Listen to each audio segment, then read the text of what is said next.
Selamat datang kembali di channel YouTube Kisah Misteri Horor. Pada kesempatan ini kami hendak mengisahkan tentang Misteri Gadis Tengah Malam bagian pertama.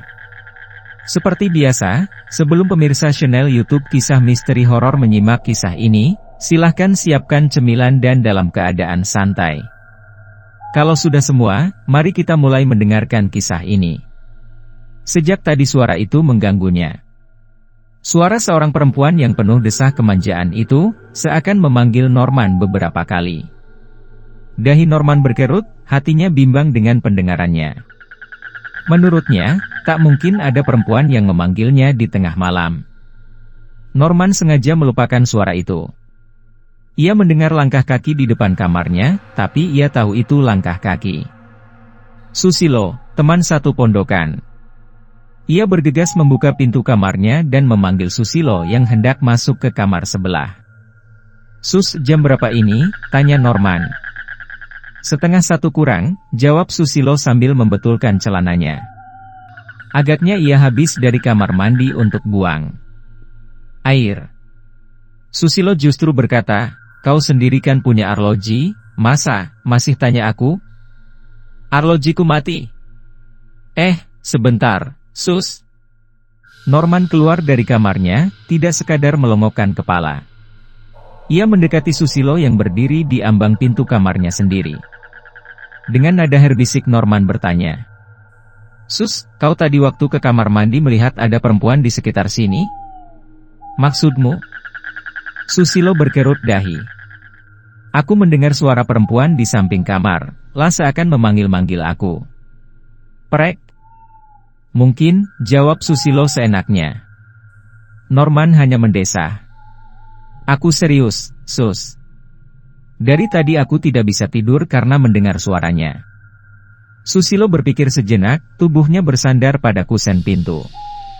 Seingatnya, waktu ia ke kamar mandi, ia tidak melihat sekelebat manusia. Pondokan itu sepi. Maklum sudah lewat tengah malam. Beberapa mahasiswa yang kos di situ kebanyakan sudah tidur. Kalau toh ada, mereka pasti di dalam kamar menekuni bukunya.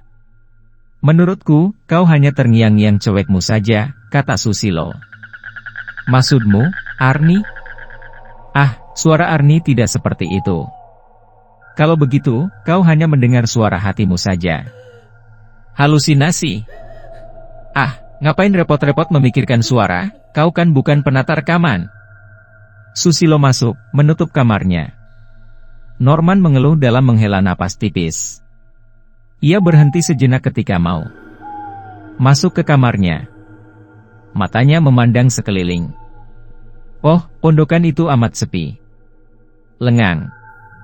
Denny yang biasanya masih memutar kaset sampai jauh malam, kali ini agaknya sudah tidur. Lampu di kamarnya telah padam. Lampu-lampu di kamar lain pun padam. Hanya ada 2 kamar yang lampunya masih menyala, kamar Mahmud dan kamar Tigor. Mungkin mereka sedang menekuni materi ujiannya untuk besok.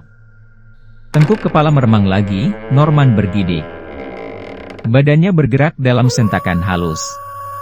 Karena, ketika ia masuk ke kamar dan hendak menutup pintu, ia mendengar suara perempuan dalam desah kemanjaan yang memanggilnya. "Norman! Norman!" Lampu kamar Norman sengaja diredupkan. Ia menyalakan lampu biru 10 watt sejak tadi. Menurut kebiasaannya, tidur dengan nyala lampu biru yang remang-remang membuat kesejukan tersendiri dalam hatinya. Namun, kali ini, kesejukan itu tidak ada. Yang ada hanya kegelisahan dari kecamuk hati yang terheran-heran atas terdengarnya suara panggilan itu. Angin malam lewat. Desaunya terasa menerobos dari lubang angin yang ada di atas jendela kamar. Suara itu terdengar lagi setelah 2 menit kemudian. "Norman! Datanglah!" Dengan berkerut-kerut dahi, Norman bangkit dari rebahannya. Suara itu seperti berada di luar jendela, pikir Norman. Kemudian, ia mendekati pintu jendela. Ingin membuka jendela, tetapi ragu. Hatinya berkata, tidak mungkin ada perempuan di luar jendela. Dari mana ia masuk? Pintu pagar dikunci. Tidak mungkin ia memanjat pagar. Kalau memang ada perempuan yang memanjat pagar, itu nekat namanya. Kemudian, telinga Norman agak ditempelkan pada daun jendela. Tapi yang didengar hanya suara desau angin, gemerisik dedaunan. Kamar Norman memang kamar paling ujung dari sederetan kamar kos-kosan itu. Di samping kamar, di seberang jendela itu, adalah sebidang tanah yang biasa dipakai olahraga. Ada lapangan bulu tangkis, dan meja pingpong yang jika malam begitu dalam posisi miring, menempel dinding kamar Norman. Tanah yang merupakan fasilitas olahraga itu dikelilingi oleh pagar tembok. Pada bagian atas pagar diberi kawat berduri sebagai penolak tamu tak diundang. Di seberang pagar tembok itu ada pohon rambutan milik tetangga belakang pondokan. Sebagian daun dan dahan pohon itu menjorok ke halaman pondokan, meneduhkan bagi mereka yang bermain pingpong jika siang hari. Norman sudah 3 menit lebih berdiri di depan jendela, tetapi suara perempuan yang menggairahkan itu tidak terdengar lagi. Maka, ia kembali ke pembaringan dan merebahkan badan. Ia kelihatan resah. Batinnya bertanya-tanya, mengapa aku mendengar suara itu? Dan, sepertinya memang aku pernah mendengar suara itu. Suara siapa? Ya. Ada gonggongan anjing dari rumah belakang pondokan. Gonggongan anjing itu mulanya hanya sesekali. Ditilik dari nada gonggongannya, anjing itu seakan sedang menggoda orang lewat. Tetapi, gonggongan anjing itu lama-lama jadi memanjang. Mangalun mendayu-dayu mirip irama orang merintih. Kesakitan. Suara anjing itu menyatu dengan suara perempuan yang kian jelas di pendengaran Norman. Normaan.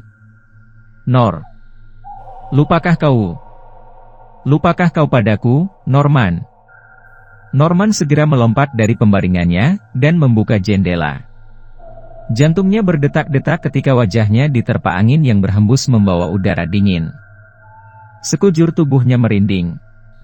Matanya melebar, karena ia tidak menemukan siapa-siapa di luar jendela kamarnya.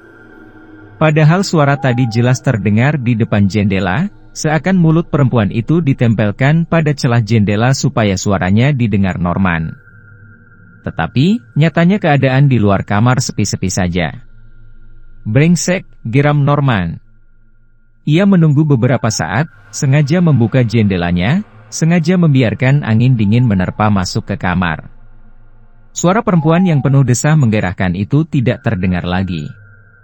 Norman mengeluh kesal sambil duduk di kursi belajarnya. Ia menyalakan lampu belajar yang ada di meja kamar. Kamar menjadi terang.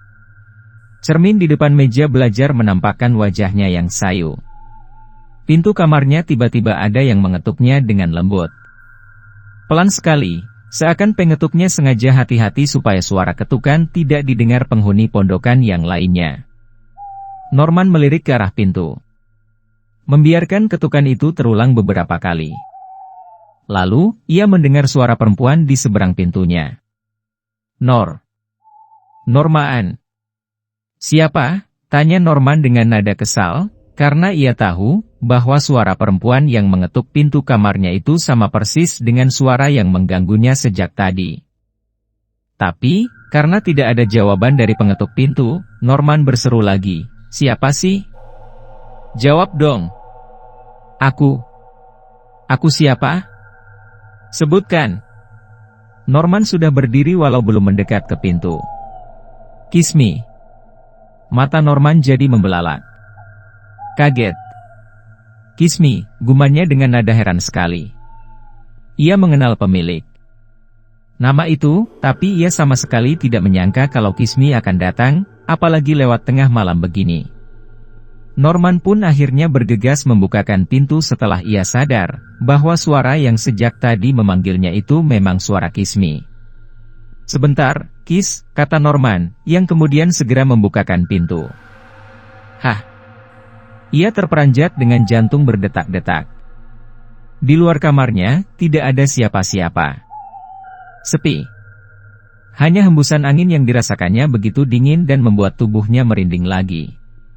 Dalam keadaan bingung dan berdebar-debar itu, Norman masih menyempatkan diri berpaling ke kanan kiri, mencari Kismi yang menurutnya bersembunyi. Tapi, tak terlihat bayangan atau sosok seseorang yang bersembunyi. Di kamar mandi? Tak mungkin.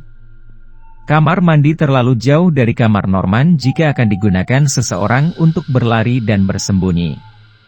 Sebelum orang itu sempat bersembunyi, pasti Norman sudah melihatnya lebih dahulu. Kismi. Norman mencoba memanggil perempuan yang dikenalnya kemarin malam itu, tetapi tidak ada jawaban.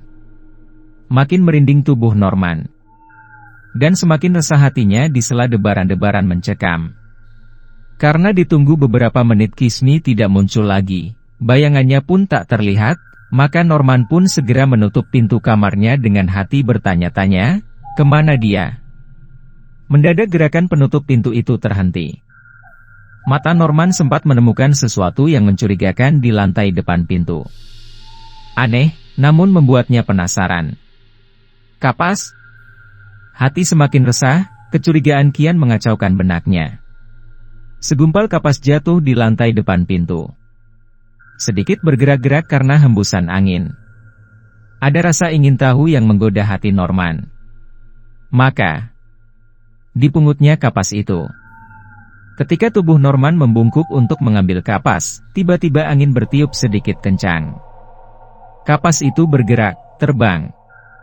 Masuk ke kamar. Gerakan kapas sempat membuat Norman yang tegang terperanjat sekejap. Pintu ditutup, dan kapas itu dipungutnya. Ia segera melangkah ke meja belajarnya, mencari tempat yang terang, ia memperhatikan kapas itu di bawah penerangan lampu belajarnya. Para pecinta dan para subscriber YouTube Kisah Misteri Horor, apakah kapas ini milik Kismi? Pikirnya sambil mengamati segumpal kapas yang kurang dari satu genggaman. Ada aroma bau harum yang keluar dari kapas itu.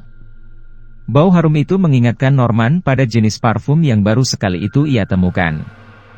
Parfum yang dikenakan pada tubuh Kismi. Aneh. Mengapa Kismi tidak muncul lagi? Pikirnya setelah setengah jam lewat tak terdengar suara Kismi maupun ketukan pintu. Mengapa ia hanya meninggalkan kapas ini? Lalu, kapas untuk apa ini? Apakah Kismi sakit? Apakah ia hanya bermaksud mengingatkan kenangan semalam? Norman tertawa sendiri. Pelan. Ia kembali berbaring dengan jantung yang berdebar takut menjadi berdebar indah. Kapas itu diletakkan di samping bantalnya, sehingga bau harum yang lembut masih tercium olehnya. Pikiran Norman pun mulai menerawang pada satu kenangan manis yang ia peroleh kemarin malam. Kisah itu, sempat pula ia ceritakan kepada Hamsat, teman baiknya satu kampus. Dan Hamsat sempat tergiur oleh cerita tentang Kismi. Siapa yang mengajakmu ke sana? Tanya Hamsat waktu itu. Pak Hasan. Mungkin dia ingin menservis aku, supaya buku pesanannya cepat kukerjakan. Wah, tapi memang luar biasa, Ham, ujar Norman berseri-seri. Perempuan itu cantiknya mirip seorang ratu. Kau yang memilih sendiri? Hamsat tampak bersemangat.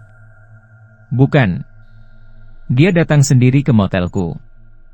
Kurasa, Pak Hasan yang memesankan cewek itu untukku.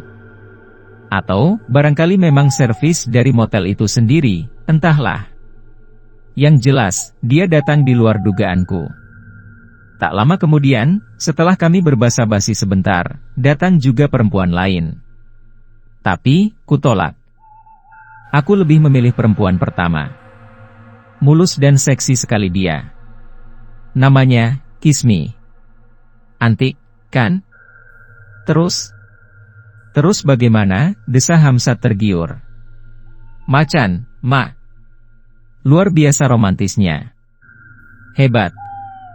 Baru kali ini aku menemukan perempuan cantik yang punya daya rangsang yang luar biasa. 7 malam bersama dia tanpa keluar dari kamar, aku akan betah. Kurasa kau sendiri tidak akan sempat mengenakan pakaianmu lagi kalau sudah bersamanya, Ham.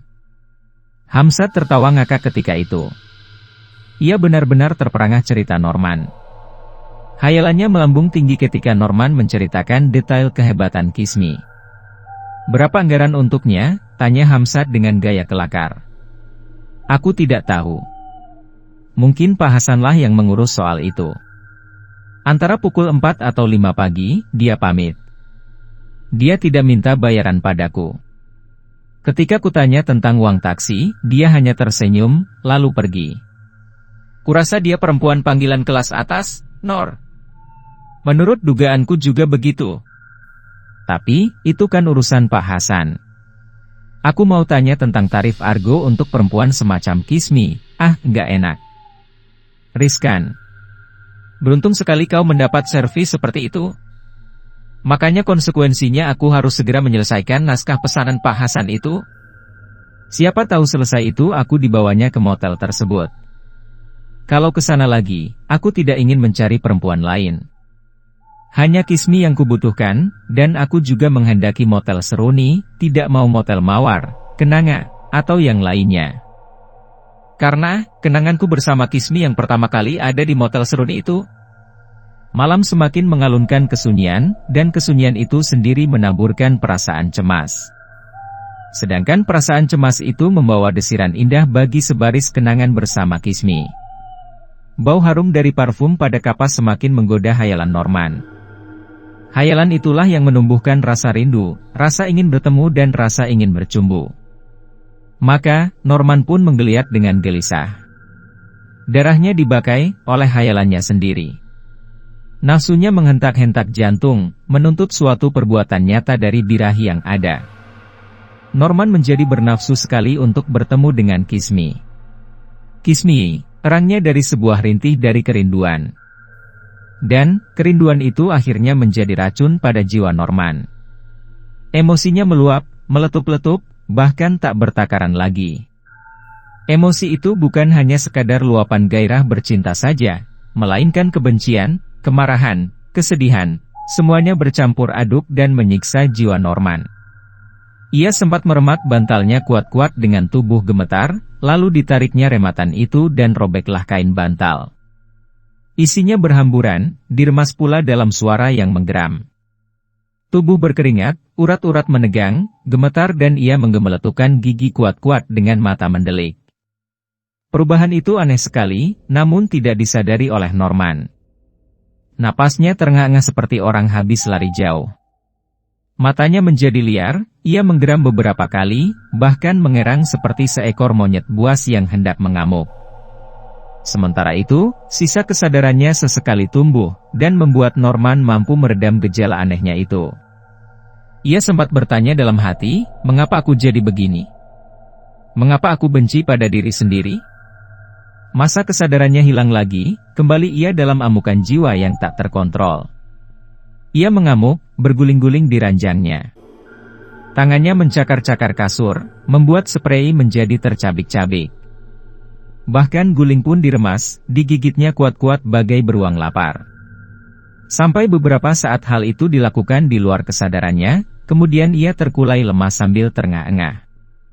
Apa sebenarnya yang kualami ini? Oh, badanku sakit sekali, keluhnya lirih, nyaris tanpa suara. Plak! Norman terkejut. Tiba-tiba ia memukul kepalanya sendiri dengan keras. Ia merasa heran, mengapa tangan kanannya bergerak sendiri menampar wajahnya. Bahkan kini tangan kanan itu mengejang-ngejang, jarinya membentuk cakar yang kokoh. Oh, kenapa tanganku ini? Norman menjadi tegang dengan mata melotot, memandangi tangan kanannya. Hanya tangan kanannya. Tangan itu sukar dikendalikan. Norman ingin melemaskan otot-ototnya, namun tidak berhasil bahkan sekarang tangan kanannya yang membentuk cakar itu bergerak ke atas. Mendekati wajahnya. Norman melawannya, berusaha mengendalikan gerakan itu, tetapi tidak berhasil. Tiba-tiba gerakan tangan itu begitu cepat menghampiri wajahnya dan mencakar wajah itu sendiri. Au! Norman berteriak, namun tidak begitu keras, karena hanya luapan rasa kagetnya saja. Ia masih memandang tangan kanannya dengan mendelik. Tangan itu terasa ingin bergerak lagi mencakarnya, dan Norman berusaha melawan kekuatan yang ada pada tangan tersebut. Gila! Norman berteriak keras dan semakin ketakutan oleh tangannya sendiri. Ia benar-benar panik dan tak mengerti, mengapa tangannya bergerak di luar kemauannya. Dari kamar Susilo, teriakan Norman itu terdengar tidak terlalu keras, tapi jelas. Susilo yang belum tertidur nyenyak itu menjadi curiga.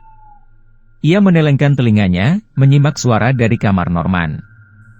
Dahinya berkerut menandakan perasaan anehnya. Sinting dia. Hampir pukul 2 pagi masih teriak-teriak juga. Ada apa sih? Gerutu Susilo sendirian. Suara gaduh dari kamar Norman itu benar-benar mengganggunya, sampai-sampai ia terpaksa bangkit dan turun dari ranjang. Untuk melangkah keluar dari kamar. Susilo ragu-ragu. Ia masih menyimak suara gaduh yang mirip seseorang sedang bergelut mengalahkan sesuatu. Mulanya Susilo menyangka Norman sedang membawa perempuan masuk ke kamarnya, namun setelah makin disimak, ternyata suara erangan Norman itu tidak mirip seseorang sedang mencumbu kekasihnya. Tapi lebih mirip seseorang yang sedang bertengkar. Perang. Suara di kamar Norman semakin jelas. Berisik dan gaduh. Entah apa yang telah jatuh dan pecah sehingga suaranya sempat membuat Susilo tergerak kaget. Aneh. Kenapa aku jadi merinding? Gumam Susilo sambil melangkah mendekati pintu. Ia bermaksud mengingatkan Norman agar tidak menimbulkan suara gaduh yang mengganggu, tapi hatinya menjadi bimbang, dan ia berdesir merinding saat hendak membuka pintu. Brak! Perang! Sekali lagi kamar Norman bagai mengalami gempa. Agaknya sesuatu telah membuat kamar itu menjadi porak-poranda. Susilo pun akhirnya keluar dari kamar. Astaga! Susilo terpetik tertahan. Jantungnya berdesir ketika ia melihat sosok manusia berdiri di depan pintu kamarnya. Untung saja ia tidak menjerit, karena ia buru-buru menyadari bahwa sosok manusia itu adalah Denny. Sambil membungkus badannya dengan selimut, Denny memandang pintu kamar Norman dan melangkah mendekati Susilo. Ia bertanya pelan, ada apa dia? Ngamuk sama siapa sih? Mana aku tahu? Susilo menjawab dengan bisikan. Yopi keluar juga dari kamarnya yang berjarak 2 kamar dari kamar Norman. Ia bergabung dengan Denny dan Susilo, di depan kamar Susilo. Berkelahi dengan siapa si Norman? Tanya Yopi. Ia mengerjap-ngerjapkan mata karena terbangun dari tidurnya. Tadi ia menanyakan tentang perempuan, kata Susilo. Ia mengaku mendengar suara perempuan memanggilnya. Para pecinta dan para subscriber YouTube kisah misteri horor, perempuan? Alis Yopi yang tebal hampir menyatu karena heran. Tangan Yopi menggaruk-garuk pinggang sambil masih mengerjap-ngerjap pertanda masih mengantuk. Wah, gawat. Jangan-jangan dia membawa masuk perek, kata Denny. Kalau ketahuan ibu kos, gak enak kita. Atau, siapa tahu ia berkelahi dengan pencuri, kata Yopi. Kemudian, Susilo memberanikan diri mengetuk pintu kamar Norman. Nor, ada apa sih? Sudah lewat malam ini, Nor. Jawaban yang ada hanya suara Norman yang menggeram-geram seakan sedang mengalahkan sesuatu. Ketiga teman kos itu menjadi cemas dan makin curiga. Yang menambah mereka cemas ialah suara Norman dalam satu teriakan rasa sakit. Aau. Suara itu sangat jelas. Dobrak saja pintunya, kata Denny kepada Susilo dan Yopi yang berusaha menggedor pintu kamar Norman. Sialan. Aku jadi merinding sendiri. Aku mencium bau wangi, kata Denny. Aku juga mencium bau parfum enak, sambung Yopi. Kurasa benar. Norman memasukkan perek ke dalam kamarnya. Itulah yang membuat mereka ragu-ragu. Mereka tidak tahu bahwa di dalam kamar Norman sedang berusaha mengalahkan gerakan tangan kanannya yang sepertinya bernyawa sendiri itu.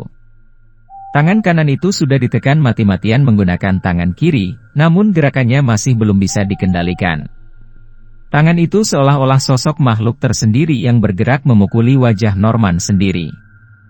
Bahkan, ketika tangan kanan itu bergerak sendiri mengambil gunting, Norman berusaha menariknya. Tapi, tenaga Norman yang telah digerakkan kekuatan penuh itu tidak mampu menarik tangan kanan yang hendak memegang gunting. Tangan tersebut seakan mempunyai kekuatan yang lebih besar dari seluruh kekuatan tenaga Norman sebenarnya. Lalu, ketika gunting itu telah digenggam oleh tangan kanan secara kokoh, tiba-tiba gerakan tangan kanannya itu melesat ke arah dada. Norman menjerit kesakitan, karena ujung gunting itu menancap di bawah pangkal pundaknya. Darah mulai mengucur keluar dan Norman masih terengah-engah melawan kekuatan tangan kanannya. Tangan yang menggenggam gunting itu seakan ingin menusuk-nusuk tubuh Norman sendiri dengan tanpa mengenal ampun lagi. Norman berusaha menahan dengan seluruh kekuatan dan tenaga yang dikerahkan. Ternyata hal itu tidak mampu. Gunting itu bergerak sendiri ke arah dada Norman. Pada waktu itu Norman tak ingin ditusuk oleh dirinya sendiri. Ia berusaha memegangi tangan kanannya dengan tangan kiri, sampai-sampai ia berguling-guling di lantai. Tetapi, pada satu detik tertentu, gunting itu berhasil mengenai perutnya. Jup! Ao! Teriaknya. Rasa sakit membuat ia makin mendelik. Tapi beruntung sekali gunting itu tidak masuk terlalu dalam, hanya beberapa mili dari ujung gunting. Brak! Pintu berhasil didobrak oleh Denny dan Susilo. Ketiga orang itu terbelalak tegang melihat Norman berusaha menikam tubuhnya dengan gunting. Mereka menyangka Norman hendak melakukan bunuh diri, sehingga Denny pun berteriak, "Jangan gila kau, Norman! Cegah dia! Dia mau bunuh diri!" Seraya berkata begitu Yopi mendorong kedua temannya, dan Susilo serta Denny segera berusaha menyergap Norman. Saat itu Norman menyadari kehadiran ketiga temannya, tetapi ia tidak bisa mengendalikan gerakan tangan kanannya. "Pergi! Jangan dekati aku, nanti kalian celaka," teriak Norman. Gunting itu sedang ditahan kuat-kuat, karena hendak menusuk ulu hatinya. Norman mengerahkan kekuatannya, otot lengannya tampak bertonjolan. Namun, bagi mereka yang tidak tahu, Norman disangka sedang ragu-ragu untuk menusukkan gunting ke dalam tubuhnya. "Lepaskan gunting itu! Lepaskan!" teriak Denny. "Jangan picik kau, Norman!" Denny berusaha merebut gunting di tangan kanan Norman, tetapi baru saja mendekat, tiba-tiba tangan kanan itu bergerak di luar kontrol kesadaran Norman. Gunting itu mengibas cepat dan mengenai lengan Denny. "Ao!" pekik Denny kesakitan. "Menjauh! Kalian menjauh dari aku!" "Oh, aku tidak bisa mengendalikan tangan ini," teriak Norman sambil berusaha mengekang gerakan tangan kanannya. Sergap dari belakang, teriak Yopi dalam kepanikan. Maka, Susilo pun berusaha menyergap Norman dari belakang. Tetapi, sebelum Susilo berhasil mendekap tubuh Norman, tubuh itu berputar terbawa gerakan tangan kanannya. Gunting terarah lurus ke depan, sementara tangan kiri Norman masih memegangi tangan kanannya untuk menahan gerakan misterius itu. "Ao! Kau melukaiku, Nor!" teriak Susilo yang berhasil tergores dadanya oleh kibasan gunting tajam itu. "Aku tidak bisa menahan gerakan tanganku. Oh! Tolong! Lekas tolong aku!" Norman mendelik-delik dengan mengerang-mengerahkan tenaga untuk menahan diri. Ia jatuh berlutut karena berusaha semaksimal mungkin menahan gerakan tangan kanannya yang kini kembali mengacungkan gunting ke arah dadanya. "Pukul dia biar pingsan!" teriak Yopi, namun ia sendiri tak berani maju setelah melihat Susilo dan Denny berdarah karena terkena gunting tersebut. "Dia kemasukan setan," pekik Denny yang berlari ke arah pintu. "Tolong! Tolong aku, ya ah!" Norman berusaha habis-habisan menahan gerakan tangan kanannya. Dan, tiba-tiba ia menjerit tertahan, "Ah! Norman!" teriak Susilo di puncak kepanikan. Norman membelalakan mata dalam keadaan berdiri dengan lutut menghadap ke arah ketiga temannya. Tubuhnya menjadi kejang sesaat, karena waktu itu gunting telah berhasil menghunjam dada, menembus sampai ke bagian pangkalnya, tepat mengenai jantungnya. Darah pun menyembur kemana-mana. Wajahnya yang mendelik dan kaku itu terkena percikan darah sendiri hingga tampak mengerikan. Denny diam tak bergerak. "Sok!" Susilo berteriak-teriak tak karuan dengan mata berkaca-kaca, tak tega menyaksikan keadaan Norman. Sementara itu, Yopi berlari dengan panik menggedor setiap pintu kamar sambil berteriak-teriak mengagetkan mereka yang sedang tertidur nyenyak. Norman bunuh diri. Norman mati bunuh diri, seru Yopi dengan suara tak tanggung-tanggung lagi kerasnya. Perlahan-lahan tubuh Norman limbung. Tangan kanannya masih memegangi gunting yang menikam jantungnya sampai ke bagian pangkal. Kemudian, tangan kanan itu mulai melemas bersama gerakan limbung tubuh Norman. Lalu, ia pun tergeletak di lantai yang banjir karena darah. Matanya masih mendelik ketika ia menghembuskan napas terakhir di depan Denny. Semakin shock Denny menyaksikan kengerian itu, semakin pucat sekujur tubuhnya. Ketika teman-teman satu pondokan menghambur ke kamar Norman, Denny jatuh terkulai tak sadarkan diri. Lalu, menyebarkan berita tentang kematian Norman. Semua mulut mengatakan, Norman mati bunuh diri. Hamzat, sebagai teman dekat Norman yang pernah tinggal sekamar dengan Norman, merasa tak yakin jika Norman sampai bunuh diri.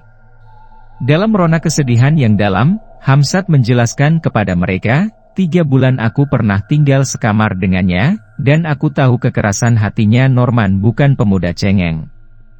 Norman cukup tangguh dalam menghadapi kesulitan apapun. Tak mungkin rasanya jika ia mati bunuh diri. Tapi, aku melihat sendiri saat ia menikamkan gunting itu ke arah dadanya, kata Yopi meyakinkan. Hamzat menghempaskan napas dukanya. Kemudian, ia berkata dengan pelan, pasti ada sesuatu yang tak beres pada dirinya.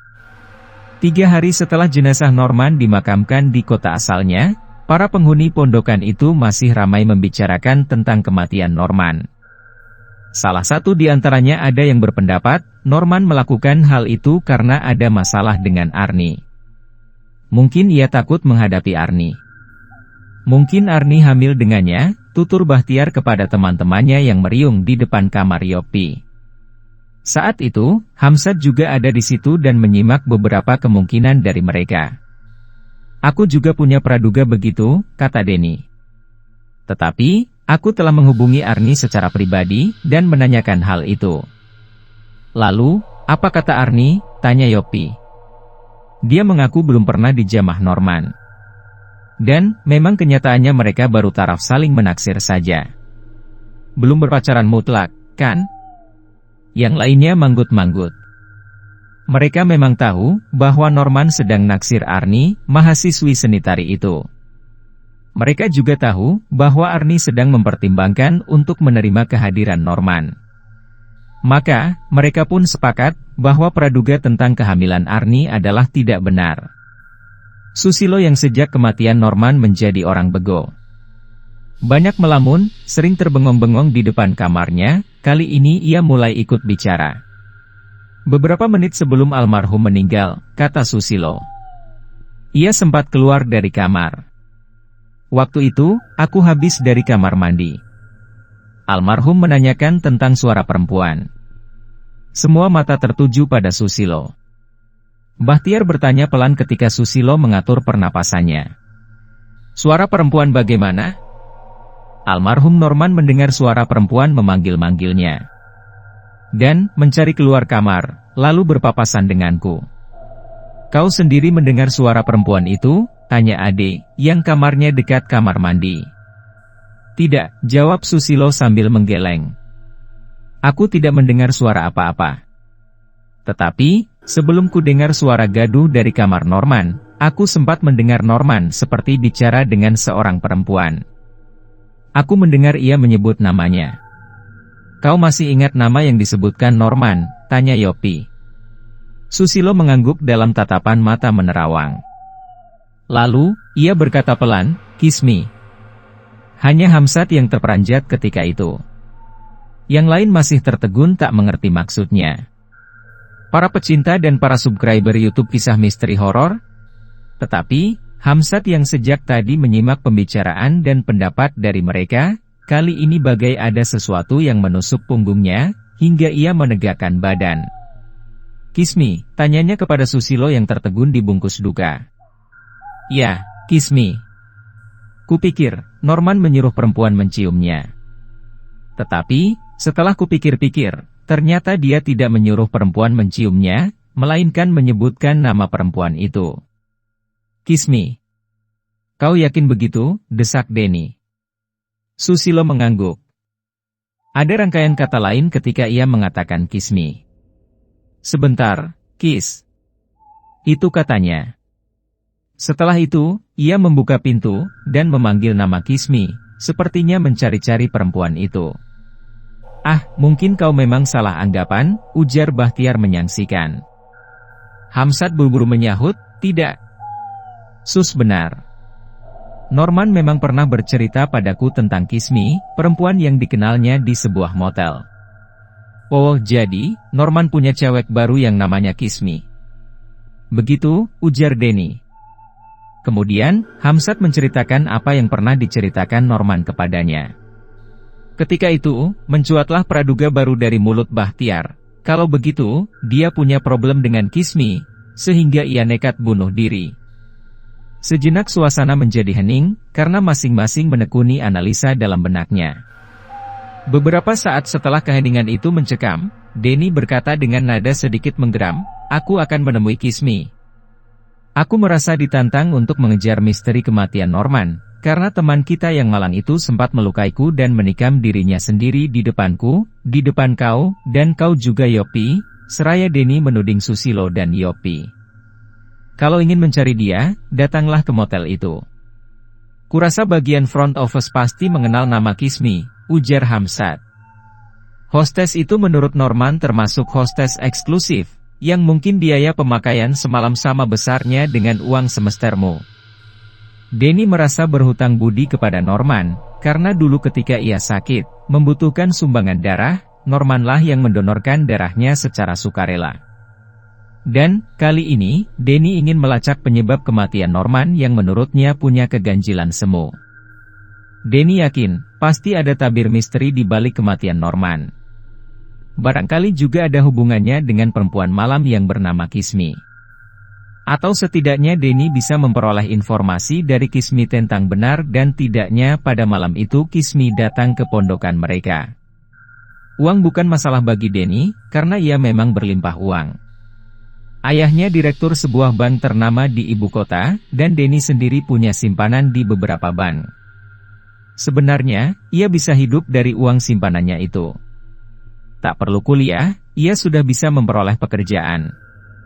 Tetapi, ayahnya punya gengsi tinggi, sehingga anaknya dipaksa harus memperoleh gelar sarjana penuh yang kelak akan dikirim ke Amerika untuk memperdalam studi bidangnya. Kalau saja Denny mau, tahun-tahun kemarin ia sudah kuliah di Amerika. Tapi, Denny belum punya niat untuk ke sana, karena ia merasa malu jika ke Amerika hanya modal ijazah SMA saja. Ia harus punya modal khusus sebelum ia meraih gelar doktoral di Amerika. Denny datang ke motel itu bersama Hamzat, sebab Hamzat punya dendam tersendiri atas kematian Norman, sebagai teman dekatnya yang sudah dianggap saudara sendiri. Mereka berdua berlagak menjadi tamu yang ingin menyewa 2 tempat di motel itu. Hanya tinggal 1 kamar, Bung, kata bagian front office kepada Denny. Maklum, malam minggu begini, biasanya harus booking dulu sehari atau 2 hari sebelumnya. Denny memandang Hamzat, seakan meminta pertimbangan. Lalu, Hamzat berkata kepada petugas tersebut, tinggal 1, tapi yang sebelah mana, Bung? Agak jauh dari pantai. Ini, di kamar melati. Petugas itu menunjuk pada denah dalam brosur. Bagaimana dengan kamar sampingnya? Motel Seruni ini? Sejenak tak ada jawaban dari petugas tersebut. Denny menimpali pembicaraan itu, apakah motel Seruni juga sudah di-booking orang? Belum. Tapi, petugas front office sedikit ragu. Tapi, karena Denny memandangnya dengan kerutan dahi pertanda merasa aneh, maka petugas itu pun melanjutkan kata-katanya, kamar itu jarang ada yang mau memakainya. Kenapa? Desak Hamzat. Tempatnya kurang nyaman. AC-nya sering macet, dan saluran airnya kadang tersumbat. Belakangan ini memang tidak kami tawarkan kepada tamu, sebab kami belum sempat membetulkan beberapa kerusakannya. Tapi, kalau Bung mau, bisa saja. Di sana juga ada kipas angin, kalau AC tidak berfungsi. Oke, jawab Hamzat tanpa meminta persetujuan Denny, tapi, kami perlu teman. Kalau ada, tolong panggilkan yang bernama Kiss Me. Kismi, petugas itu bingung. Di sini tidak ada yang bernama Kismi. Mungkin Bung salah nama. Jawaban petugas dianggap hal yang wajar. Pada umumnya mereka saling berlagak tidak mengenal perempuan panggilan, tidak menyediakan hostes, tidak menyediakan wanita penghibur, dan semua itu hanya kamuflase saja.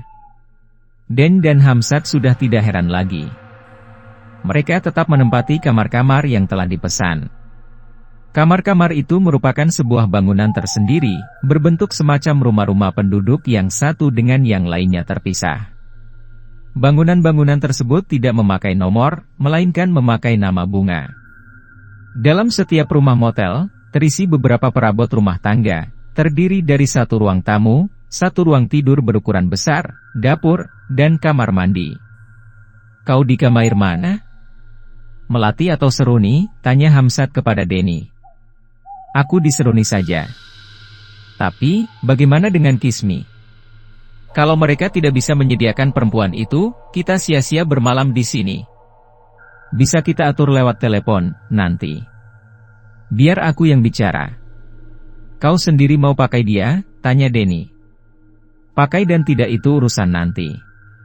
Tapi, kalau Kismi sudah datang, segera kau telepon aku melalui kamarmu.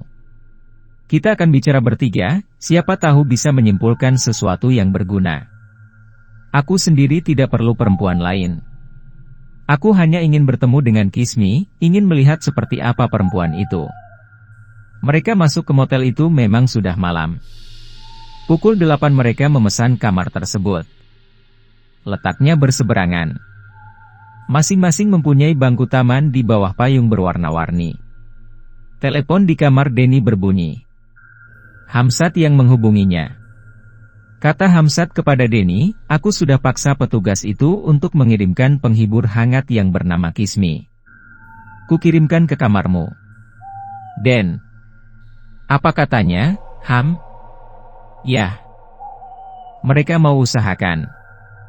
Tapi, mulanya mereka ngotot dan tetap tidak mengaku mempunyai anak buah yang bernama Kismi. Lalu, kubujuk mereka, kucoba untuk mencarinya, dan akhirnya mereka suruh kita menunggu, hahaha, Hamzat tertawa. Agaknya Kismi perempuan yang cukup eksklusif, kata Denny dalam tersenyum. Mungkin tidak semua orang bisa menemui Kismi, Ham. Kurasa tarifnya jauh di atas yang lain. Itu kan bisa diatur, kata Hamzat dalam nada kelakar. Suara debur ombak terdengar, karena memang motel itu dibangun di kawasan pantai. Ada kalanya hembusan angin kian bergemuruh, seakan menyatu dengan deru ombak memecah karang. Di dalam kamarnya, Denny mulai gelisah. Sudah pukul 11 malam, tak ada perempuan yang datang. Hamzat sempat mendatangi kamar Denny, karena berulangkah ia menelepon Denny dan menanyakan perempuan pesanannya. Denny selalu menjawab, belum datang. Mungkin karena rasa penasaran yang menggelitik, maka Hamzat pun datang ke kamar Denny itu. Dan, ia membuktikan sendiri bahwa di kamar itu Denny sendirian, tanpa teman wanita yang diharapkan. Aku sudah menghubungi resepsionis, dan menurutnya Kismi sedang dijemput, kata Hamzat. Bersabarlah. Yang harus bersabar aku atau kamu? Kulihat kau yang kelihatan gak sabar lagi, Ham, kata Denny seraya tertawa pelan. Hamzat kembali ke kamarnya, kamar Melati. Rupanya ada satu keisengan yang ia lakukan di kamarnya itu. Tak jauh dari kamarnya, terdapat kamar motel lain. Kamar mawar. Di kamar itu, agaknya penghuninya tidak menyadari kalau lampu terang di dalamnya menampakkan sebentuk bayangan dari luar kamar yang gelap. Dari jendela dapur, Hamzat memperhatikan ruang tidur yang terang di kamar mawar itu. Karena di sana tampak gerakan-gerakan dua orang yang bercumbu dalam bentuk bayangan. Dari kamar Denny, bayangan itu tak akan terlihat. Tapi, dari kamar Hamzat bayangan dua makhluk bercumbu di atas ranjang itu terlihat jelas. Denny sendiri asyik menikmati acara TV Malaysia yang menyajikan film kesukaannya. Ia tidak begitu menghiraukan apakah wanita pesanan itu akan hadir atau tidak. Ia juga tidak bertanya-tanya dalam hati, mengapa sampai larut malam perempuan itu belum muncul?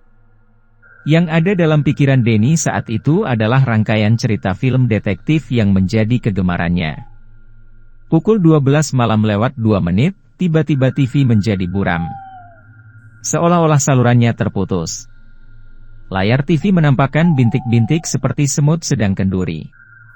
Saat itu, barulah Denny menyadari tujuan semula. Ia melirik arlojinya dan mendesah. TV dimatikan, ia berbaring sambil mulai menerawang pada masa-masa kematian Norman. Para pecinta dan para subscriber YouTube kisah misteri horor, bayangan tubuh Norman yang bermandikan darah terpampang kembali dalam benaknya.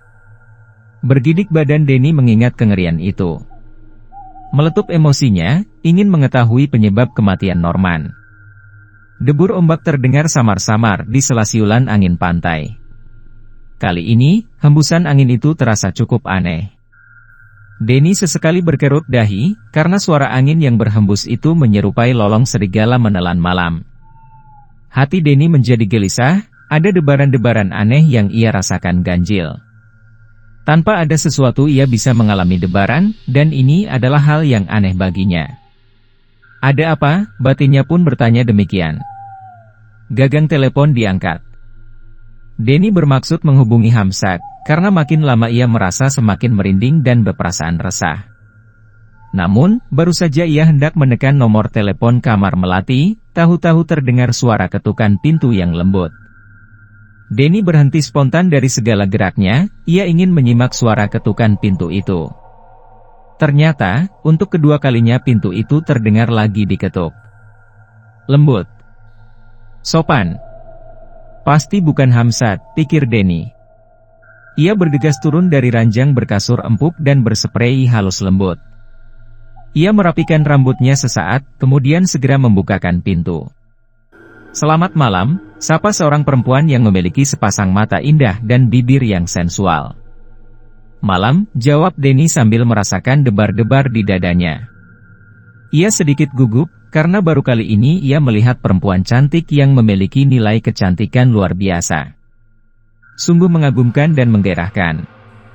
Anda yang bernama Kismi? Benar. Anda yang membutuhkan saya, bukan? Kata Kismi dengan suara serak-serak manja. Lalu, ia melontarkan tawa yang pelan namun memanjang. Kupikir kau tak akan datang. Kupikir malam ini kau ada kencan dengan bos lain, kata Denny memancing diplomasi. Tidak semua orang bisa kencan denganku.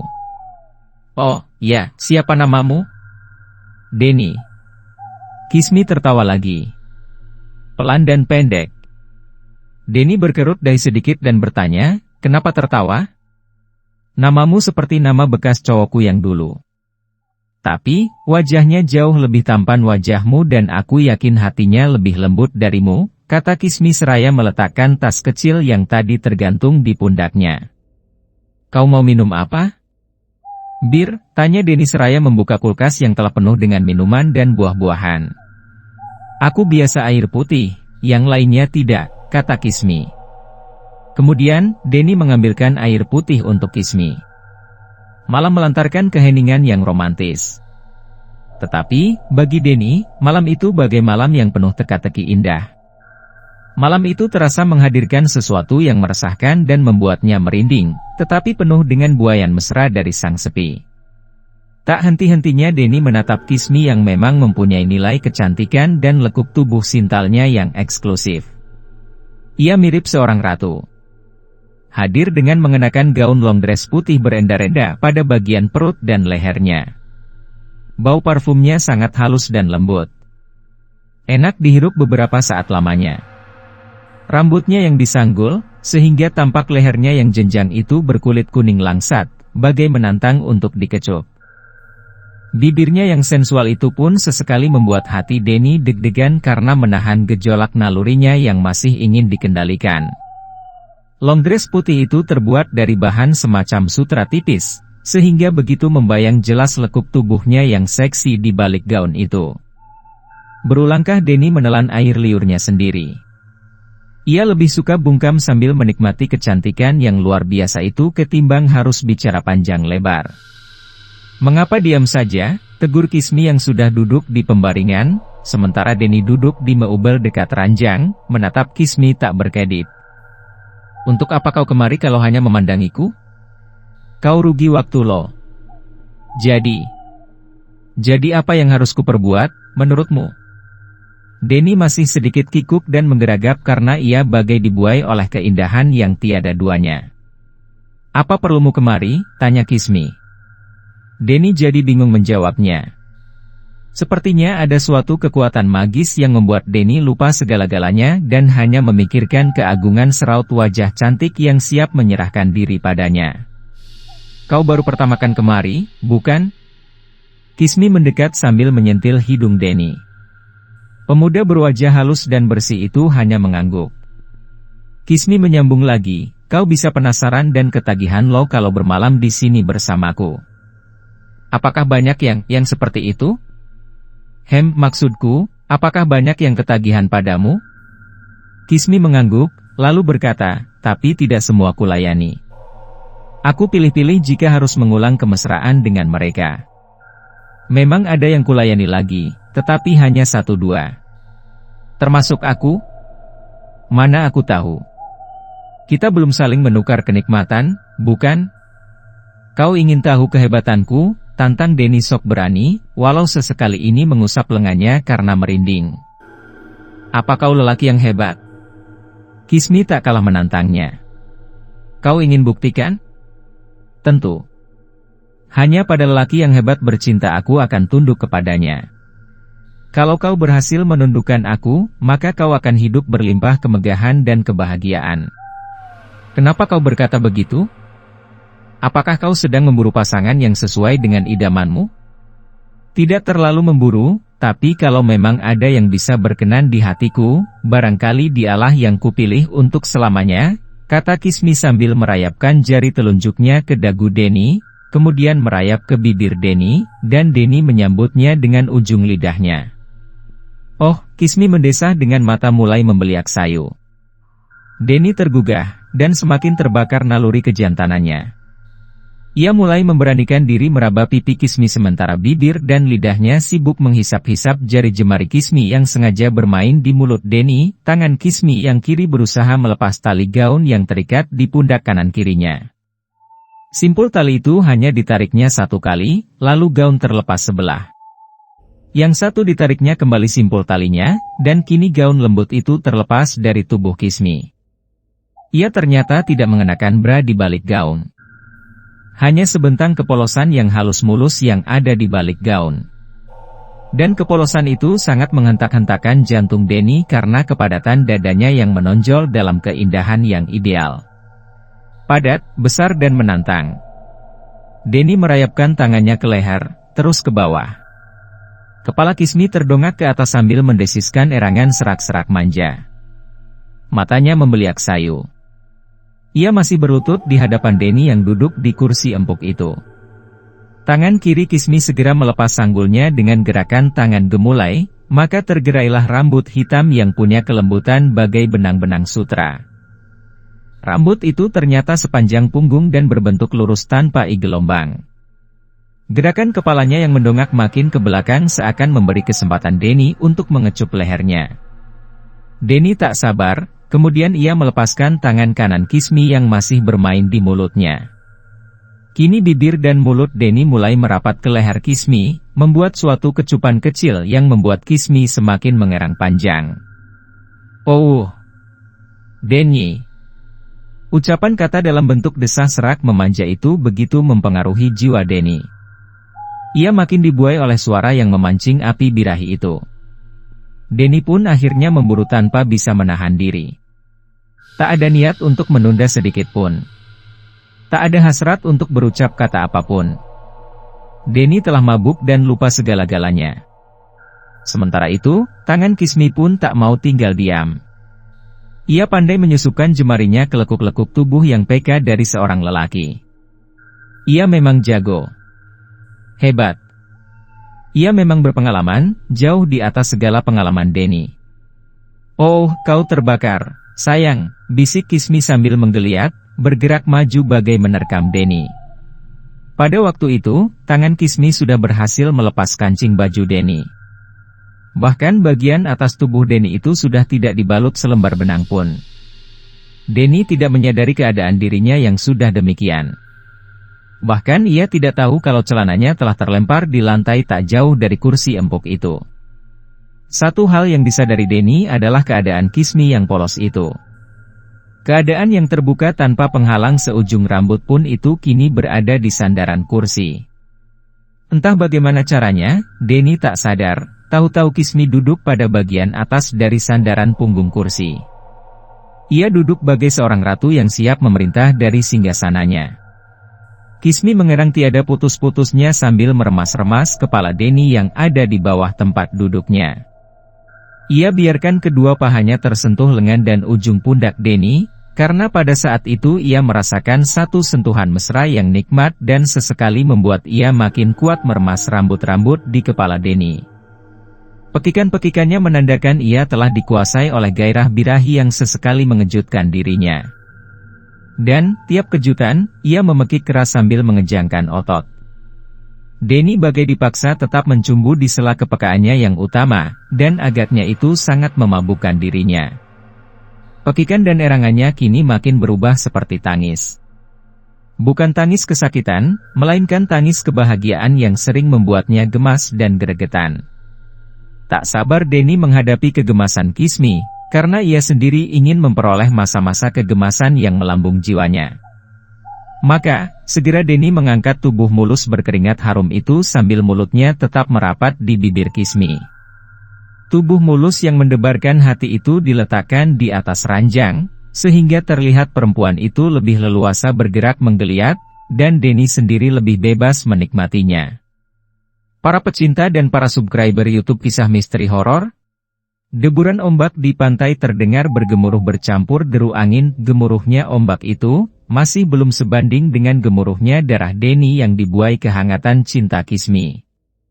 Perempuan itu lebih galak dari singa, dan lebih buas dari beruang. Tak segan-segan ia menjadi jurumudi dalam pelayaran itu. Tak ada lelahnya ia menghantar Denny ke puncak kebahagiaan yang diharapkan setiap lelaki. Bahkan, Denny sempat memekik keras dalam suara tertahan ketika Kismi sengaja memancing Denny untuk berlayar lagi. Dan berlayar terus. Puncak-puncak kebahagiaan Denny telah dicapai beberapa kali, tetapi Kismi masih ingin memacu diri untuk makin menggila, meremat-remat tubuh Denny, mencari puncaknya sendiri. Aku lelah. Kismi, oh berhentilah. Denny terengah-engah dengan bermandikan keringat. Tetapi, Kismi tak mau berhenti. Masih saja ia mengerang, mengeluh, mendesah dan mendesis di sela setiap gerakannya yang luar biasa hebatnya. Kismi, oh kita istirahat dulu. Sayang. Aku capek. Kismi bahkan mengerang berkepanjangan sambil terus bergerak seirama dengan kemauan hatinya. Denny hanya terengah-engah dan sudah mengalami kesulitan menuju ketinggian puncak asmaranya. Akhirnya ia biarkan Kismi berlaga seorang diri. Ia biarkan Kismi berbuat apa maunya, dan Kismi pun merasa diberi kesempatan. Ia jadi lebih menggebu lagi. Denny mulai merasa pusing. Matanya berkunang-kunang. Napasnya sesak, dan perutnya terasa mual. Namun demikian, Kismi masih tetap mendayung sampannya menuju samudera kebahagiaan, sehingga mau tak mau Denny pun memekik lagi karena tiba di puncak hayalan mesranya. Dalam hati, Denny hanya bertanya-tanya dengan lemas, kapan pelayaran itu akan usai? Haruskah ia menolak dengan kasar, atau membiarkan ia jatuh pingsan ditimpa sejuta kenikmatan? Hamsat menggeragap ketika menyadari dirinya tertidur di kursi dapur. Ternyata saat itu matahari telah memancarkan sinar paginya yang menghangat di ruang dapur. Astaga! Sudah pagi. Hamsat segera bergegas ke meja di kamar tidur, ia mengambil arlojinya di sana. Buset! Pukul 7 kurang 10 menit? Apa-apaan ini? Bagaimana dengan Denny? Tanpa cuci muka. Tanpa menyisir rambutnya, Hamsat langsung keluar dari kamarnya, menyeberang jalan kecil, dan segera mengetuk pintu kamar Denny. Beberapa kali pintu kamar itu diketuknya, tapi tidak ada jawaban. Ada apa Denny? Kenapa tidak segera membukakan pintu? Apakah ia tertidur seperti aku? Ah, seharusnya tadi ku telepon saja dari kamar.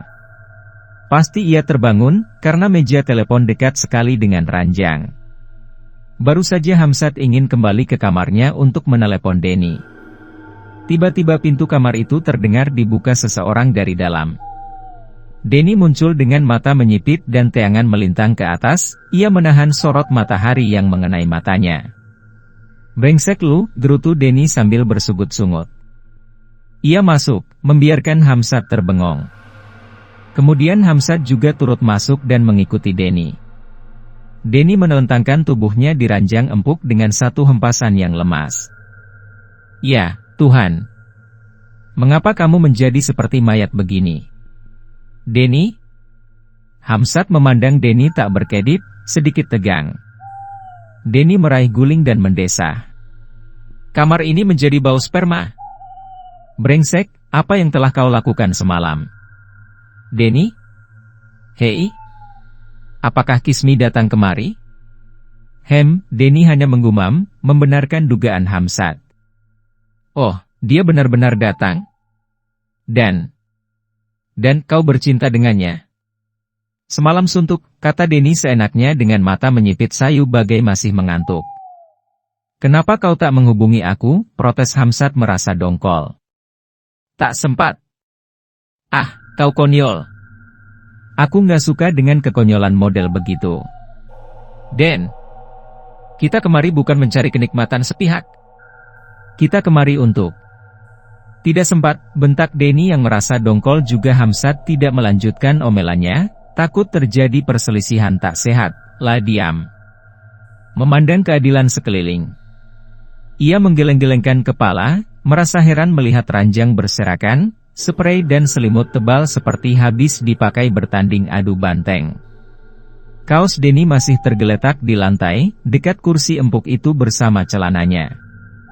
Hanya celana dalam Denny yang kala itu dikenakan, sementara kasur yang acak-acakan itu terlihat banyak noda kelembapan yang mengeluarkan bau jorok. Hamzat terpaksa menyingkir, tak tahan menghadapi suasana seperti itu. Sebelum ia kembali ke kamarnya, ia mengingatkan Denny, "Kita check out pukul 12 siang ini loh." "Jangan lebih," Denny hanya menggumam sambil tetap memejamkan mata, dan Hamzat pun segera meninggalkan kamar lembab ini. Dalam hatinya ia menggerutu dan menyesal setengah mati, karena ia tidak berhasil bertemu dengan perempuan yang bernama Kismi. Untuk menghalau kedongkolannya itu, Hamzat menetralisir diri dengan berkata dalam hati, "Ah, tapi Denny kan sudah bertemu dengan Kismi ini. Pasti Denny sudah bisa mengorek beberapa rahasia dari Kismi tentang almarhum Norman, tak apalah. Yang penting Denny bisa menyimpulkan semua keterangan dari Kismi tentang Norman." Pukul 10. Menjelang pagi berakhir, Denny masih tertidur. Hamzat menyempatkan diri berjalan ke pantai. Sambil melangkah menikmati pemandangan indah dan cuaca cerah. Hamzat bertanya-tanya dalam hati. Tapi, mengapa wajah Denny begitu pucat? Persis dengan wajah sesosok mayat, lah kelihatan lemas dan layu sekali. Apakah benar ia telah bercinta dengan Kismi semalaman suntuk? Separah itukah ia?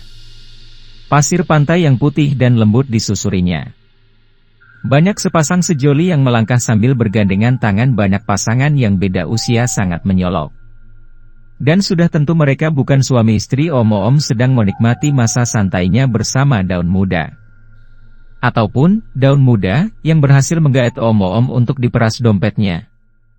Terkadang Hamzat merasa iri melihat mereka. Yang tua bisa mendapatkan pasangan muda belia dan cantik. Yang beruban dan berwajah peot saja bisa memeluk gadis cantik menggiurkan. Mengapa ia tidak bisa seperti mereka? Mungkinkah karena faktor ekonomi yang tidak sepadan dengan opa-opa pecandu daun muda itu? Dalam masa-masa merenungi kenyataan itu, Hamzat teringat kata-kata almarhum Norman saat ia menceritakan tentang kehebatan Kismi. Ia tidak pantas dipajang sebagai wanita penghibur. Kismi sungguh anggun. Mirip seorang ratu di zaman Romawi kuno. Hidungnya mancung dan matanya bening, mempunyai ketajaman yang berwibawa, tapi enak dipandang. Kalau kau berjalan dengan Kismi menyusuri pantai, maka orang-orang yang saling mendekap pasangannya itu akan melepaskan pelukan mereka, dan mata om-om yang ada di sana pasti terarah kepada Kismi tanpa berkedip. Kismi mempunyai daya magnetisme yang membuat lelaki bisa lupa daratan maupun lautan. Hamzat tertawa sendiri teringat kata-kata Norman. Barangkali di pantai inilah yang dimaksud Norman. Di pantai itulah seharusnya Hamzat menggandeng Kismi. Agar semua mata lelaki akan membelalak ke arah Kismi, dan semua pelukan lelaki akan terlepas dari pasangannya. Jika benar begitu, oh, alangkah istimewanya wanita yang bernama Kismi itu. Pantas rupanya jika petugas motel merahasiakan tentang Kismi, dan tidak sembandingau memberikan Kismi kepada tamunya. Rupanya Kismi adalah maskot bagi motel itu. Kismi adalah sang primadona yang tidak sembarang lelaki boleh menyentuhnya.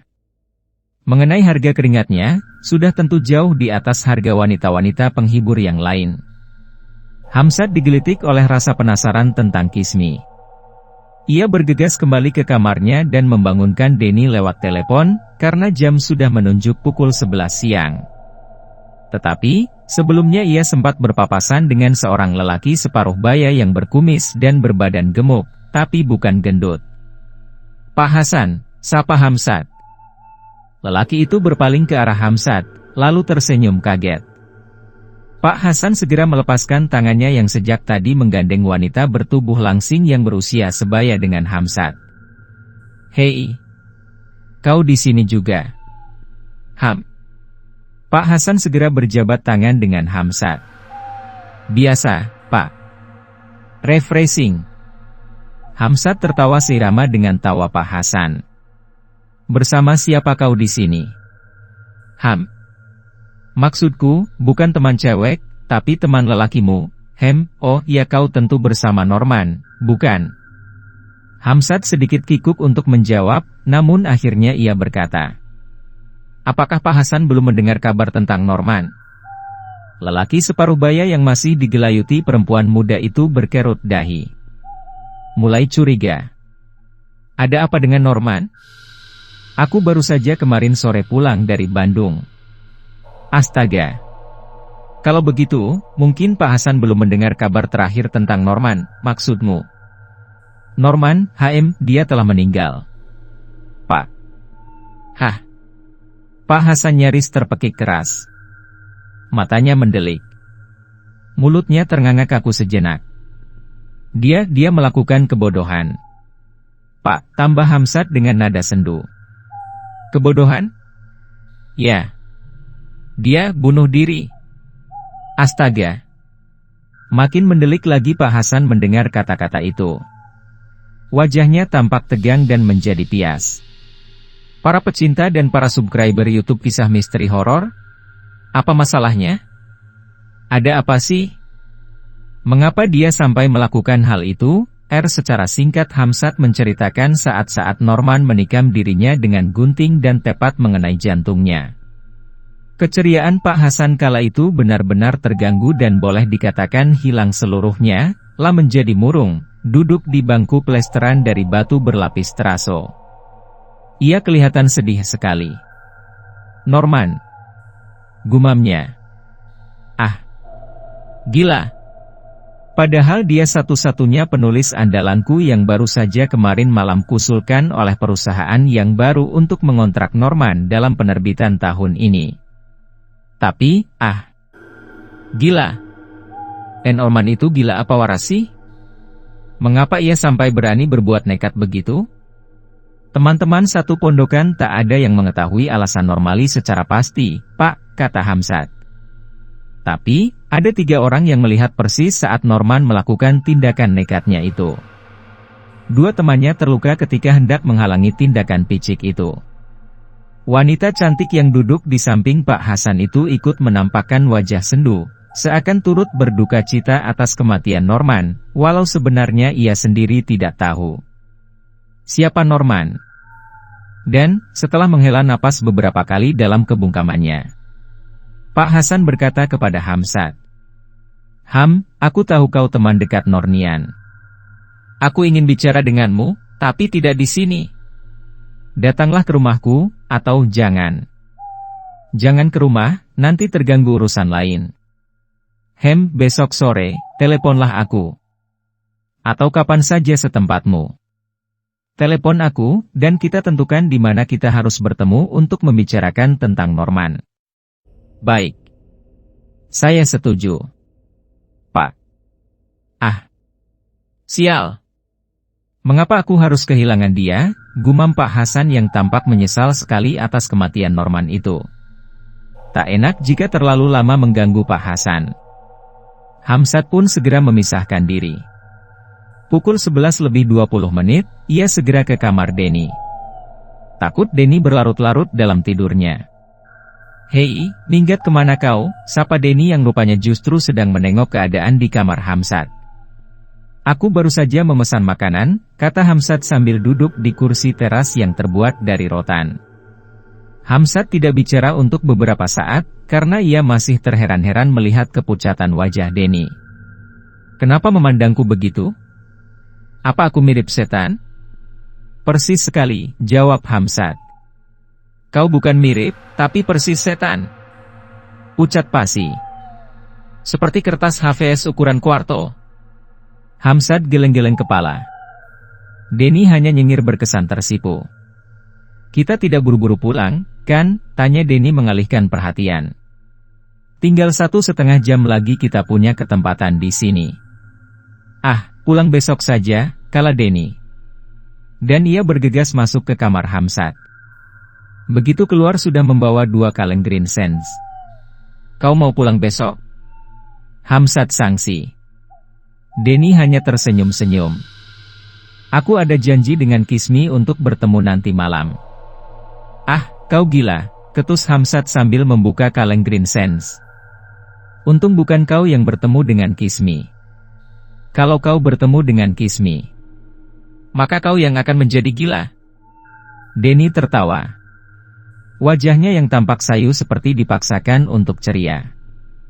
Almarhum Norman pernah bilang begitu padaku, kata Hamzat. Katanya, aku akan tergila-gila jika bertemu dengan Kismi, apalagi sampai bergumul dengan wanita itu, pasti kesan itu menjadi sebuah kenangan yang tak terlupakan seumur hidupku. Benar. Kata-kata Norman itu memang benar. Kismi wanita istimewa yang mempunyai kehebatan luar biasa. Daya tariknya mampu melumpuhkan lututmu, Ham. Wah, aku hampir pingsan menikmati kebahagiaan dengannya. Dia pandai. Pandai dalam segala hal.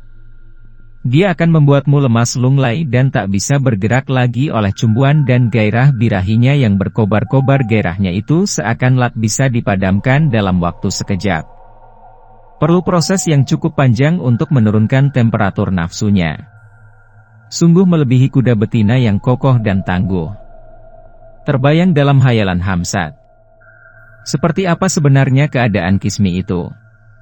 Ia meraba dalam bayangan dan akhirnya menciptakan debar-debar penasaran yang mengganggu ketenangannya. Denny terus bercerita tentang kehebatan Kismi, tentang kecantikan Kismi, dan tentang kesan indah yang ia peroleh dari Kismi. Lalu, meluncurlah pertanyaan dari mulut Hamzat yang bersifat usil.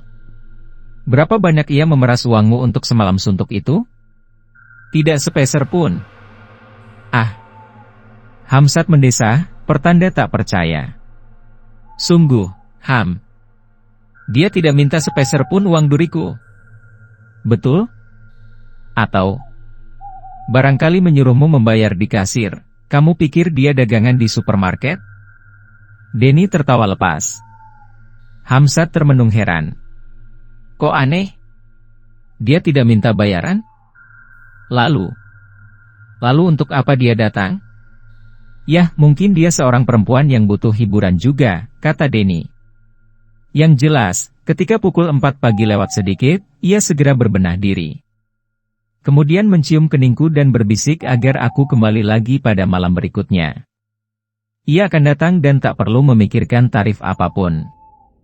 Dia tersinggung kalau aku bertanya tentang tarif cintanya. Dia merasa tidak menjual cinta kepada siapapun. Ia hanya akan datang jika aku pun datang di tempat yang sama. Terlintas kejanggalan yang menggelisahkan hati Hamzat saat itu. Rasa penasarannya semakin menggebu, dan hasrat untuk membuktikan semua kata-kata Denny itu ditekan kuat. Disembunyikan rapat-rapat. "Jadi kau ingin bermalam lagi?" tanya Hamzat dalam kebimbangan. "Ya. Kau bisa datang ke kamarku. Kali ini akan kusempatkan untuk meneleponmu jika dia datang. Tapi ingat, aku tidak mau kau mengganggu kemesraan kami. Awas lu kalau konyol." "Tidak. Aku tidak akan bermalam lagi di sini." "Alah, begitu saja sewot," ledek Denny. "Bukan sewot. Kau ingat, nanti malam adalah hari perkawinan dosen biologi kita, Bu Anis." "Astaga. Benar. Aku hampir lupa. Aku harus datang dalam pesta perkawinan itu." Semua temanku rasa juga datang, karena Bu Anis adalah satu-satunya dosen yang paling akrab di hati para mahasiswanya. Denny maugul-manggut. Lalu kelihatan bingung, lah berkata, ya, Bu Anis nanti malam melangsungkan pernikahan. Dan, wah, repot kalau begini, Ham. Kalau aku tidak datang, itu sangat keterlaluan. Sebab, Bu Anis itu anak dari kakaknya ibuku. Kepada Bu Anis dulu ibuku menitipkan aku agar kuliah di kota ini. Dan kurasa keluargaku pasti datang semua. Malulah aku kalau tidak nongol dalam perkawinan Bu Anis. Jadi, bagaimana dengan janjimu dengan Kismi? Denny diam sampai beberapa saat lamanya, lah dalam kebimbangan yang benar-benar menjengkelkan. Setelah beberapa saat kemudian akhirnya ia memutuskan agar segera pulang saja. Urusan Kismi akan ditunda sampai malam berikutnya. Denny menitipkan pesan tulisan kepada bagian resepsionis. Pesan itu untuk Kismi yang berisi penundaan waktu berkencannya. Maka siang itu juga mereka check out dari motel tersebut. Denny langsung ke rumah Bu Anis untuk membantu persiapan malam perkawinan nanti. Sedangkan Hamzat kembali ke rumahnya dengan sejumlah pertanyaan batin yang menggelisahkan hatinya. Ada sesuatu yang ganjil dari cerita Norman dengan cerita Denny. Tapi, di mana letak keganjilan itu? Aku belum menemukan, pikir Hamzat ketika sore itu bergegas ke pondokan Denny dalam keadaan siap berangkat ke pesta perkawinan Bu Anis. Di pondokan, Hamzat yakin banyak mahasiswa yang akan datang ke perkawinan Bu Anis, karena di situ banyak teman satu kampus dengannya, di antaranya Bahtiar, Ade, dan Yopi. Mulanya Hamzat ingin menghampiri Sonita, cewek kampus yang pernah pergi ke pesta ulang tahun salah seorang teman bersama Hamzat. Tetapi, Hamzat ragu. Sebab Sonita belakangan ini kelihatan mengakrabkan diri dengan Bob, dan kehadiran Hamzat bisa jadi menimbulkan perkara di antara mereka. Karena itu Hamzat lebih setuju untuk pergi bersama-sama anak-anak pondokan saja. Mungkin lebih seru ketimbang harus membawa cewek yang penuh resiko itu. Denny baru saja pergi lagi, Ham, kata Ade. Kemana dia? Menjemput Kismi. Hah? Hamzat terbelalak kaget memandang Yopi yang menjawab pertanyaan tadi. Dengan siapa ia menjemput Kismi? Tigor. Dia paling bernafsu mendengar cerita Denny tentang Kismi. Luar biasa menurutku juga, ada rona ketegangan yang tahu-tahu muncul di wajah Hamzat. Lah memandang Yopi, Ade dan Bahtiar. Satu persatu wajah itu dipandanginya. Kemudian, ia bertanya dengan suara pelan, sepertinya tidak ditujukan pada mereka. Jadi, kalian sudah tahu cerita tentang Kismi? Ade tertawa sinis dalam gaya kelakar, kau pikir cuma kau saja yang boleh mendengar cerita menggerahkan itu? Kami juga berhak mendengarnya dong. Bahtiar menimpali, kami juga berhak menghayalkannya dong. Betul, enggak? Dan, Ade serta Yopi menjawab serempak. Betul. Setelah diam sesaat, Hamzat berkala, tiba-tiba aku mencemaskan Denny. Hamzat tampak resah. Cemas? Kenapa harus cemas? Entahlah. Perasaan cemas itu juga timbul sebelum malam kematian Norman. Ah, mau ada apa, ya? Gumam Hamzat dengan mengendarai mobil jeep milik Tigor, Denny bernafsu sekali Utiluk membawa Kismi pada pesta perkawinan Bu Anis. Ia ingin memamerkan Kismi kepada keluarganya yang malam itu berkumpul di gedung tempat pesta perkawinan itu berlangsung. Sedangkan Tigor adalah salah satu pemuda korban hayalan cerita Denny. Para pecinta dan para subscriber YouTube kisah misteri horor, Tigor penasaran sekali dan ingin melihat sendiri seperti apa Kismi itu. Benarkah cerita Denny bukan sekadar bualan belaka? Pukul 7 malam kurang beberapa menit, mereka tiba di bagian resepsionis. Seorang pemuda berdasi kupu-kupu duduk di balik meja resepsionis dan menyambut kedatangan Denny serta Tigor dengan senyum ramah. "Ada yang bisa saya bantu, Bung?" kata resepsionis itu. Seperti sebuah hafalan. "Saya tadi siang titip pesan dengan petugas yang badannya sedikit gemuk. www.rajaibookgratis.com 39. Oh, maksudnya Mas Gagan? Entah siapa dia punya nama, tapi dia bagian resepsionis tadi siang. Mungkin sekarang tugasnya telah Anda gantikan?" "Ya. Benar. Saya tugas malam." "Ada pesan apa maksudnya?" Denny sedikit bingung menjelaskannya. Lalu, dengan hati-hati ia ceritakan pertemuannya kemarin malam dengan Kismi. Tetapi, petugas itu tampak kebingungan juga. "Maaf, kami memang mempunyai wanita-wanita yang, sering dipesan oleh para tamu. Tetapi, tidak ada yang bernama Kismi." Mungkin Anda memesannya dari motel lain?" "Tidak. Saya memesannya dari sini. Dan, perempuan itu datang juga ke kamar saya. Maka, saya titip pesan untuknya, karena seharusnya hari ini saya masih di sini menunggu dia. Tapi, karena ada resepsi perkawinan keluarga, jadi saya tinggalkan.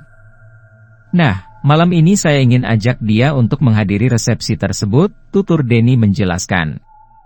Sejenak kemudian petugas itu mencari sesuatu dan menemukan surat Denny untuk Kismi. "Mungkin ini surat Anda?" "Ya. Benar. Rupanya belum disampaikan, ya. Mungkin tak seorang pun dari kami yang mengetahui perempuan bernama Kismi, Bung. Dan kalau begitu, biasanya kami tunggu saja di sini apabila perempuan itu datang, baru kami serahkan surat ini. Dari tadi dia belum datang?" Tigor yang tak sabar mulai angkat bicara. "Belum. Dalam buku tamu ini juga tidak ada yang mencantumkan namanya sebagai Kismi," jawab petugas resepsionis dengan ramah. Sesaat kemudian, ketika Denny dan Tigor berbicara bisik-bisik, petugas itu bertanya lagi, "Maaf. Di mana Anda semalam menginap?" "Maksud saya, di kamar kenanga atau flamboyan?" "Di kamar seruni," jawab Denny. Petugas resepsionis itu kelihatan terperanjat sesaat, dan buru-buru menyembunyikan perasaan kagetnya itu. Tigor sempat mengetahui hal itu, kemudian sedikit berkerut dahi karena merasa curiga. "Apakah kamar itu sampai sekarang masih kosong?" "Saya rasa begitu, Bung." Resepsionis itu telah berhasil menguasai rasa kagetnya, sehingga memberi jawaban ramah kepada Denny. Tetapi Tigor diam-diam memperhatikan wajah pemuda tersebut yang tampaknya mulai dihinggapi keresahan. "Dia janji jam berapa akan datang?" tanya Tigor kepada Denny. "Dia tidak menentukan jamnya, tapi yang jelas dia pasti datang untuk menemuiku kembali." Barangkali. Petugas itu sedikit gugup. "Barangkali Anda bisa menunggunya jika membawa King kamar itu lagi, Bung." Kurang efisien itu," Denny mendesah. "Atau barangkali Bung mau menunggunya?" Petugas itu tetap ramah.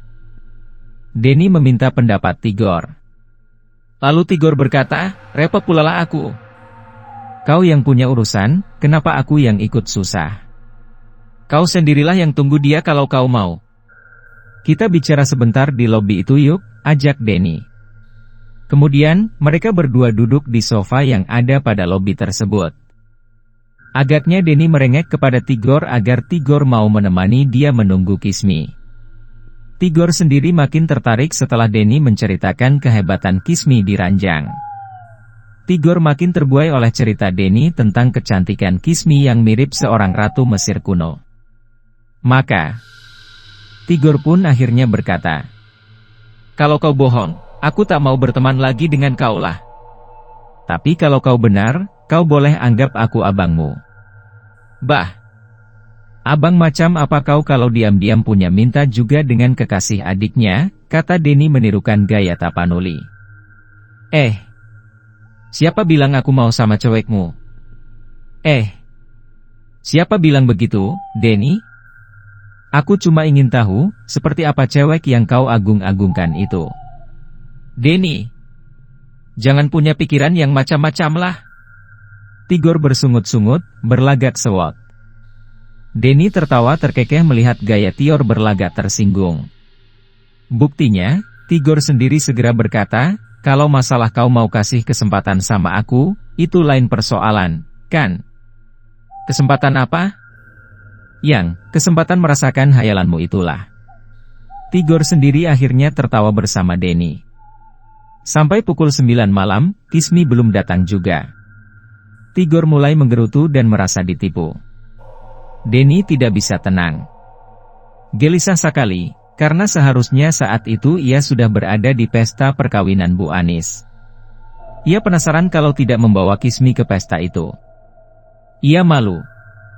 Dan, ia yakin, bahwa Kismi pasti datang sesuai janjinya. "Bagaimana ini, Denny? Sudah pukul 10 malam kurang sedikit. Apa kita harus tunggu dia sampai pagi, atau tinggalkan saja dongengmu itu? Kita ke resepsi sekarang lah. Biar aku tak kena marah keluargamu." Kesal sekali hati Denny. Lah dicekam oleh kebimbangan yang menyebalkan. Menunggu Kismi seperti menanti kematian yang memuakkan. Dan akhirnya Denny pun setuju dengan usul Tigor untuk meninggalkan motel itu. Mereka segera melejit ke arah gedung pertemuan yang dipakai mengadakan pesta perkawinan Bu Anis. Denny yang mengemudikan mobil itu. Karena Denny yang tahu persis mencari jalan pintas menuju gedung pertemuan untuk mempersingkat waktu. Tapi, tiba-tiba mobil itu mogok di perjalanan. Berulang kali Denny menstarternya, tapi mesin tak mau hidup lagi. Tigor mengambil alih kemudi, dan ternyata sama saja. "Bah, mobil macam apa ini? Bensin masih ada, oli masih ada, air masih ada, kenapa macet? Macam-macam pula mobil ini. Alah. Maaf. Apa yang rusak ini?" Tigor menggerutu dan ngomel-ngomel sendiri, sedangkan Denny diliputi rasa gelisah yang membuatnya menggeram-geram dan mendesah-desah tak karuan. Tigor mendorong mobil, sementara Denny memegang kemudi, tapi hasilnya nol.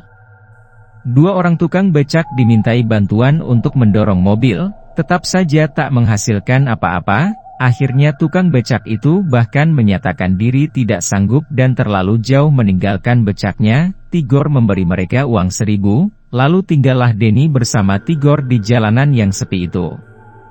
Malam melengangkan udara dingin. Sepertinya mau hujan, karena langit mendung, tak berbintang satupun. Jalanan itu adalah jalanan yang jarang dilalui kendaraan karena di samping banyak lubang juga karena tak ada penerangan. "Denny." Tiba-tiba Denny mendengar seseorang memanggilnya. Ia tersentak kaget dan matanya membelalak mencari-cari suara tersebut. Tigor sedang mencoba mengutak-atik mesin mobil, sehingga ia tidak melihat Denny kelabakan mencari sesuatu. Beberapa saat setelah mencoba mengutak-atik mesin, Tigor mencoba menstarternya, tapi masih belum bisa hidup mesin mobil itu. "Kurang ajar," umpatnya sendiri. "Sudah jam berapa ini, Denny? Aku rasa kita sudah terlambat." Mereka sudah pulang dari pesta perkawinan Bu Anis. "Bakar saja mobil ini." "Gor," seraya Denny melirik arlojinya yang menunjuk pukul 12 tengah malam lewat 5 menit. Jangan begitu kau. Kalau mobil itu bagus, kau tidak pernah suruh aku bakar, kan? Ini kan namanya insiden kecil. Mobil rungsokan kau bawa kemana-mana," gerutu Denny. "Denny," suara itu terdengar lugi. Tigor ingin mengatakan sesuatu, tapi Denny melarang Tigor bicara. SSST. Jangan bicara, bisik Denny. Aku mendengar suara perempuan memanggilku. Sudah 2 kali ini, Gor. Ah, kau macam-macam pula. SSST, benar. Diamlah dulu. Dengarkan suara itu, siapa tahu ia memanggilku lagi. Tigor hanya menghela napas dan menghempaskannya dengan kesal. Ia kesal terhadap mobilnya sendiri, juga kesal terhadap tingkah Denny yang menurutnya mengada-ada. Tetapi, ketika ia hendak berdiam diri beberapa saat, ia merasa tengkuk kepalanya merinding. Bulu-bulunya meremang sendiri, dan ia pun bergidik sambil mendesis pelan. Aku jadi merinding, Denny. Aku juga, bisik Denny. Celaka. Matilah aku kalau tempat ini ternyata angker, kata Tigor dengan sedikit tegang, suaranya tak berani keras. Deru angin malam pembawa hujan mulai terang menyibakkan rambut-rambut mereka. Tigor semakin cemas, takut kalau hujan turun, sementara mereka berhenti di jalanan sepi. Kanan kiri adalah rawa-rawa yang ditanami semacam tanaman kangkung atau sejenisnya. Tak jelas karen malam.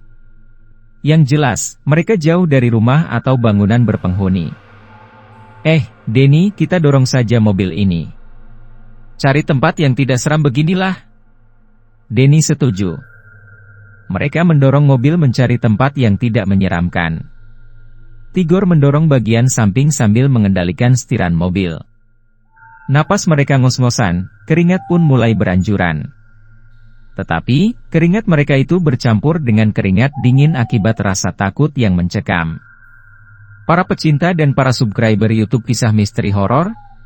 Beberapa saat setelah mereka mendorong mobil, Denny yang mendorong dari bagian belakang mobil, tiba-tiba berhenti melangkah. Ia mendengar suara perempuan memanggilnya. Tigor. Aku mendengar suara Kismi memanggilku. Ah, tak ada suara apa-apa. Kau jangan macam-macam lah. Bikin orang sport jantung saja, gerutu Tigor sambil tetap mendorong mobil. Dorong lagi mobil ini. Jangan diam sajalah. Denny mencoba melupakan suara itu. Ia mendorong mobil lagi. Sampai akhirnya, mereka menemukan sebuah warung di pangkalan ojek. Ada 2 tukang ojek yang ada di situ. Dan hati Tigor serta Denny sedikit lega. Setidaknya mereka berada di antara beberapa orang. Syukur ada yang bisa memperbaiki mobil, atau memberi saran yang terbaik bagi Tigor dan Denny. Warung itu terletak pada satu tikungan jalan raya yang mempunyai cahaya lampu merkuri di salah satu sisi. Sinar lampu itu jatuh ke warung dalam keadaan remang-remang, tetapi nyala lampu Petromax di warung itu cukup membuat penerangan tersendiri di sekitar situ. Ternyata dari 2 tukang ejek itu, tak ada yang bisa diharapkan untuk membetulkan mesin mobil Tigor. Bahkan mereka bersikap acuh tak acuh. Tak mau memberi saran apapun. Sementara itu, pemilik warung jalanan itu juga tidak tahu soal mesin mobil dan tidak punya pandangan yang lebih baik. Pemilik warung itu seorang lelaki lanjut usia dengan anak lelakinya yang masih belasan tahun. Tigor dan Denny akhirnya ngopi di warung itu sambil mencari ide untuk kembali ke pondokan mereka. Apakah mobil harus dititipkan pada pemilik warung ini? Kita pulang naik taksi saja, usul Tigor. Denny menjawab dengan ketus karena dongkol pada nasibnya. Kalau mobilmu mau hilang, silakan saja kau titipkan ke warung ini. Esok pagi warung ini sudah tidak ada. Mereka jualan pada waktu malam saja. Denny ingin bicara lagi. Tetapi kali ini ia mendengar suara seseorang berseni di kejauhan memanggilnya. Denny. Denny. Tolong aku. Arah suara itu dari tempat Denny dan Tigor tadi mendoyong mobilnya. Denny terperanjat karena ia yakin bahwa Kismi sejak tadi sebenarnya menyusul mereka. Kismi tertinggal di belakang mereka, dan sekarang agaknya wanita itu mendapat kesulitan. Maka, Denny segera melompat keluar dari warung. Hei, mau kemana kau? Denny? Seru Tigor. Kismi menyusul kita. Gor. Lah tertinggal di belakang kilas sejak tadi. Ah, Mana mungkin dia berani lewat jalan sepi itu sendirian, bantah Tigor. Tapi, aku mendengar suaranya memanggilku, lah minta tolong. Denny segera pergi, kembali ke arah semula. Tigor sangsi untuk mengikutinya. Ketika ia memandung jalanan yang gelap itu, ia melihat sosok bayangan Denny yang melangkah cepat bagai mengejar suara yang memanggilnya. Tetapi, Tigor sendiri sejak tadi tidak mendengar suara perempuan. Sekalipun tidak pernah. Maka, ia jadi merinding sendiri, dan masuk ke warung lagi. Apakah Bapak mendengar suara perempuan berseru dari sana? Pak, tanya Tigor pada pemilik warung. Tidak.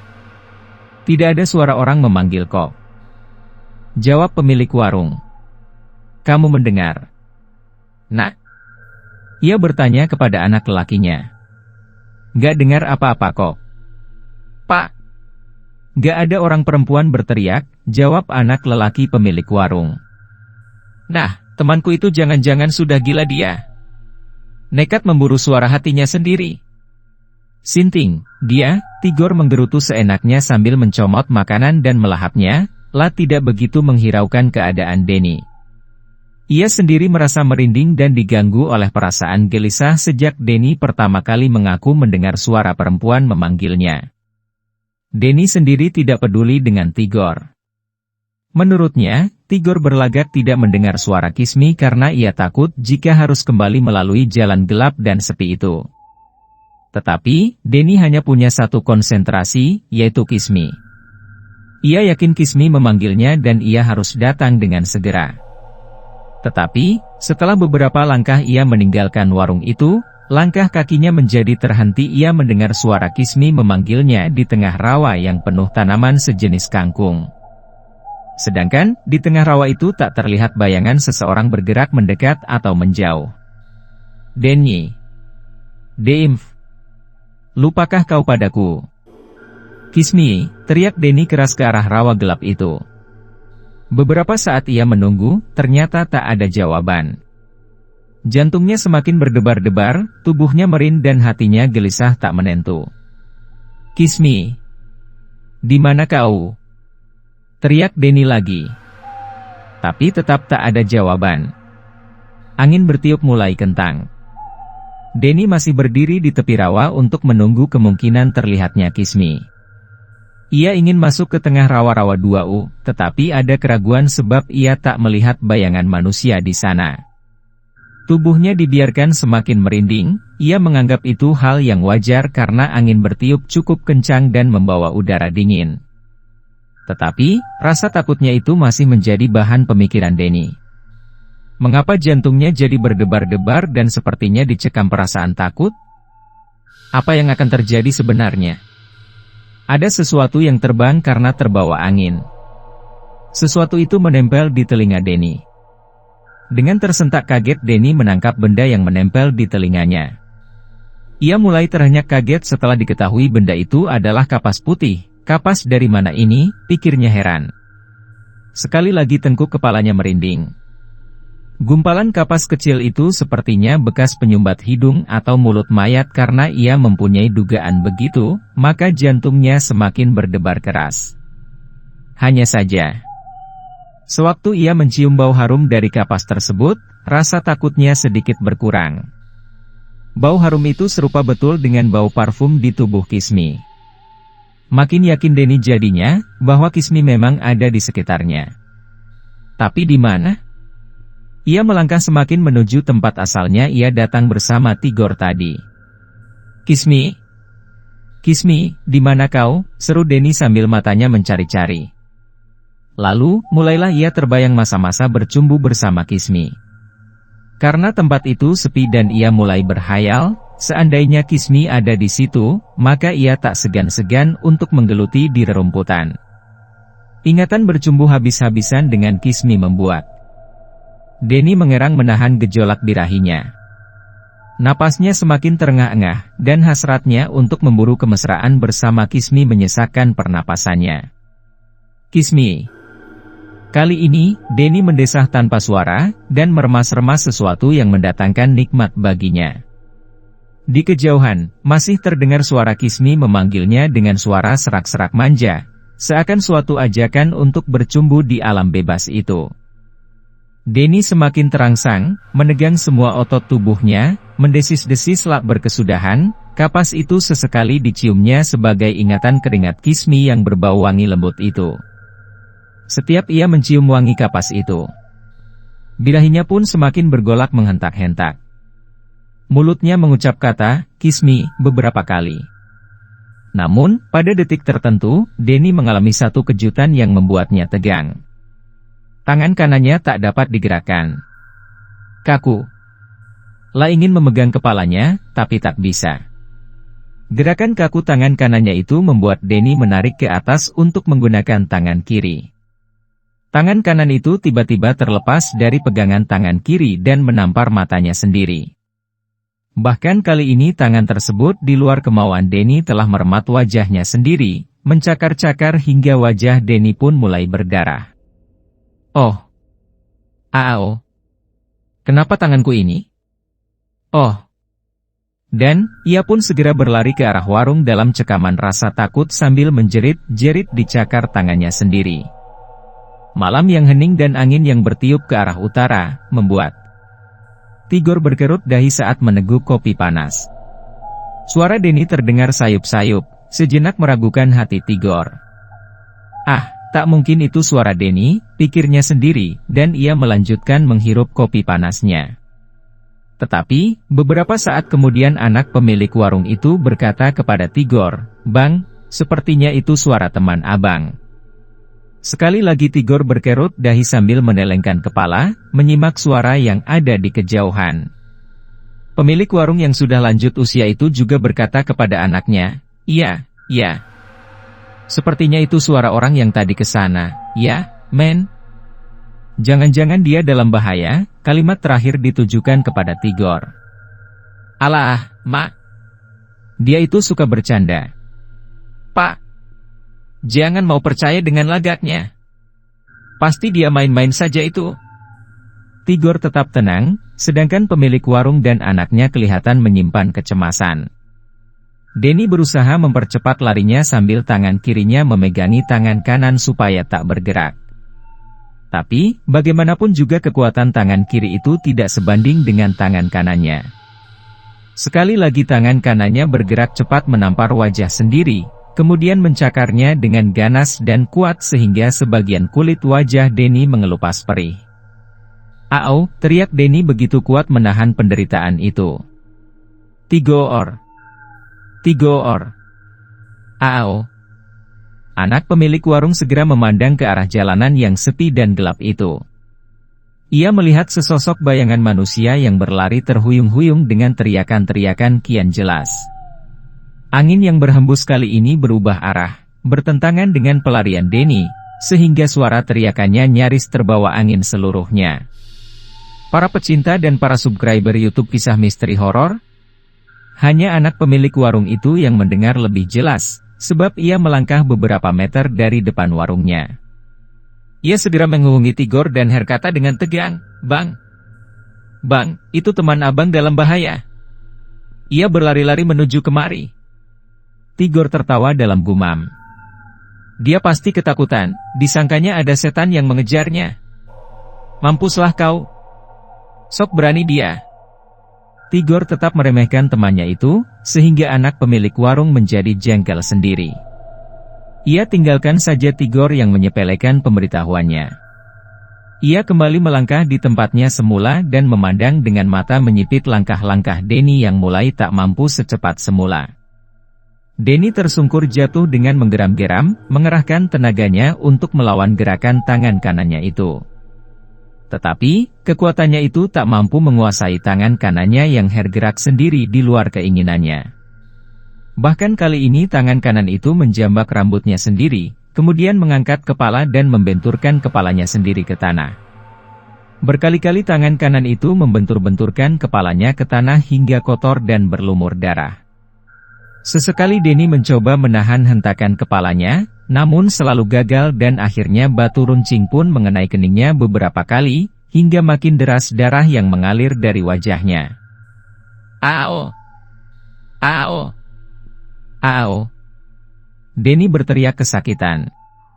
Kemudian ia berusaha sekuat tenaga untuk bisa berdiri. Dan, ia berhasil. Tangan kanannya bergerak kaku melepaskan rambutnya. Gerakan kaku itu akibat kekuatan Denny memaksa agar tangan tersebut tidak bergerak.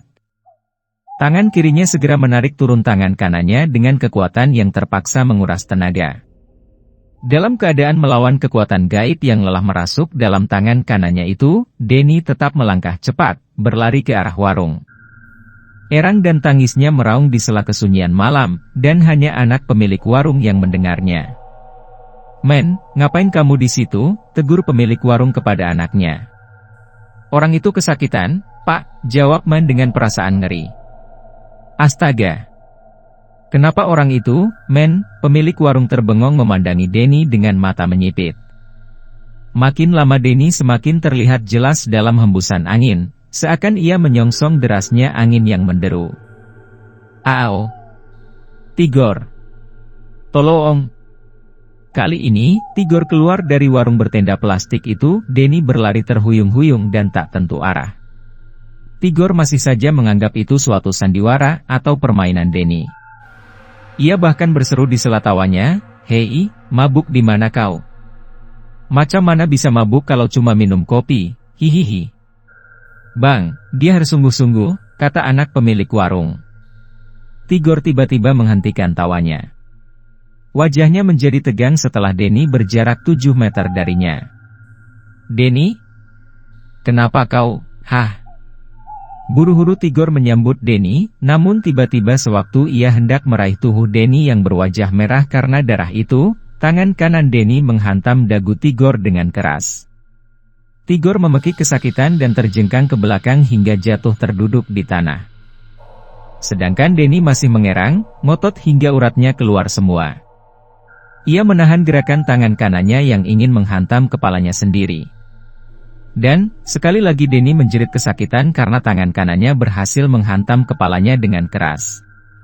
Dua tukang ojek itu segera mendekati Denny, karena mereka curiga darah membasah di wajah Denny. "Ada apa, Wak?" tanya salah seorang tukang ojek kepada pemilik warung. "Gak tahu, tuh. Dia tahu-tahu menghajar temannya dan memukuli dirinya sendiri." "Gila barangkali, dia," kata tukang ojek yang lain. Denny masuk ke warung dengan gerakan kaku dan meraung-raung. Tangan kanannya yang masih mengejang kaku, seakan-akan bergerak sendiri. Kasihan dia, tukang ojek yang jangkung hendak menolong Denny dengan cara memegang kedua pundaknya. Sayang sekali, sebelum tangan tukang ojek itu menyentuh tubuh Denny, tangan kanan itu sudah lebih dahulu mengibas dan menampar lelaki jangkung itu dengan keras. Tentu saja lelaki jangkung itu terpekik kesakitan dan terhuyung-huyung ke belakang. "Oh ho, hahaha. Ao!" Denny bersuara tak karuan, membuat semua orang tak berani mendekati Denny. Apalagi dalam keadaan wajah berlumur darah itu Denny mendelik-delik dengan liar. Oh, menyeramkan sekali. Pemilik warung dan anaknya gemetaran, memandang dari luar warungnya. "Denny? Denny? Apa yang terjadi, Denny?" teriak Tigor sambil mendekati Denny.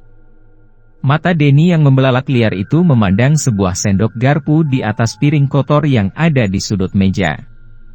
Agaknya piring itu bekas orang makan yang belum dicuci. Seketika itu, sambil menggeram Denny menahan tangan kanannya yang ingin bergerak mengambil garpu makan itu. "Denny, apa-apaan kau sebenarnya, bangsat?" bentak Tigor. Ia dalam keadaan panik melihat Denny berlumur darah. Wajahnya lebih panik lagi setelah Denny terlihat menggenggam sebuah garpu makan dengan tangan kanannya. Garpu makan diacungkan ke arah diri sendiri. Suara Denny menggeram, sementara tangan kirinya menahan kuat-kuat gerakan tangan kanannya yang ingin menikam diri sendiri. "Oh, Tigor, tolong aku. Tangan kananku. Oh, tangan ini sukar ku kendalikan, dan... Ao!" Denny menjerit lagi karena tangan kanannya berhasil menghunjamkan garpu makan itu ke arah pundak kirinya, dekat dengan leher. Tigor hendak menyergap Denny, namun ia terpaksa berpaling dan menghindar seketika, karena dengan cepat tangan kanan itu bergerak mengibas dan mengenai pipi Tigor hingga berdarah. Jup. Hug. KRRR. Edan kau. Edaan, teriak Tigor dengan mata makin membelalak ketika ia melihat Denny menusukkan garpu bermata 3 itu ke arah tenggorokannya. Ia mendelik, matanya terbeliak-beliak. Batang garpu masuk terbenam ke bagian tengah leher, dan membuat Denny tak mampu bicara lagi. Ia seperti kambing yang disembelih seketika. Tigor mau menyergap bersama kedua tukang ojek, namun masing-masing merasa ciut nyalinya dan takut terkena sabetan garpu itu lagi. Tigor hanya bisa berseru, "Jangan nekat, Denny. Jangan berpikiran picik. Kismi masih bisa kau temani kalau kau hidup, tapi... Tepat pada saat itu Denny mendelik, membungkuk dan akhirnya jatuh dengan darah tersembur dari jantungnya yang terkena tusukan garpu yang kedua kalinya. Anak pemilik warung memeluk ayahnya, tak tega melihat peristiwa mengerikan itu. Dan, anak tersebut tak sempat melihat, bagaimana susah payahnya Denny mencabut garpu yang telah terbenam di jantungnya, kemudian berusaha menikam dirinya lagi, dan berhasil mengenai ulu hati. Darah semakin menyembur ke makanan atau toples tempat peyek kacang. Darah menjadi berceceran di mana-mana. Pada saat itu, Denny menjadi melemas. Sepertinya sudah tak ada setan yang masuk dalam raganya. Lalu, jatuhlah ia. Terkapar dekat bangku warung dengan berlumuran darah tak bisa diharapkan lagi. Tigor bermaksud mencari mobil ambulans atau mobil darurat untuk membawa Denny ke rumah sakit. Tetapi, usaha itu rupanya tak pernah berhasil, sebab beberapa saat kemudian, tubuh Denny itu tak mampu bergerak lagi. Ia menghembuskan napasnya yang terakhir dengan masih sempat menyebut kata, "Kismi," dalam desah napas penghabisannya. Maka, meninggallah Denny dengan keadaan dan suasana yang amat mengerikan. Tigor tidak bisa berbicara sepatah kata pun melihat kenyataan itu. Mulutnya seperti dibekukan, kerongkongannya kering dan sukar untuk mengeluarkan suara. Lidahnya pun seperti terbuat dari besi, kaku sekali untuk digerakkan. Seorang tukang ojek mengambil inisiatif, menghubungi pos polisi terdekat. Mereka mempunyai kesimpulan yang sama, bahwa kematian Denny adalah satu tindakan bunuh diri, tanpa campur tangan pihak lain. Berita itu sempat membuat Hamsat nyaris jatuh pingsan di rumahnya. Ade menghubungi Hamsat pada pagi hari, 4 jam setelah jenazah almarhum Denny tiba di pondokan mahasiswa. Hamsat merasa dibantai jiwanya dengan berita kematian Denny.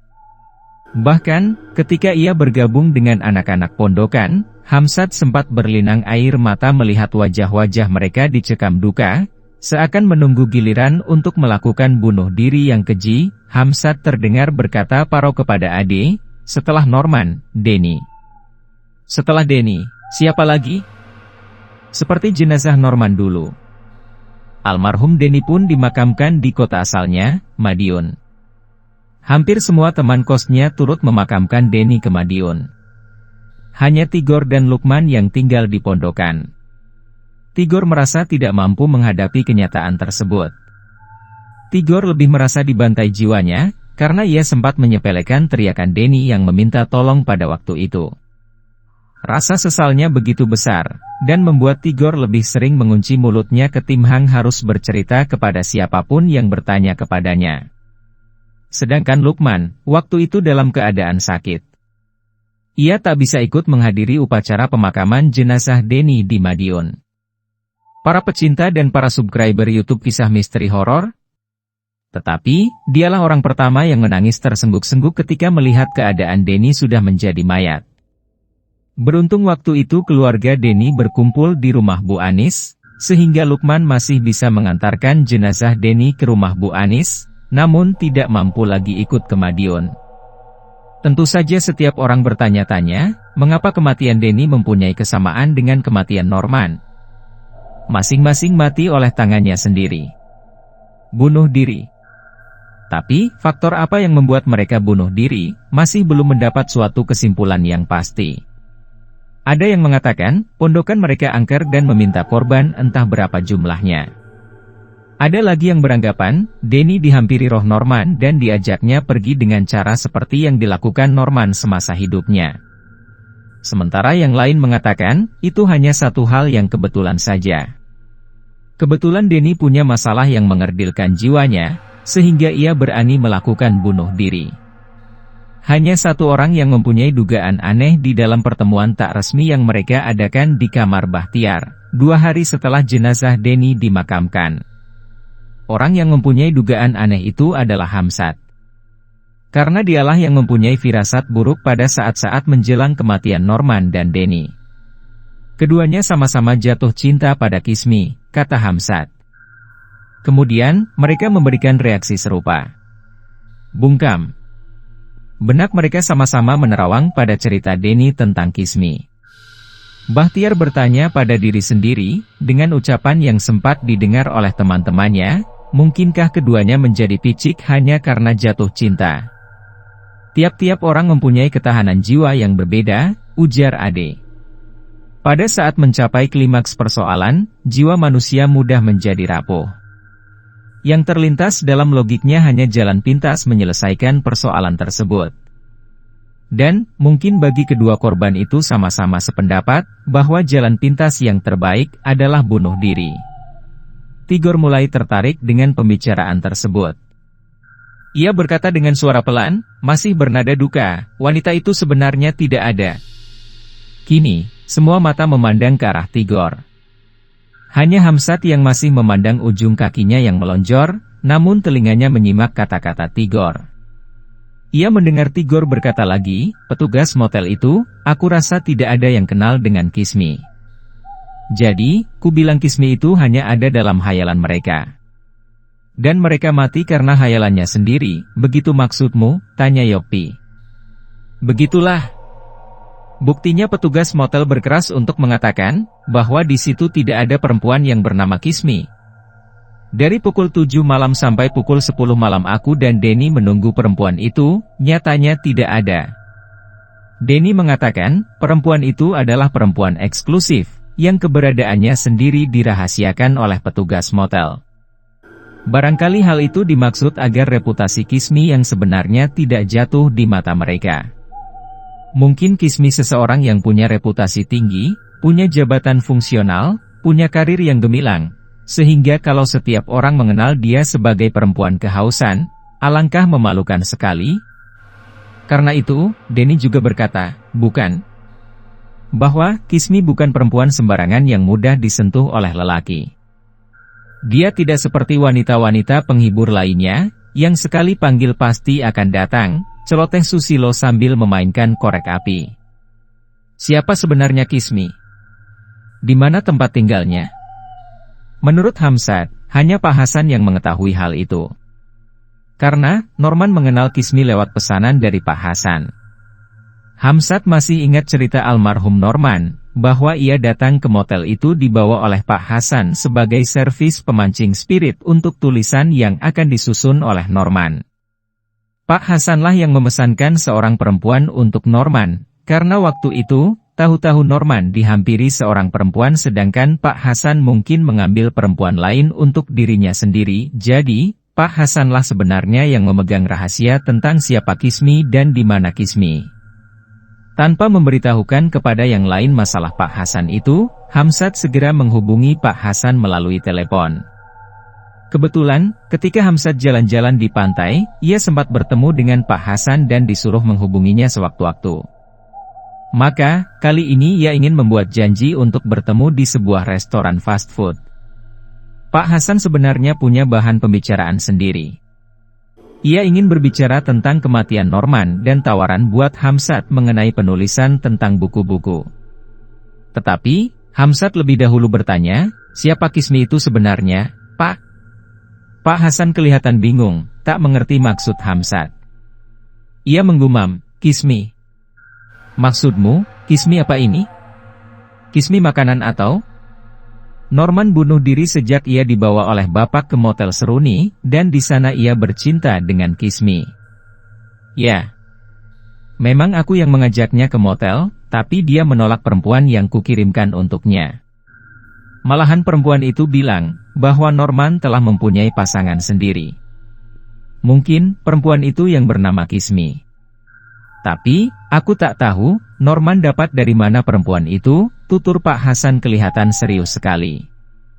Hamzat masih curiga. Jadi, Pak Hasan benar-benar tidak mengenal perempuan yang bernama Kismi? Tidak. Mendengar nama itu pun aku baru sekarang. Pak Hasan tertawa pendek. Kusangka tadinya Kismi itu nama makanan. Jadi, tadi aku sedikit bingung. Hamzat tersenyum tawar, kemudian menghempaskan napas. Rona duka terlihat samar-samar di wajah itu, membuat Pak Hasan berbalik curiga kepada Hamzat. Ada apa sebenarnya, Ham? Apa benar kematian Norman karena mengenal perempuan bernama Kismi? Ya. Benar. Tempo hari, ketika saya bertemu Pak Hasan di pantai, saya dengan teman saya mencari perempuan yang bernama Kismi. Teman saya, Denny, berhasil bertemu dengan Kismi, tapi ia tidak sempat berbicara panjang lebar mengenai Norman. Ia terbuai dan bergumul dengan Kismi sampai pagi. Badannya lemas, wajahnya jadi pucat seperti mayat hidup. Beberapa hari yang lalu, Denny pun mati karena bunuh diri. Hah? Pak Hasan mendelik. Denny menikam leher, jantung dan ulu hatinya dengan garpu makan di sebuah warung.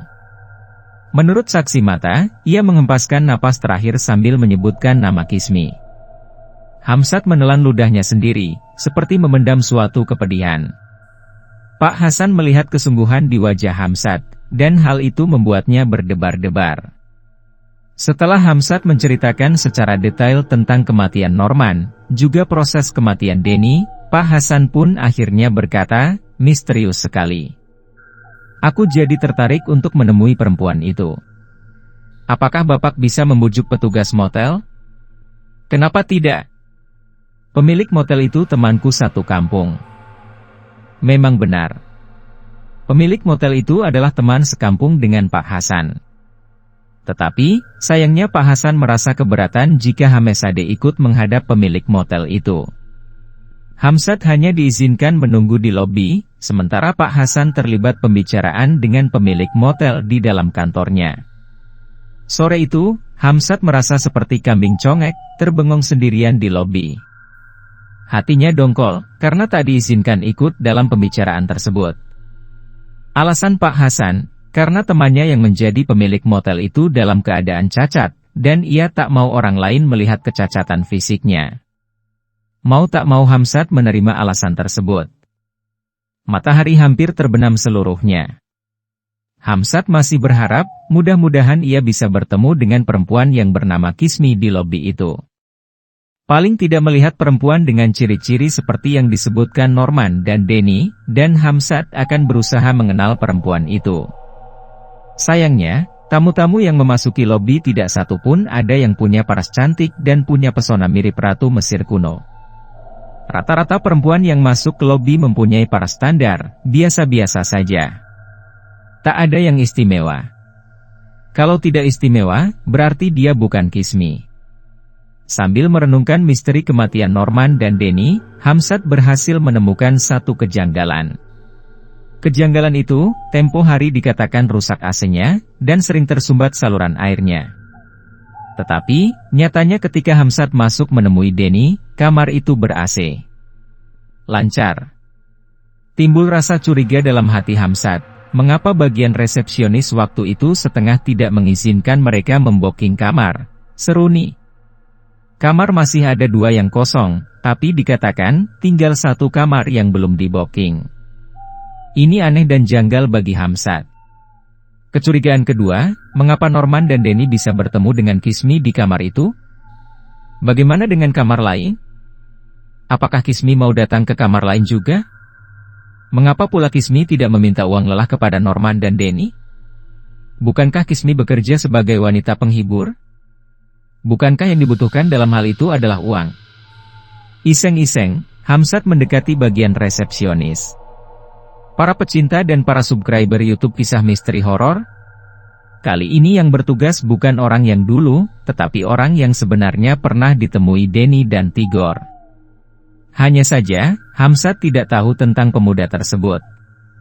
"Masih ada kamar kosong, Mas?" sapa Hamzat dengan ramah. "Masih," jawab bagian resepsionis dengan ramah pula.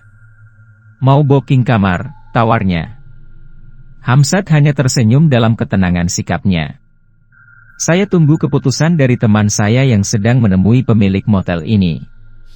Kalau dia mengajak bermalam di sini, ya, mau tak mau kami booking 2 kamar."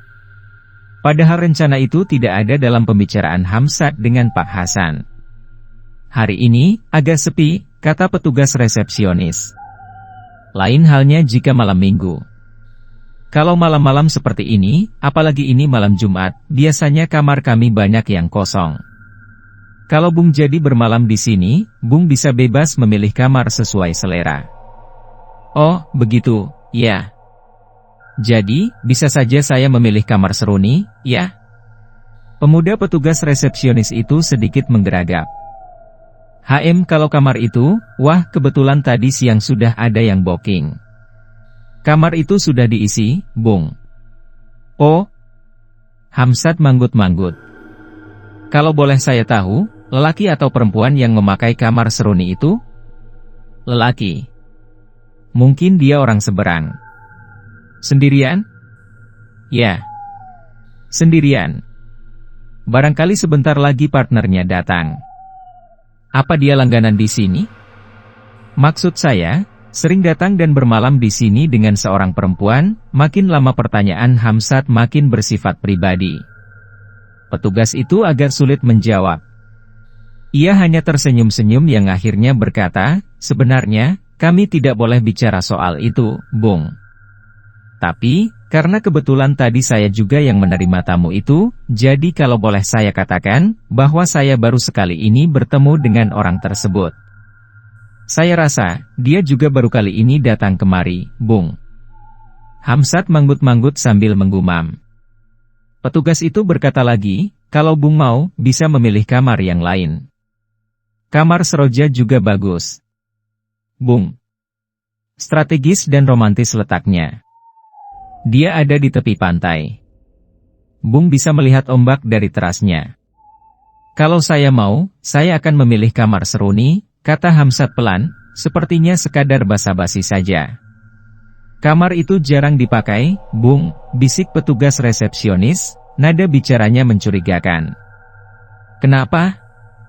AC-nya rusak? Saluran airnya tersumbat?" Petugas itu tertawa pendek. "Itu hanya alasan kami. Sebenarnya, kami menghindari kamar itu dari para tamu. Kalau tidak memaksa sama sekali, kami tidak izinkan para tamu menggunakan kamar tersebut." "Alasannya?" desak Hamzat semakin penasaran. "Kamar itu angker, Bung." Kali ini suaranya yang berbisik namun ditekankan kalimatnya itu, membuat Hamzat menjadi merinding seketika. Ia memandang ke arah luar, ternyata malam mulai datang. Suasana tak secerah waktu ia tiba di motel ini. Dan, suasana malam itu makin membuat Hamzat berdebar-debar setelah mendengar jawaban petugas tersebut. Sebenarnya Hamzat ingin bertanya lebih lanjut mengenai kamar seruni, sayangnya petugas itu harus menemui tamu yang hendak membooking kamar. Hamzat ditinggalkan, dan kini ia kembali ke mobil lobi, duduk di sana merenung diri. Hatinya menjadi galau. Resah. Batinnya bertanya-tanya, benarkah kamar itu angker? Jika benar begitu, mengapa begitu mudah petugas resepsionis itu mengatakannya kepadaku? Seharusnya dirahasiakan. Ini menyangkut prestise motel ini sendiri, kan? Kurasa ia mengada-ada. Dengan cara begitu, diharapkan aku tidak kecewa dan mau memilih kamar lain. Brengsek. Itu hanya teknik propagandanya saja. Hamzat mendesah kesal. Pak Hasan terlalu lama ngobrol di dalam dengan pemilik motel yang juga sebagai manajer. Untuk menghilangkan kejenuhannya, Hamzat melangkah keluar dari lobi, menikmati udara malam di luar lobi. Dalam pikirannya sempat terlintas satu harapan. Mudah-mudahan cewek yang akan datang ke kamar seruni itu adalah Kismi. Kalau benar yang akan melayani tamu di kamar seruni itu Kismi, maka ada baiknya kalau aku menghadangnya di sini. Kismi pasti akan berjalan lewat arah sini untuk menuju kamar Serani. Mungkin aku bisa menyapanya, setidaknya melihat dengan mata kepala sendiri kecantikan yang konon istimewa itu. Harapan itu adalah harapan yang sia-sia. Karena, sebelum Kismi muncul, Pak Hasan telah keluar dari lobi dan melambaikan tangan kepada Hamzat, memanggil. Mereka kembali duduk di lobi. Pak Hasan berkata kepada Hamzat, "Aku sudah mendesaknya beberapa kali, tapi dia tetap mengatakan, tidak ada anak buahnya yang bernama Kismi. Bahkan ia mengingatkan padaku, agar jangan sekali-kali menggunakan kamar Seruni." "Kenapa?" katanya. "Kamar itu angker," bisik Pak Hasan dalam ketegangan. Hamzat sedikit terperanjat dan merasa heran, karena pernyataan itu sama dengan pernyataan petugas resepsionis tadi. "Saya tidak yakin, Pak," kata Hamzat. "Saya rasa itu satu cara untuk mempromosikan kamar-kamar lainnya. Kalau tidak percaya, malam ini juga aku disuruh membuktikannya, Ham." "Percuma, Pak.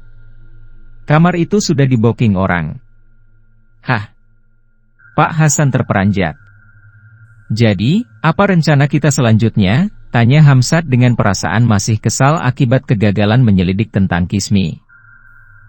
Kita disuruh cek ke beberapa tempat yang menampung wanita-wanita penghibur. Terutama di panti pijat Mahayani. Karena, wanita-wanita di sana sering diambil kemari untuk melayani tamu yang membutuhkannya. Bagaimana kalau kita ke sana untuk mencari Kismi?" Setelah dipertimbangkan sejenak, Hamzat menjawab, "Kita coba saja." Sebenarnya Hamzat tidak begitu bersemangat. Dalam hatinya ia berkata, pasti tidak ada yang bernama Kismi. Kalau toh ada, pasti Kismi sedang keluar, sebab kamar Seruni itu ada yang menempati. Tapi, coba sajalah. Barangkali ada hal-hal baru yang bisa dijadikan pertimbangan. Dugaan Hamzat menjadi kenyataan. Ia tidak memperoleh apa-apa di panti pijat Maharani itu. Tidak ada yang bernama Kismi, tidak ada yang mengenal Kismi, kendati mereka mengaku sering diambil ke motel Angel Flowers. Kemudian, Pak Hasan dan Hamzat menuju ke panti pijat Ibu Endang, konon terkenal banyak pengunjungnya. Tetapi, di sana juga tidak ada yang bernama Kismi. Gagal sudah. Malam itu, Hamzat pulang tanpa membawa hasil. Hanya sedikit data tentang kamar Seruni yang katanya angker itu. Tapi, Hamzat tidak menghiraukan kata-kata petugas resepsionis tadi. Kemudian, dalam ketermenungannya itu ia mendapatkan gagasan baru. Ia berkata dalam hati, "Aku harus bermalam di sana. Barangkali dengan bermalam di sana, aku bisa menemukan apa yang kucari. Kismi. Dan, dari Kismi aku bisa memperoleh kesimpulan, mengapa kedua temanku itu mati bunuh diri? Kapan aku harus ke sana? Besok? Ah, jangan. Besok aku ada acara dengan Lista. Cewek itu menggemaskan juga sih. Siapa tahu dia mau nyantol padaku. Lumayan, kan?" Acara yang dimaksud Hamzat adalah menghadiri reuni SMP tempat Lista dulu. Acara itu cukup sederhana, namun sudah tentu mengesankan bagi mereka yang pernah satu bangku dan satu sekolah semasa SMP. Sedangkan Hamzat sendiri, tidak mempunyai kesan apa-apa, kecuali mendampingi Lista. "Kenapa kau membawaku kemari? Aku kan tidak punya kenalan di sini." "Mereka tidak mengenalku," kata Hamzat. "Justru aku ingin mengenalkan kamu kepada mereka sebagai pacarku," kata Lista yang berpenampilan tomboy. "Apa? Sebagai pacarmu? Pacar cap apa aku ini? Bercinta belum sudah mengaku pacaran? Ah, cuek sajalah. Supaya aku kelihatan laku. Kenapa kau tidak mencari pacar yang sebenarnya saja? Malas. Bikin repot karirku saja," jawab Lista. Seenaknya. Yang lebih menyebalkan lagi. Dalam pesta reuni itu Lista justru asyik ngobrol dengan cowok-cowok bekas teman SMP yang sekarang, menurut Lista, sudah kelihatan ganteng-ganteng semua. Hamzat merasa dikesampingkan oleh Lista, sehingga hampir-hampir ia pulang sendiri tanpa setahu Lista. Malam itu, Hamzat hanya memperoleh kedongkolan pergi dengan Lista. Ia merasa jera. Tak mau lagi pergi kemana saja dengan Lista. Gadis itu egois. Ia hanya mementingkan diri sendiri, tanpa memikirkan perasaan orang lain. Untung saja malam itu Hamzat bisa lekas tertidur, sehingga kedongkolan hatinya pun cepat reda. Hanya saja, esok harinya, Hamzat bangun sedikit siang. Ia memang bermaksud tidak kuliah. Malas. Karenanya, ketika adiknya membangunkan, Hamzat hanya menggeliat dan tidur lagi. Tetapi, kali ini ia dibangunkan oleh mamanya karena ada seorang teman yang ingin bertemu dengannya. Hamzat malas, tapi mamanya memaksa. Bahkan mamanya berkata, kalau kau ingin jadi pemalas, cari pondokan lain, seperti dulu lagi. Jadi, kau bisa bebas mau bertingkah apa saja. Tak tahan mendengar omelan mamanya, Hamzat pun turun dari pembaringan. Siapa yang mencariku? Temanmu. Bahtiar. Para pecinta dan para subscriber YouTube kisah misteri horor? Benar. Bahtiar yang datang pagi itu, sekitar pukul 9 kurang. Hamzat mengerjap-merjapkan matanya yang masih terasa mengantuk. Ia berdiri dengan lesu, bersandar pada kusen pintu. Suaranya parau dan malas, ada apa, Tiar? Bikin kagok orang tidur saja kau, ah. Bahtiar tidak langsung menjawab. Ia memandang Hamzat yang menguap sambil mengencangkan otot-ototnya. Kemudian, Hamzat menghampiri Bahtiar di kursi tamu, duduk di depan Bahtiar dengan loyo. Mendadak ia jadi curiga melihat Bahtiar berwajah sendu. Kecurigaannya itu membuat Hamzat menjadi serius, dan bertanya lagi, ada apa sih?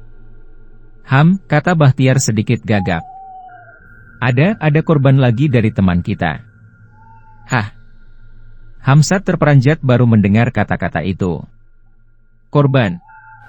Maksudmu? Tigor, bunuh diri.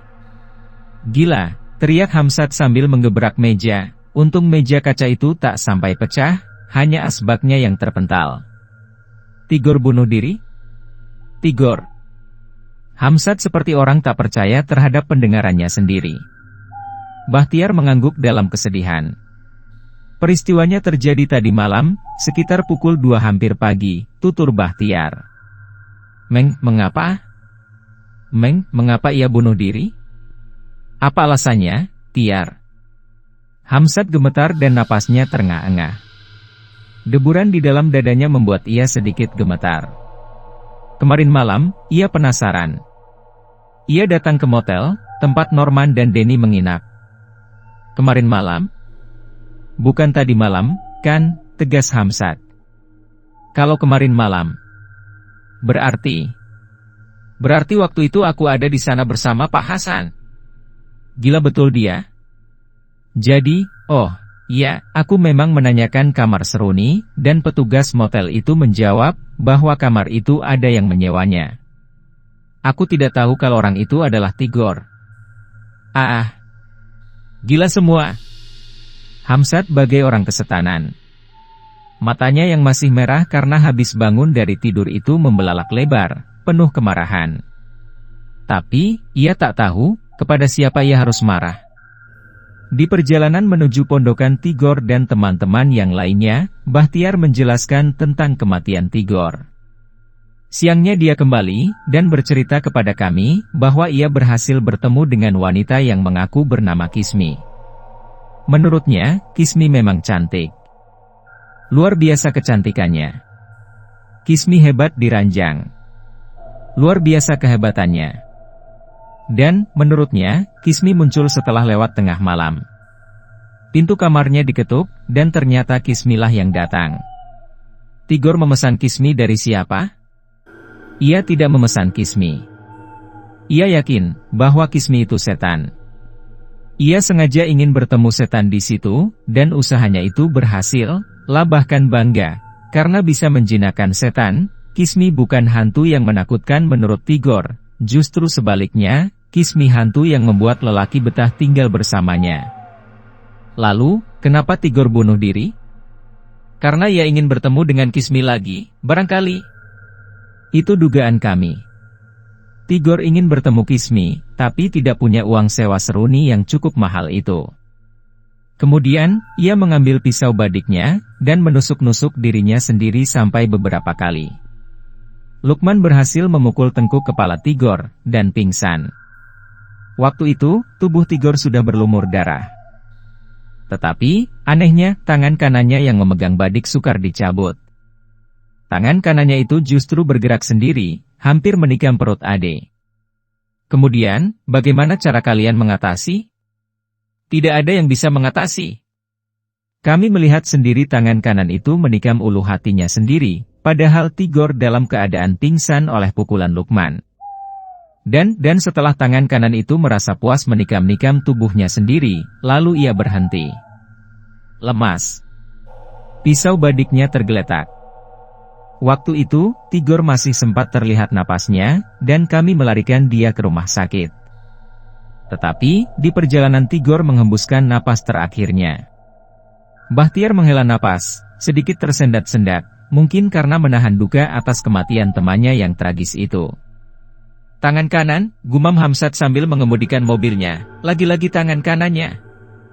Norman, Denny, dan kini Tigor, masing-masing bunuh diri dengan tangan kanannya. Masing-masing mempunyai persamaan yang sekarang baru kusadari, bahwa tangan mereka bergerak dengan sendirinya. Jadi, ada satu kekuatan yang menggerakkan tangan kanan mereka, lalu menikam diri mereka masing-masing. Oh, mengerikan sekali. Madi, menurutmu ada satu kekuatan yang merasuk pada tangan kanan mereka? Tanya Bahtiar. Kurasa memang begitu. Roh seseorang masuk dalam tangan kanan mereka, dan membunuh mereka sendiri. Dengan begitu, tak ada orang yang dicurigai oleh pihak yang berwajib. Bahtiar bergidik. Lalu, ia menggumam lirih, sudah pastikah bencana itu datang dari perempuan yang bernama Kismi? Ia melirik Hamzat, seakan meminta pendapat. Hamzat diam saja. Lama sekali ia terbungkam sambil mengemudikan mobilnya. Beberapa saat kemudian, barulah ia berkata, akan kucoba menaklukkan dia. Bahtiar buru-buru berpaling memandang penuh perasaan cemas. Kau hendak mencobanya seperti Tigor. Ya. Hamzat mengangguk sambil mendesah.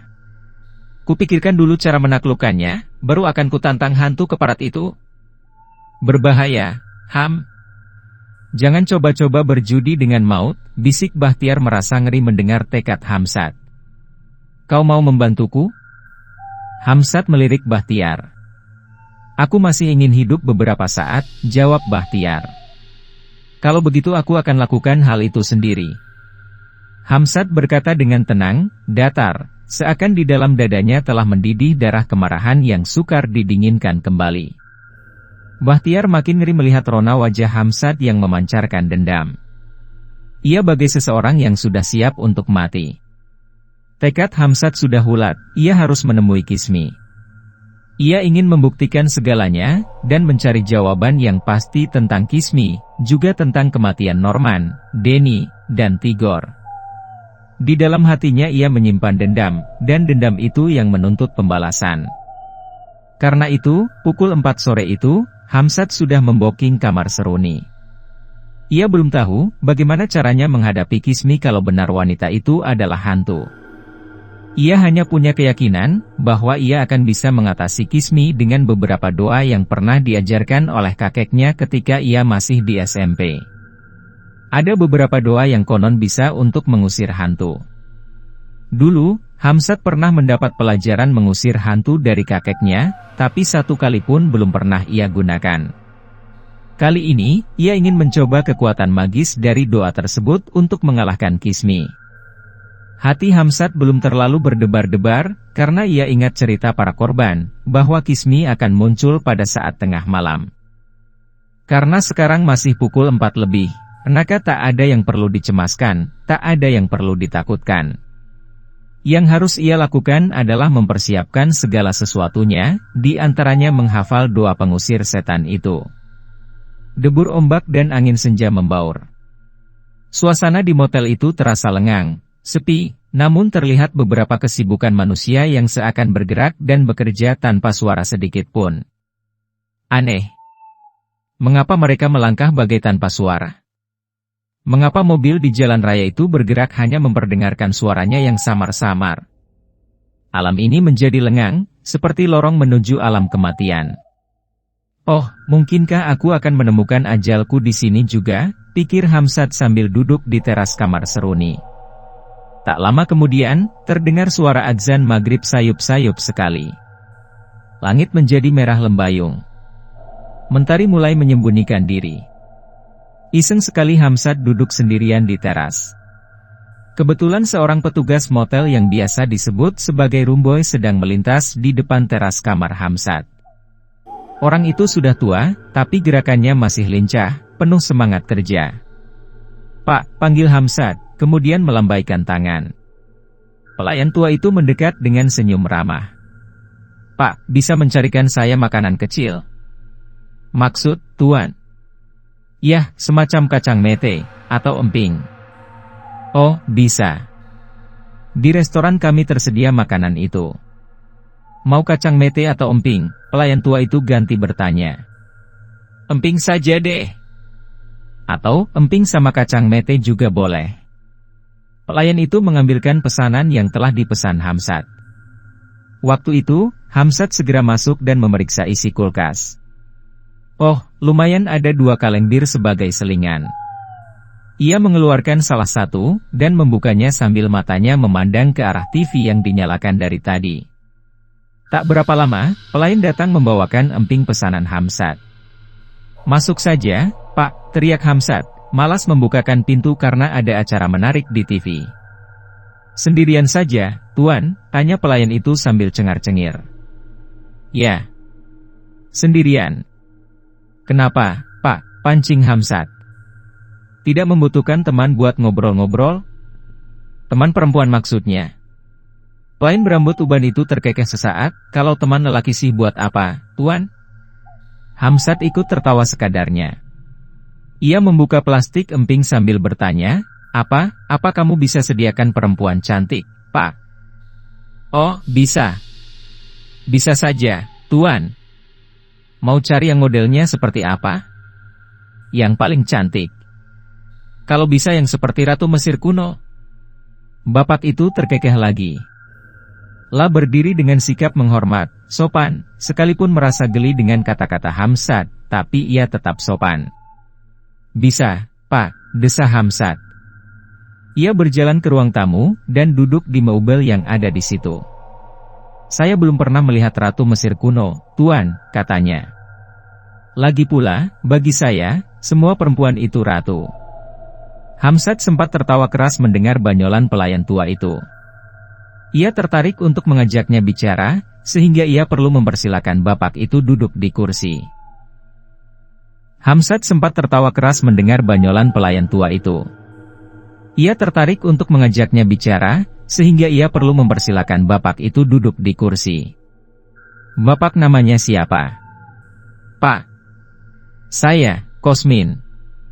Kalau perlu apa-apa bisa panggil saya saja lewat telepon, Tuan." "Ah, paling-paling yang kuperlukan ya soal perempuan itu tadi." "Pak, bisa juga. Tempo hari ada yang memesan perempuan 2 sekaligus. Tamu itu seorang lelaki yang usianya lebih tua dari Tuan, dan ia memakai 2 perempuan dalam 1 kamar. Saya juga yang mencarikan. Dia minta perempuan yang separuh baya, tapi masih kelihatan cantik dan montok. Saya terpaksa mencarikannya ke beberapa tempat yang saya kenal." "Berhasil?" "Berhasil juga, Tuan." "Kalau begitu, carikan saya yang paling cantik." "Boleh. Kapan saya suruh kemari?" tanya Pak Kosmin dengan penuh semangat. Hamzat tersenyum kalem sambil mengunyah emping. "Cantik sekali, enggak?" "Kalau enggak cantik sekali, saya enggak mau, Pak." "Oh, ditanggung memuaskan, Tuan. Saya punya kenalan yang jarang saya suguhkan pada tamu-tamu di sini. Biasanya yang suka pakai dia, beberapa bos dari luar negeri. Perempuan itu memang biasanya dibawa ke luar negeri oleh bos-bos minyak. Baru seminggu yang lalu ia pulang dari Itali." Hamzat makin tertarik, ia memperhatikan Pak Kosmin yang bermata cekung itu, lalu bertanya dengan penuh harap, Namanya siapa, Pak? Heya. Nama lengkapnya saya tidak tahu, tapi ia selalu memperkenalkan diri dengan nama Heya. Hamzat kelihatan mengeluh kecil. Ia kurang menggebu-gebu. Namun, ia membiarkan pelayan itu meneruskan promosinya tentang Heya. Setelah itu, baru Hamzat bertanya, Pak Kosmin bisa mencarikan perempuan yang bernama Kismi. Pak Kosmin tampak terperanjat sekalipun berusaha disembunyikan. Hamzat mengetahui hal itu, dan ia segera mengusap tengkuk kepalanya yang sejak tadi bergidik bulu romanya. Sejak tadi. Hanya saja, Hamzat tadi bisa menahan diri untuk bersikap biasa-biasa saja. Bagaimana, Pak? Kok malah melamun? Tegur Hamzat setelah mengetahui lelaki itu melamun. Wajahnya yang tua dan sedikit berkeriput itu kelihatan pias. Ia jadi tidak bersemangat lagi, seperti tadi. Ada senyum yang dipaksakan untuk tetap ramah. Dan, Hamzat membiarkan perubahan tersebut, seakan tidak mengetahuinya. Kalau Pak Kosmin bisa mencarikan atau memanggilkan perempuan yang bernama Kismi, saya berani kasih tip banyak kepada Pak Kosmin, tantang Hamzat sambil berlagak berseloroh. Pak Kosmin tersenyum hambar. Mengapa harus Kismi? Tanyanya tiba-tiba. Pertanyaan itu mempunyai arti lain bagi Hamzat. Maka ia pun buru-buru bertanya, jadi, Pak Kosmin sudah mengenal Kismi, kan? Sudah pernah melihat Kismi, bukan? Nah, type wanita seperti itulah yang saya sukai, Pak. Kalau tidak Kismi, saya tidak mau ditemani oleh siapapun. Lelaki berseragam biru-biru, sebagai seragam pelayan motel ini, tampak termenung beberapa saat. Lalu, tiba-tiba ia mengajukan pertanyaan yang membuat Hamzat sedikit terpojok. Apakah Tuan sudah pernah bertemu dengan Kismi? Bertemu sih belum pernah, tapi ketiga temanku pernah bermalam dengan Kismi. Aku mengetahui kecantikannya dari ketiga temanku itu, Pak. Oh, Pak Kosmin manggut-manggut. Dan, bagaimana dengan ketiga teman Tuan itu? Mereka merasa bahagia sekali tidur bersama Kismi, jawab Hamzat memaksakan untuk bersikap kalem. Maksud saya, bagaimana nasibnya setelah ia tidur bersama Kismi? Nah, pertanyaan ini kembali membuat Hamzat merinding. Ia melirik ke arah luar lewat gorden jendela, ternyata alam telah menjadi gelap. Terbersit perasaan ngeri dalam hatinya, namun ia mampu menutupi dengan caranya sendiri. Mengapa Pak Kosmin menanyakan begitu? Apa maksudnya? Setahu saya, kata lelaki tua itu, siapapun yang tidur bersama Kismi, maka ia akan mati. Ada suatu rasa yang menghentak di hati Hamzat, namun Hamzat berusaha menetralkan perasaannya. Mengapa harus mati? Tanya Hamzat masih tetap kalem, seakan tidak mau percaya dengan keterangan Pak Kosmin. Kismi itu roh. Hamzat sengaja mendesah dengan nada tidak percaya. Sungguh, Tuan. Dulu, memang ada seorang wanita yang bernama Kismi. Dia seorang peragawati, tapi dia juga punya jabatan penting dalam suatu perusahaan besar di luar negeri. Konon, kesibukannya sebagai peragawati hanyalah sebagai penangkal kejenuhannya saja. Karena Pak Kosmin diam, Hamzat mendesaknya, ceritakan selengkapnya, Pak. Siapa tahu aku mempercayai kata-katamu. Kismi dibunuh di kamar ini oleh pacarnya. Ternyata pacarnya itu orang yang punya penyakit syaraf. Ia dicekik, dan tangan kanannya dipotong. Bergidik Hamzat mendengar cerita itu. Sejak tadi ia sudah berdebar-debar, keringat dinginnya sudah tersembul, hanya saja ia pandai menampilkan sikap tenang sehingga tidak kentara apa yang ia rasa. Kismi memang mempunyai hubungan dengan kepercayaan Mesir kuno, tambah Pak Kosmin, dan tambahan itulah yang membuat Hamzat terbelalak kaget. Maksudnya, bagaimana, Pak? Bagaimana? Hamzat sampai menggeragap. Mayat Kismi sampai sekarang masih utuh, karena dimakamkan dalam kotak kaca hampa udara. Ia mempunyai cincin berbatu putih kekuning-kuningan.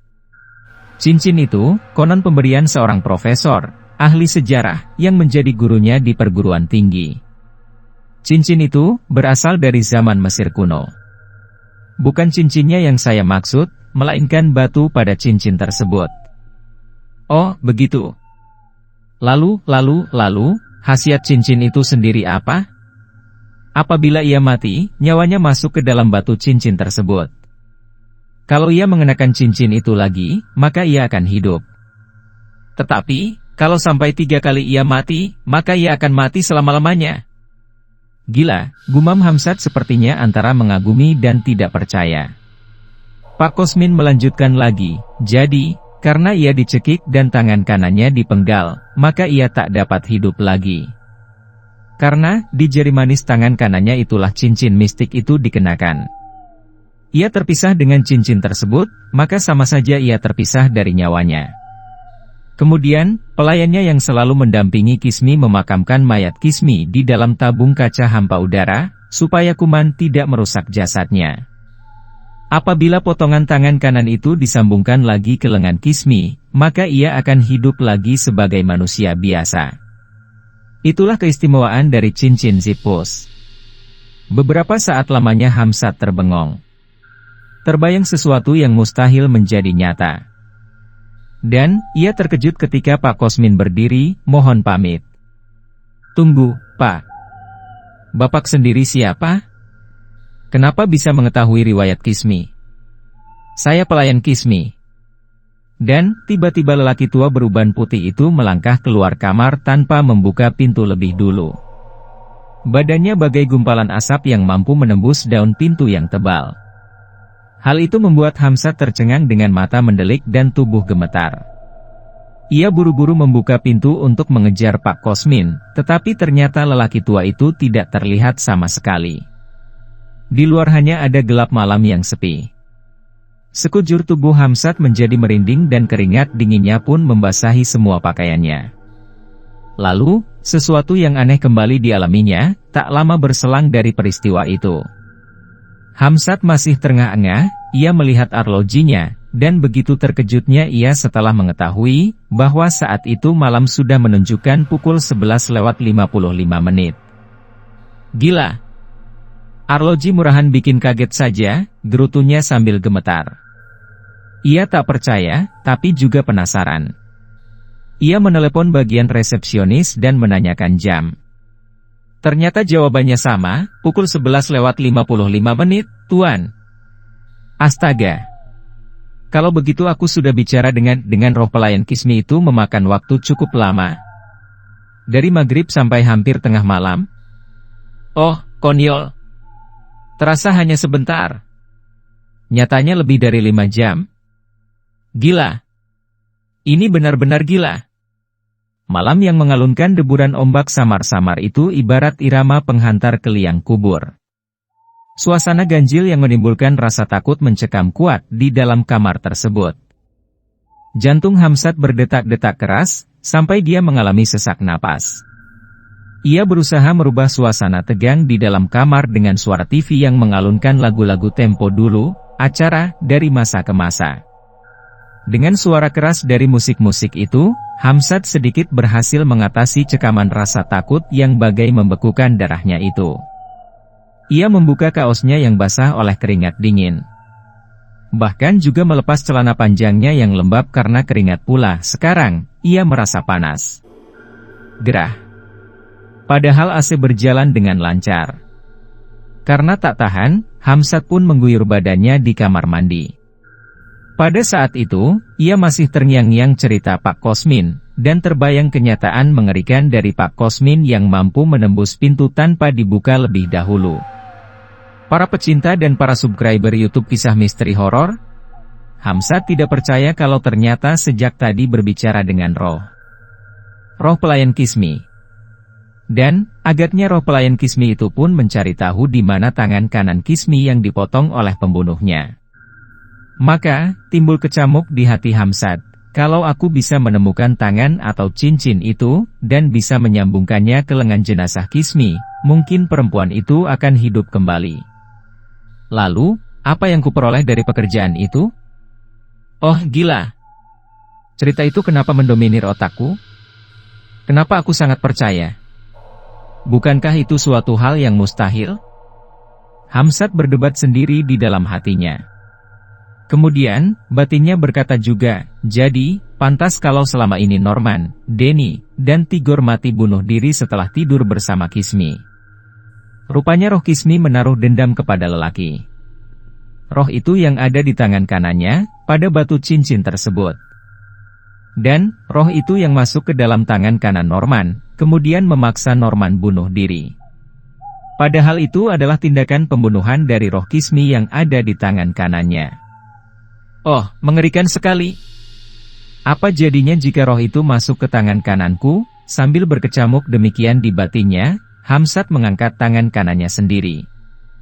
Memperhatikan tangan kanannya itu dengan hati berdebar-debar.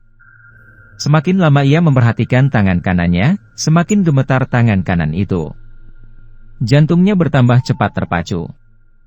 Jari jemari tangan kanannya mengejang. Mulanya bergerak-gerak, lalu mengejang semuanya, membentuk cakar.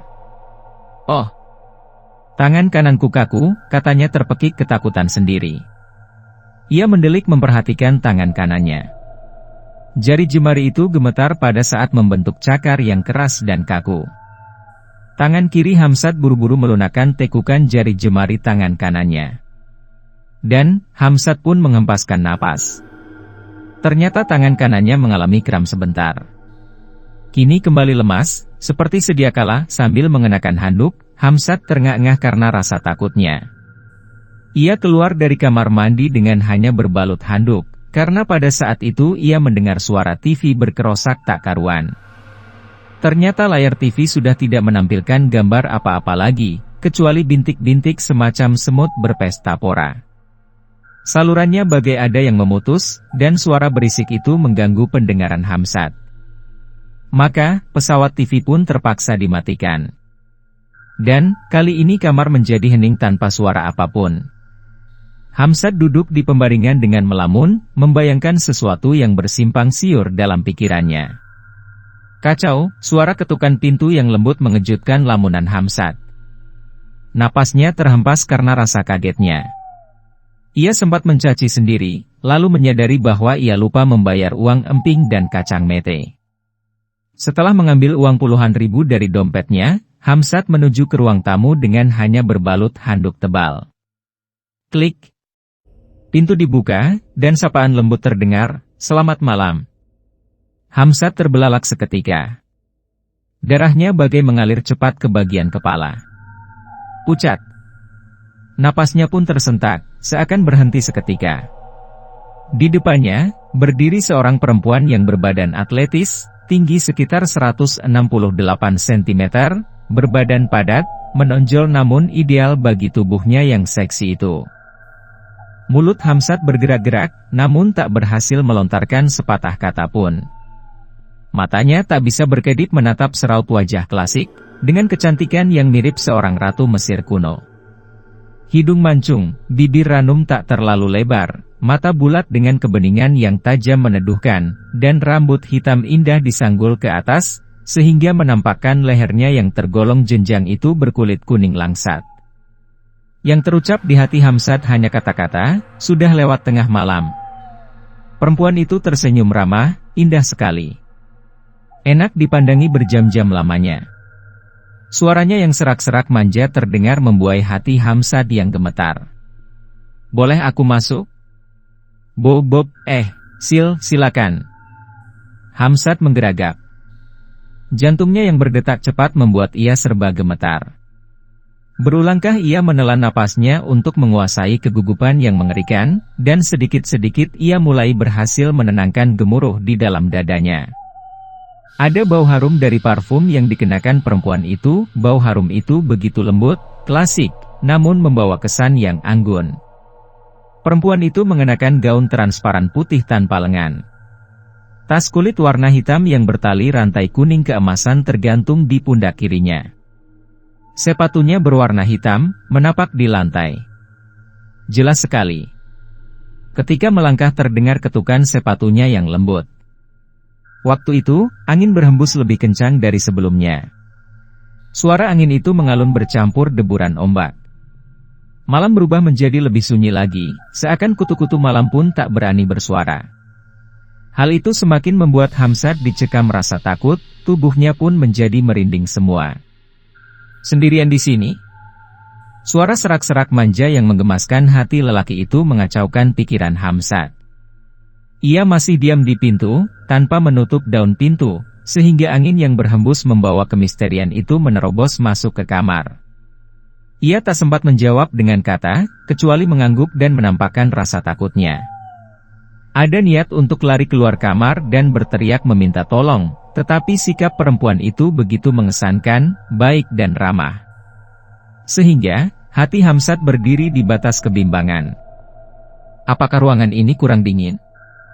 Kurasa sudah cukup sejuk, tak perlu kau tambah dengan cara membiarkan pintu terbuka, katanya sambil menampakkan senyumnya yang mengagumkan sekali. Hamzat pun segera menutup pintu, namun tak berani menguncinya. Ia jadi seperti orang bego berdiri bersandar pada pintu dengan kedua lutut gemetar. Detak-detak jantungnya kembali memburu ketika perempuan itu melangkah mendekati Hamzat, memandang dengan penuh sorot mata yang mempesonakan. Luar biasa kecantikan itu. Hamzat baru percaya dengan apa yang pernah dikatakan almarhum Norman, Denny, dan Tigor. Perempuan itu mempunyai kecantikan yang luar biasa. Kehebatan diranjang yang luar biasa pula. Pantas rasanya jika para korban memuji Kismi habis-habisan, karena perempuan itu memang patut dipuji dan disanjung. Hanya saja, kali ini lidah Hamzat masih keluh, darahnya berdesir seakan beredar di seluruh tubuh dengan kacau. Apalagi kali ini perempuan itu tepat berada di depannya, oh. Hamzat seperti kehilangan kesempatan untuk menghela napas. Kau sakit? Tanya perempuan itu. Wajahmu pucat sekali. Kemudian, karena lama sekali Hamzat tidak bisa menjawab, perempuan itu menyentuh jari jemarinya ke pipi Hamzat. Lembut sekali. Pelan. Hamzat merasa diusap oleh selembar kain sutra yang berbau harum menggairahkan. Lutut semakin gemetar, nyaris tak bisa dipakai untuk berdiri, karena saat itu, Hamzat merasakan suatu ciuman yang hadir dengan sangat pelan. Menempel di pipinya terasa menghangat di permukaan wajah Hamzat. Suara serak-serak manja menggemaskan itu terdengar berbisik di telinga Hamzat, Kosmin memberitahu kehadiranmu. Aku tahu, kau membutuhkan aku, bukan? Kau mencari aku, bukan? Ia segera menarik wajahnya, kini beradu pandang dengan Hamzat. Mulut Hamzat masih kaku, sukar digerakkan. Dan, perempuan itu berkata lagi, jangan takut. Aku Kismi, orang yang kau cari. Kau hanya memilih aku dari sekian perempuan yang ditawarkan Kosmin. Dan, sekarang pilihanmu telah berada di sini, di depanmu. Mengapa kau diam saja? Mengapa kau takut? Barangkali karena kau mendengar cerita dari Kosmin, lantas kau pikir aku akan membunuhmu? Oh, begitu mesranya ia bicara. Sesekali tangannya mengusap rambut di kening Hamzat, menyibakkan ke belakang dengan tatapan mata penuh curahan rasa kasih. Barangkali kita bisa buat perjanjian, katanya dengan lembut. Aku, Hamzat berkata dengan gagap. Aku, SSST. Kismi menempelkan jari telunjuknya ke bibir Hamzat. Ia membisik, kecuplah bibirku. Kecuplah, agar rasa takutmu hilang. Hamzat gundah. Debaran hatinya membuat ia tersengal-sengal dalam bernapas. Kismi memejamkan mata, menyodorkan bibirnya yang terperangah menantang. Ia berbisik lagi, kecuplah aku, kecuplah, supaya rasa takutmu hilang. Dengan gemetar, Hamzat mendekatkan bibirnya ke bibir Kismi. Ia ragu sejenak, tetapi Kismi bergerak lebih maju, sehingga bibirnya menyentuh bibir Hamzat. Kemudian, Hamzat mengecup bibir itu dengan gemetar. Mulanya hanya ingin sekejap, tetapi Kismi membalas dengan hangat. Mengulumnya, melumatnya penuh gairah. Bahkan ia mendesah ketika bibir itu terlepas sekejap. Sebelum Hamzat menarik diri, Kismi telah mengulang adegan itu. Semuanya ia lakukan dengan lembut, tidak kasar dan rakus. Justru kelembutan itulah yang membuat hati Hamzat terasa tersiram serpihan salju. Dingin, tenang, dan debarannya pun berkurang. Para pecinta dan para subscriber YouTube Kisah Misteri Horor, perlahan-lahan sekali Kismi melepaskan kecupan itu, seakan merasa enggan memisahkan bibirnya dari bibir Hamsat.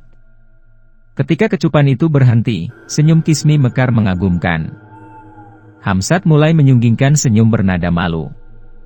Anehnya, saat itu ia tidak lagi merasa berdebar-debar. Ia tidak merasa takut dan gemetar. Ia dalam keadaan normal, memandang Kismi seperti memandang perempuan biasa. Hamsat sadar, ia berhadapan dengan hantu, tapi ia tidak merasa ngeri sedikit pun. Justru ia merasa bangga bisa berhadapan muka dengan wanita berwajah mirip Ratu Mesir kuno itu. Ia berdecak menyatakan rasa kagumnya kepada Kismi. "Bagaimana aku harus memanggilmu?" tanya Kismi sambil melingkarkan kedua tangannya ke leher Hamsat. Matanya berkedip-kedip memandang Hamsat dengan penuh pesona mengagumkan. "Panggil aku, Hamsat," jawab Hamsat dengan lancar, tak ada kebimbangan, hanya sedikit sisa getaran masih terasa. "Aku kagum padamu, Hamsat. Kau manusia yang nekat. Kau punya semangat, tapi tidak punya keberanian. Mungkin begitulah dalam hidupmu sehari-hari." Hamsat tersipu. Ia tak berkedip menatap Kismi, kemudian ia berkata bagai di luar kesabaran, "Cantik sekali." "Siapa?" tukas Kismi. "Kau," desa Hamsat, "romantis sekali." Kismi mencibir manis. Kemudian keduanya sama-sama tertawa. Keduanya sama-sama berpelukan, masih di depan pintu. "Aneh sekali," bisik Hamsat. "Apanya yang aneh?" "Hatiku jadi berbunga-bunga. Aku bahagia sekali." "Kenapa?" bisik Kismi makin mendesah. "Aku bisa bertemu denganmu, dan aku bisa memelukmu," jawab Hamsat. "Padahal aku tahu." "Tahu apa?" tukas Kismi lagi, seakan menggoda. "Aku tahu bahwa kau bukan manusia." Kismi buru-buru melepaskan pelukannya. Ia kelihatan tersinggung. Hamsat menggeragap bingung ketika Kismi meninggalkannya. Perempuan itu berjalan ke kamar tidur, dan menghempaskan dirinya di tepian ranjang. Wajahnya murung. Hamsat serba salah jadinya. Ia mencoba mendekati Kismi dan berkata penuh sesal, "Maaf, aku tidak bermaksud menyinggung perasaanmu." "Aku tidak tersinggung," jawab Kismi. Masih murung. "Aku sedih jika ada yang mengatakannya begitu. Aku ingin kau pura-pura tidak mengetahui siapa aku." "Mengapa begitu?" Kismi mendongak, memandang Hamsat yang berdiri di sampingnya. Wajah Kismi tepat berada di pinggang Hamsat.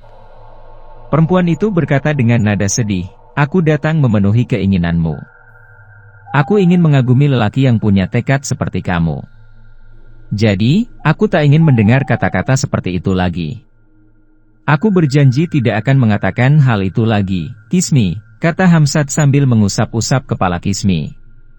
Kepala itu pun kemudian rebah di pinggang Hamsat. "Aku ingin mencari kebahagiaan. Aku ingin menghibur diriku seriang mungkin. Aku," Kismi berhenti sejenak, mendongak lagi, menatap Hamsat, lalu berkata, "Aku ingin hanyut dalam kemesraan." Hamsat mengangguk, "Apakah menurutmu aku bisa memberi kemesraan padamu?" Tangan Kismi mulai merayap, mengusap-usap paha Hamsat yang hanya dibalut handuk itu. Ia bicara bagai sedang melamun, "Aku tak tahu, apakah kau yang terpilih bagiku. Tetapi, aku sangat menyukai lelaki yang punya tekad, daripada yang hidup penuh kebimbangan. Biasanya, lelaki yang hidup mengandalkan tekad, ia mempunyai naluri bercumbu sangat romantis." Hamsat tertawa pelan. "Aku tidak merasakan diriku begitu, Kismi, tapi aku merasakannya." Seraya tangan Kismi terus merayap pada bagian terpeka bagi seorang lelaki. Hamsat membiarkan tangan itu memainkan sesuatu, ia sibuk menekuni hatinya yang berdebar-debar dalam keindahan. Lalu, ia sedikit menunduk, mencium kening Kismi. Wajah itu buru-buru tengadah ke atas, merenggangkan bibirnya dalam desah yang tipis sekali. Hamsat mencium kening dan merayap ke hidung Kismi, kemudian merayap lagi perlahan-lahan, sampai akhirnya mulut Hamsat menyentuh bibir Kismi. Lidah Hamsat mempermainkan bibir Kismi yang segar dan menggairahkan itu. Kismi mengerang pelan, bagai merengek minta sesuatu. Kemudian, Hamsat pun mengecup bibir itu pelan-pelan. Lembut sekali. Sementara itu, tangan Kismi yang nakal semakin bengal.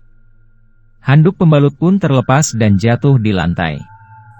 Hamsat membiarkan. Ia masih sibuk menciptakan sejuta desiran indah melalui kecupan bibir Kismi. Tapi, kali ini tangan Hamsat pun menarik tali gaun yang ada di pundak Kismi. Kedua tali pun terlepas, dan gaun transparan itu terkulai jatuh di pangkuan Kismi. Tangan Hamsat mulai merayap dengan usapan lembut, sentuhan jemarinya bagai mengambang dan justru menciptakan debaran halus di hati Kismi. "Oh, kau pandai membawaku melayang, Hamsat," bisik Kismi dalam desahnya. Ia buru-buru memeluk pinggang Hamsat. Mengecup pinggang itu, dan menjalar kemana-mana. Hamsat melepas sanggul rambut Kismi sambil berdesis-desis. Rambut itu tergerai sebatas punggung. Lemas sekali. Halus, dan berbau harum. Tangannya mengusap-usap punggung Kismi dengan gerakan lamban, sedangkan Kismi semakin berani menjalarkan lidah dan bibirnya ke ujung percintaan Hamsat. Di relung keheningan malam, suara desah mereka saling memburu. Kismi sering memekik dalam keadaan tubuhnya mengejang kaku, sedangkan Hamsat hanya mendesah-desah dan tetap menjadi nahkoda, pelayaran, itu. Ia sengaja tidak mendorong tubuh selembut sutra itu ke permukaan ranjang, ia biarkan cintanya melayang-layang dengan mengandalkan kekuatan kakinya. Kismi sendiri agaknya masih mampu menegakkan betisnya, sekalipun ia merasa limbung beberapa kali.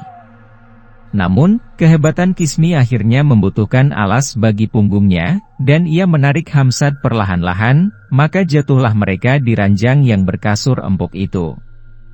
Kecupan-kecupan Hamsat masih membanjir di sekujur tubuh Kismi. Napasnya masih mampu berlari sejauh 10 km lagi, bahkan lebih. Kismi merasa dirinya diterbangkan oleh amukan kasmaran Hamsat, sampai-sampai ia menggelinjang dengan brutal karena mengalami masa kejayaan cintanya beberapa kali. Pada detik-detik yang mendebarkan cinta Hamsat, ia semakin berlari cepat, mengejar bayangan kasihnya di puncak bukit cinta. Ketika ia tiba di sana, ia pun mengerang panjang dan mengejang. Kismi ganti mengambil alih kemudi. Kini menjadi nahkoda, pelayaran malam itu. Dan sebagai seorang nahkoda, ia ternyata mempunyai kelincahan mempermainkan kemudi. Layar dikembangkan, dayung direngkuh, dan bahtera pun melaju makin dipermainkan ombak. Hamsat tak sempat berpikir untuk menentukan, Kismi bahtera atau ombak. Ia hanya merasakan amukan gelombang yang melemparkan ia ke awang-awang. Kismi bagai gulungan badai yang mampu menerbangkan Hamsat ke atas percintaannya beberapa kali, hingga pekikan dan erangan bahagia pun terlontar silih berganti. Ketika menyongsong fajar, kasur sudah berubah menjadi tanah lembab. Sprei dan selimut tebal tak ubahnya rumput yang terbabat, berserakan kemana-mana. Banjir keringat mengguyur tubuh mereka. Napas-napas terpenggal saling berhamburan. Tubuh Kismi lunglai di peraduan. Hamsat mengusapnya dengan sarung bantal. Tubuh mulus tanpa cacat sedikit pun itu dibersihkan dari keringat. Diusap perlahan-lahan. Kemudian, dikecupnya beberapa bagian. Masih saja tercium bau wangi yang lembut dan menggairahkan. Napas Kismi terengah-engah, dadanya yang menonjol dalam bentuk indah itu bergerak naik turun. Ia membiarkan Hamsat mengucapnya beberapa kali, terkadang mencekam pada titik terpeka, dan Kismi hanya bisa mengerang di sela desah napas dan kelunglayan persendiannya. Luar biasa, gumamnya bercampur dengus napas yang terengah-engah. Hamsat diam saja. Masih mengusap-usap, masih mencium beberapa tempat, masih pula menatapinya penuh rasa kagum dan bangga diri. Tangan Kismi meraba keringat Hamsat yang meleleh dari leher ke dada. Ia tersenyum, lalu berkata lirih, "Kau sungguh luar biasa, Hamsat." "Kau, kenapa baru sekarang kau kutemukan?" Hamsat tersenyum di sela engahan napasnya. "Kau memiliki kata dan tanya yang sama dalam benakku. Tapi, mengapa kau tampak pucat sekali?" "Lah, Kismi mengangguk, tak malu-malu. Kau juga pucat, seperti selembar kertas. Capek, tanyanya bergantian. Lalu, keduanya mengadu wajah sambil tertawa bahagia. Hamsat, aku harus pulang sebelum matahari terbit, bisik Kismi. Tak bisakah kau tinggal sampai siang hari? Kismi menggeleng. Kita harus berpisah, ucapnya penuh sendu. Tapi, bila lewat tengah malam, kita bisa berjumpa lagi, Hamsat. Oh, tidak. Aku ingin memilikimu sepanjang masa, Kismi. Aku ingin mendekapmu, ingin menciummu, tanpa peduli siang atau malam. Hamsat, kau tahu siapa aku, bukan? Kita punya perbedaan masa. Kita punya perbedaan alam. Dan, itu tak bisa dibantah, Hamsat. Harus bisa. Aku tidak ingin kehilangan kau, Kismi. Aku, terlalu mudah jika aku berkata cinta padamu, bukan? Jadi, sebaiknya tak kukatakan bahwa aku mencintaimu. Kau sudah mengatakannya. Hamsat. Kemudian, Kismi pun tertawa mengikik geli sambil memijit hidung Hamsat. Tangan Hamsat mengibas, dan ia ganti memijit hidung Kismi sambil berkata, nakal. Pagi mulai meremang. Kismi bergegas pulang dengan wajahnya yang pucat. Hamsat sempat berbisik sedih, kapan kau datang padaku lagi, Kismi? Menunggu saatmu pulang kemari, jawab Kismi. Hati-hati, Hamsat. Mudah-mudahan ia tidak mengancammu. Siapa? Hamsat merasa heran. Kismi diam saja. Para pecinta dan para subscriber YouTube kisah misteri horor, tubuh yang lunglai itu tergeletak sampai siang hari. Hamsat bagai habis mengadakan perjalanan jauh. Tulang-tulangnya terasa ngilu semua. Ia meninggalkan motel itu antara pukul 12 siang. Ia tidak langsung ke rumah, melainkan ke kampus, karena hari itu ia punya acara, mengadakan audensi dengan salah seorang tokoh bersama dua temannya. Namun, ternyata benaknya sudah telanjur dipenuhi oleh kesan indah dan manis dari Kismi. Berulangkah, ia mengalihkan pikirannya, tanpa sadar toh kembali juga ke masalah Kismi. Ia memang pernah punya perasaan cinta. Ia pernah menyukai seorang gadis. Tetapi, tidak seperti kali ini perasaan suka kepada gadis yang ia rasakan. Kali ini ia benar-benar terpaku oleh perasaan cintanya kepada Kismi. Ia seperti belum pernah mengenal cinta sebelumnya. Bahkan, dalam hati ia berkata, aku seperti anak ingusan yang baru pertama kali ini disentuh wanita. Padahal aku sering mencium Reni sewaktu di SMA. Aku juga sering berciuman dengan Laila. Bahkan aku pernah tidur dengan Pungki. Tetapi, mengapa mereka tidak meninggalkan kesan yang mematri di hatiku? Mengapa mereka jauh berbeda dengan Kismi? Kesannya begitu kuat, membuat aku tak mampu mengalihkan konsentrasiku walau sekejap. Oh, luar biasa daya tariknya. Luar biasa kecantikan itu. Pantas kalau Norman dan yang lainnya tega melakukan bunuh diri demi cintanya yang tak tercapai itu. Dalam perjalanan ke kampus, mendadak Hamsat menjadi tegang. Hatinya berdebar-debar setelah ia ingat kematian Norman, Denny, dan Tigor. La menggumam sendiri di dalam mobilnya, mereka mati dengan cara bunuh diri. Mereka bunuh diri karena rindu pada Kismi. Mereka rindu, karena mereka jatuh cinta pada Kismi. Lalu, bagaimana dengan aku? Apakah aku tidak akan berbuat seperti Norman, Denny, dan Tigor? Oh, jangan. Jangan sampai aku sepicik mereka. Aku harus tegar, tak mau jatuh karena perempuan. Tapi, Hamsat berkerut dahi. Ia melanjutkan kata-katanya dalam bentuk kecamuk di dalam liati. Tapi, Kismi meninggalkan pesan yang misterius. Saat ia sebelum pergi, sebelum ia mengecup bibirku yang terakhir kali, aku mendengar ia menyuruhku berhati-hati. Ada sebaris kata yang aneh. Mudah-mudahan ia tidak mengancammu. Iya? Siapa yang dimaksud, iya, oleh Kismi itu? Benarkah diriku terancam? Oleh siapa sebenarnya? Kekasih Kismi. Kekasihnya yang telah tega membunuhnya itu? Ih, brengsek amat kalimat itu. Menghantui pikiranku terus. Siapa sih sebenarnya yang dimaksud itu? Pucat sekali kau, tegur Ade di pintu gerbang kampus. Waktu itu, Hamzat sedang menuju ke gedung rektorat setelah memarkirkan mobilnya. Kau habis begadang, ya? Atau sakit? Apakah aku kelihatan pucat? Ya, pucat sekali, jawab Ade tegas. Hamzat jadi gelisah. Aku ingin membicarakan sesuatu kepadamu, De. Tapi, tunggu sebentar, aku punya urusan penting. Oke. Aku nongkrong di kantin. Kutunggu kau di sana, Ham. Ragu-ragu Hamzat jadinya. Wajahnya pucat pasi. Semua temannya yang berpapasan dengannya mengatakan begitu. Malahan seorang dosen yang berpapasan dengannya juga menyarankan, pulanglah. Jangan paksakan diri kalau kau dalam keadaan sakit. Ilmu bisa dicari sampai tua, tapi nyawa seseorang tidak bisa dicari lagi. Sekali hilang, akan selamanya hilang. Setelah bertemu dengan temannya yang punya urusan sama, Hamzat juga dianjurkan untuk pulang.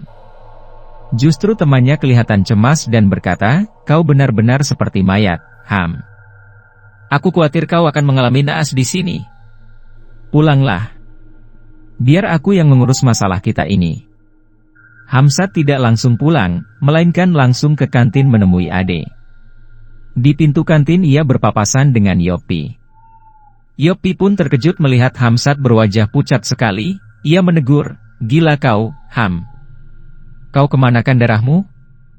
Kau seperti manusia tanpa darah setetes pun, tahu? Aku sedang tak enak badan, ujarnya seraya langsung menemui Ade. Yopi menguntit dari belakang.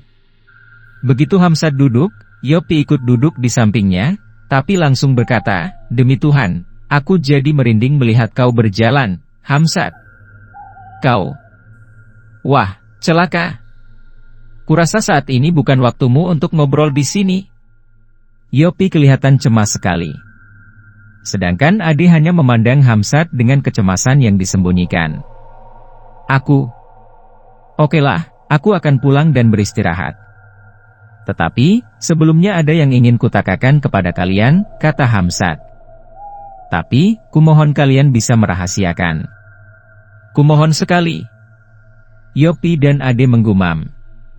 Yopi kelihatan lebih tegang dari Ade. Ia juga yang bertanya. Tentang apa itu, Ham? Hamzat berkata pelan, aku telah bertemu dengan Kismi. Hah? Kini, bukan Yopi saja yang terpekik kaget, melainkan Ade pun jadi tersentak. Duduknya yang semula bersandar santai, kali ini bergerak maju dan mata memandang Hamzat penuh kecemasan. Kau bertemu dengan Kismi. Ade setengah tidak percaya. Aku tidur dengan perempuan itu, tambah Hamzat, semakin membuat Yopi dan Ade menampakkan rasa takutnya. Aku bergumul dengannya. Semalaman kami tak tidur. Ia memang hebat, istimewa dan luar biasa segalanya.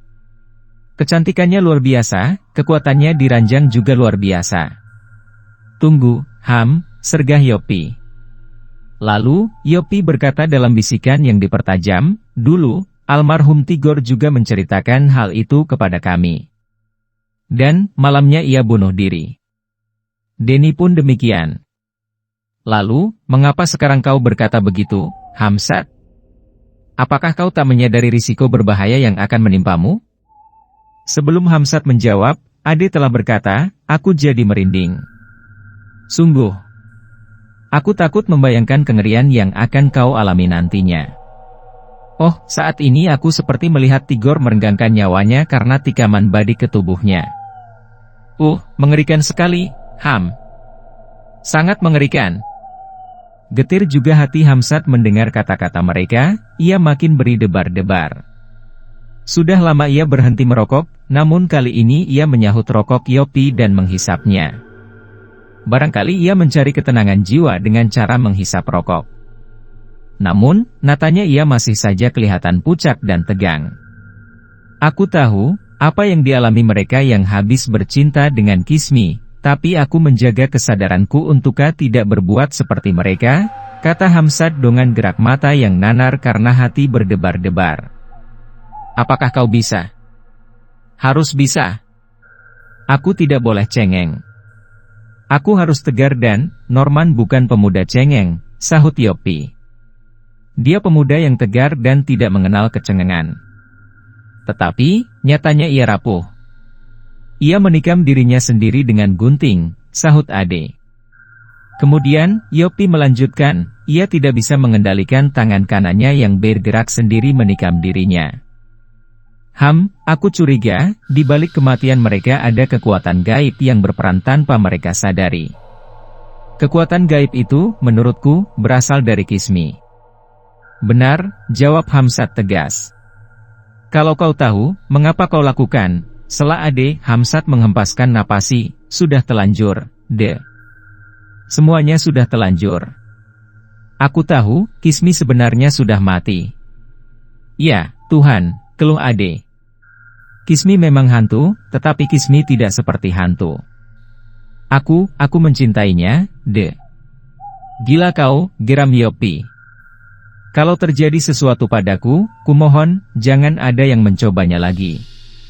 Lupakan tentang Kismi, dan jangan ada yang tergiur dengan cerita ini, juga jangan ada yang terpengaruh dengan cerita almarhum Norman, Denny, maupun Tigor. Berbahaya. Aku akan mencoba mengalahkannya dengan caraku sendiri.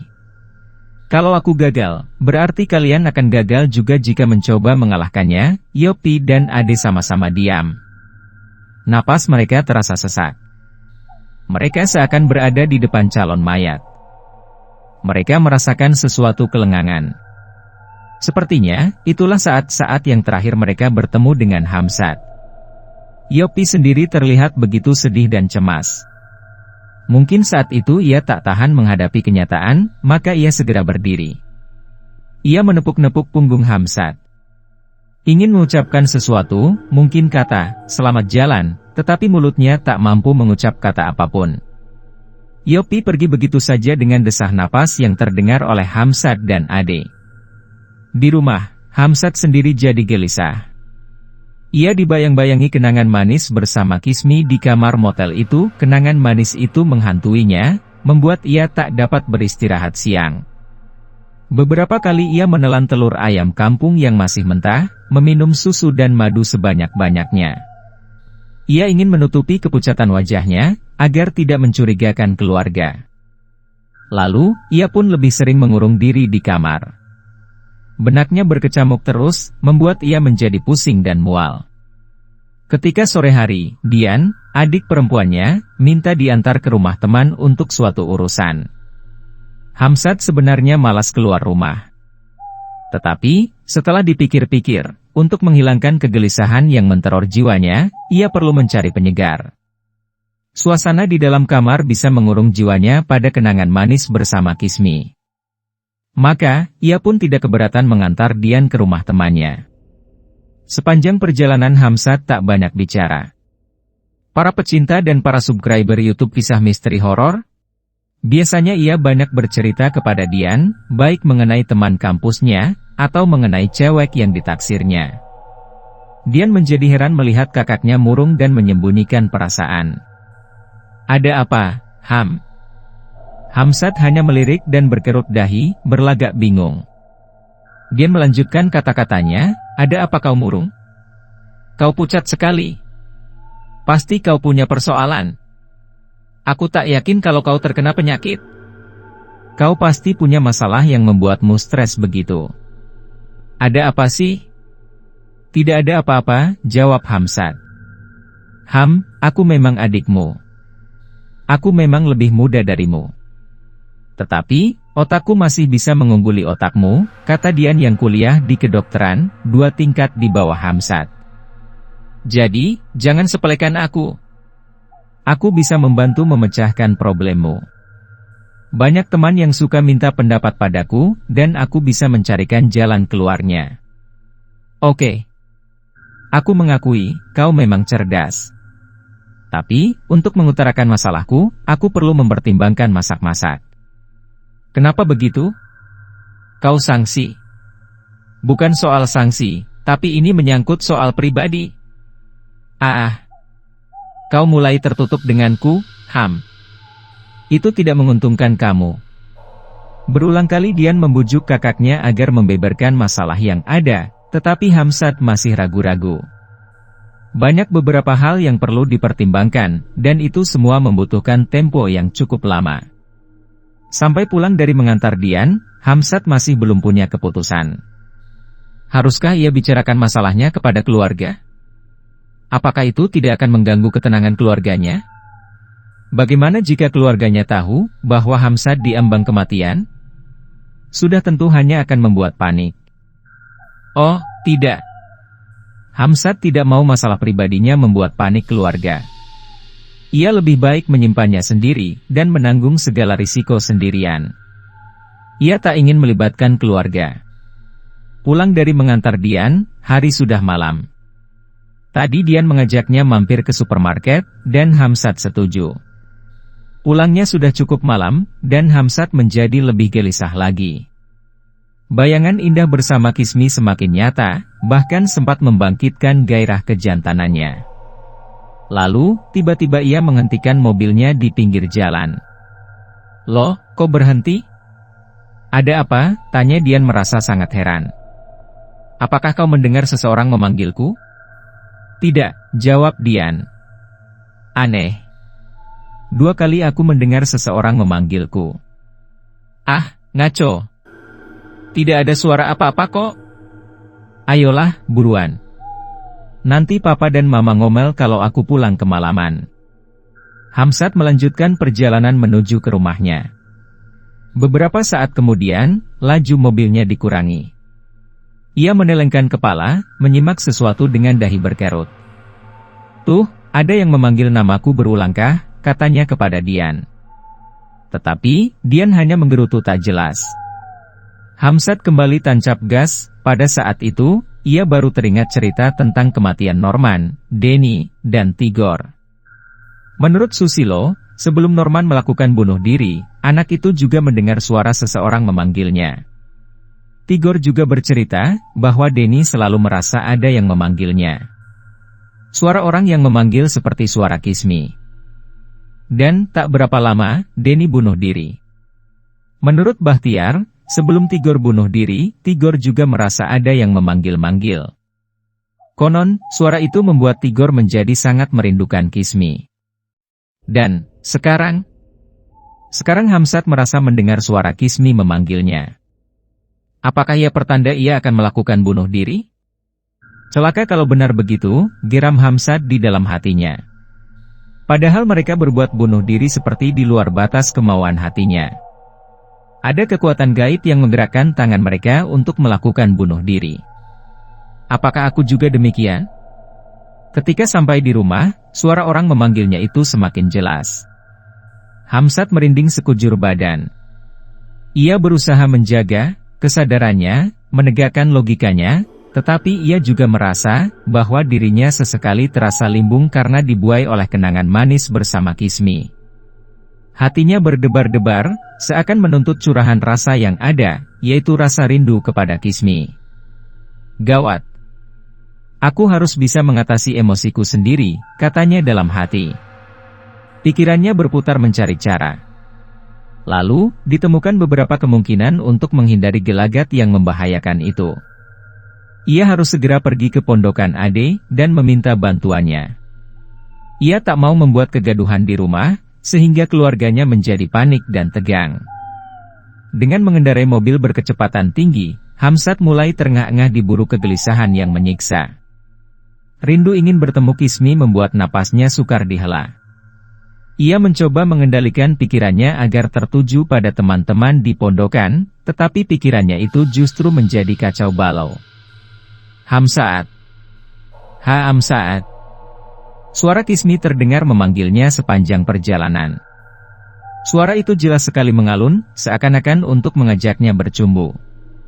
Apalagi suara Kismi terdengar serak-serak manja, hati Hamzat semakin berdebar-debar. Rindunya mengembang dan meracuni pikirannya. Ia menahan perasaan itu sampai keluar keringat dinginnya. Ia menambah kecepatan mobilnya supaya segera tiba di pondokan, tetapi suara Kismi itu semakin menyiksa jiwanya, membuat Hamzat tegang dan kelabakan. Ia sempat melirik arlojinya, ternyata sudah pukul 10 malam lebih 45 menit. Ia hanya menggumam, hampir tengah malam. Pintu pagar halaman rumah pondokan itu tertutup sebagian. Hamzat tidak sempat turun dari mobil untuk membuka pintu halaman itu. Maka, ia langsung menabrak pintu tersebut dengan mobilnya, hingga menimbulkan suara gaduh yang mengagetkan semua penghuni pondokan itu. Dan, mobil berhenti tepat di depan kamar Ade. Sorot lampunya menyala terang, menyilaukan. Hamzat terengah-engah, masih belum mampu turun dari mobil. Kepalanya berdenyut-nyut, namun hatinya semakin dicekam rasa ingin bertemu dengan Kismi. Ia terkulai lemas di balik setiran mobil. Beruntung mesin mobilnya sempat dimatikan, sehingga sedikit aman. Para penghuni pondokan itu nyaris marah melihat sebuah mobil merusakkan pintu pagar mereka, tetapi Bahtiar segera berteriak, "Hamzat!" "Siapa sih?" seru yang lain. "Hamzat," jawab Yopi juga. Ia berlari lebih dahulu mendekati mobil Hamzat dan berseru, Ham, kau tidak apa-apa, kan?" Hamzat menggeram, "Tolong aku." Yopi agak ragu ketika hendak membukakan pintu mobil, tetapi setelah Bahtiar mendekat dan berkata, "Buka pintunya, bawa keluar dia." Maka, Yopi pun berani membukakan pintu mobil, lalu segera membantu Hamzat keluar dari mobil. Hamzat gemetar dan mengerang seperti suara orang merengek. Ia menyeringai bagai merasakan sesuatu yang amat sakit. Teman-teman yang lainnya pun segera mengerumuninya. "Tolong aku." "Oh, tolong, deh. Aku, ah." Hamzat terpelanting, nyaris jatuh. Kakinya amat lemas dan gemetar. Lalu, ia segera digotong ke bangku panjang, depan kamar Bahtiar. Ia dibaringkan di sana. Tetapi, mendadak ia meronta sambil menggeram, kejang. Tolong jangan dekati aku. Aku ingin mati," kata-katanya menyeramkan bagi yang mendengar. "Ham, ingat. Ingat kau tidak boleh mati atas kemauanmu sendiri." "Ingat, Ham," kata Yopi. "Aku ingin mati," ia menggeram dengan gregetan. Matanya mendelik dan bergerak nanar, seakan mencari sesuatu. Dan, pada saat itu Yopi pun gemetar dan berkata, "Celaka. Ia punya emosi untuk bunuh diri. Ia akan mengalami nasib seperti Tigor." Semua mundur, tegang. Napas mereka menjadi sesak, dan tubuh mereka merinding semua. Hamzat tersengal-sengal sambil menggerang-gerang. Matanya memandang mereka dengan liar. Giginya menggemelutuk dan otot-otot tubuhnya mulai mengeras. Ia masih sempat berusaha berkata, "Tolong aku. Oh, tolong." Mereka berkomat-kamit membaca doa dalam upaya menyadarkan Hamzat. Tetapi, nalurinya untuk bunuh diri semakin kuat dan mengacaukan kesadarannya. Dengan napas yang tersendat-sendat dan bibir gemetar, Hamzat berkata kepada Ade, karena matanya yang liar itu tertuju pada Ade, "Ambil tali." Tali. Ade gugup, tak tahu harus mengambil tali kemana. Yang lain juga sibuk mencari tali tanpa mengerti maksud Hamzat. Malahan Susilo berseru, Jangan beri tali dia. Dia mau gantung diri." Maka, semua yang sibuk mencari tali berhenti seketika. "Kismi. Ao." Hamzat mengerang setelah mendesah menyebutkan nama Kismi. Bayangan perempuan itu semakin kuat dan seakan meremat hatinya, menciptakan rasa sakit yang sukar dipahami. Kembali matanya yang nganar itu memandang Yopi. "Tali, cepat tali. Ikat tubuhku di pohon. Ikat kuat-kuat. Oh, tolong." Barulah mereka mengerti maksud Hamzat yang sebenarnya. Dia minta diikat di pohon, supaya segala gerakannya terbatas. Maka, mereka sibuk mencari tali untuk mengikat tubuh Hamzat. Pada saat itu, terdengar lagi Hamzat berkata sambil memejamkan mata kuat-kuat, "Ada di mobil. Ada di mobilku." Tali. Ade berlari ke arah mobil, dan mendapatkan segulung tambang di samping tempat duduk sopir. Di situ juga terdapat borgol, gelang besi untuk pencuri, yang diperkirakan milik ayah Hamzat yang memang sebagai kepala polisi di sebuah resort. Para pecinta dan para subscriber YouTube Kisah Misteri Horor, Ade membawa serta borgol yang siap digunakan itu. Tepat ketika Ade tiba kembali di depan Hamzat, pemuda diracun kerinduan itu menggeram sambil berkata, tanganku, tanganku mau mengeras. Oh, tolong diborgol ke belakang. Cepat, cepat, cepat. Bahtlar merebut borgol dari tangan Ade, lalu tetera memborgol kedua tangan Hamzat. Tangan kanan itu belum sempat menjadi kaku ketika ditautkan ke belakang dan dijadikan satu dengan tangan kiri, lalu diborgol keduanya. Crek. Sambil ternganga, Hamzat menyebut, "Kiss me," beberapa kali. Di sela kata-kata kiss me itu ia berkata, "Ikat aku. Ikat di pohon mangga, belakang kamar mandi itu. Lekas, bawa aku ke sana. Oh, kiss me. Aku ingin bertemu kiss me." Lukman yang berbadan besar segera membawa Hamzat ke pohon mangga. Yopi dan Ade membantu mengikat tubuh Hamzat, dijadikan satu dengan batang pohon.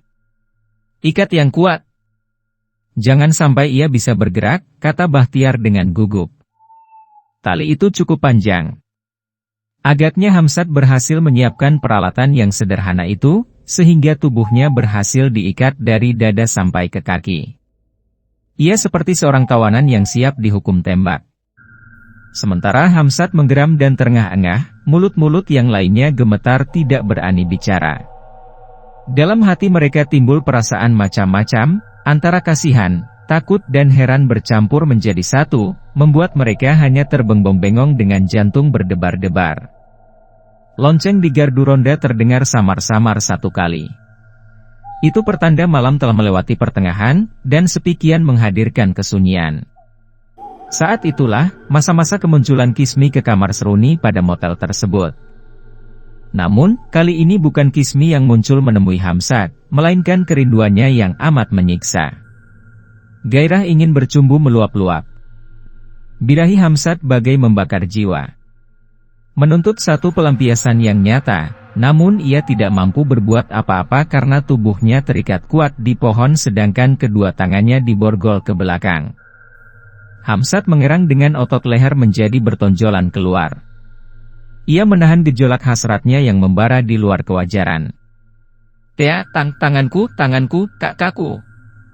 Ya, ia mau bergerak sendiri. Oh. Hamzat memekik tertahan dengan kepala mendongak-dongak, seakan berusaha keras untuk dapat melepaskan tangan kanannya dari borgol. Ia juga menggerak-gerakkan badannya, bagai ingin meronta dari ikatan. Tetapi, ia tidak berhasil. Ikatan terlalu kuat dan borgol pun cukup kokoh menautkan tangan kanan dengan tangan kirinya. Jiwanya bagai terbagi dua, antara ingin bunuh diri dan ingin melawan hasratnya itu. Akibatnya Hamzat tiada habisnya mengerang, menggeram dan meronta-ronta. Mereka merasa terharu melihat Hamzat susah payah ingin melepaskan diri. Susilo sempat berkata, "Kasihan dia. Lepaskan saja." Saat itu, Hamzat sempat berkata sambil menggeram seperti orang kesurupan, Jangan. Oh, ya, jangan.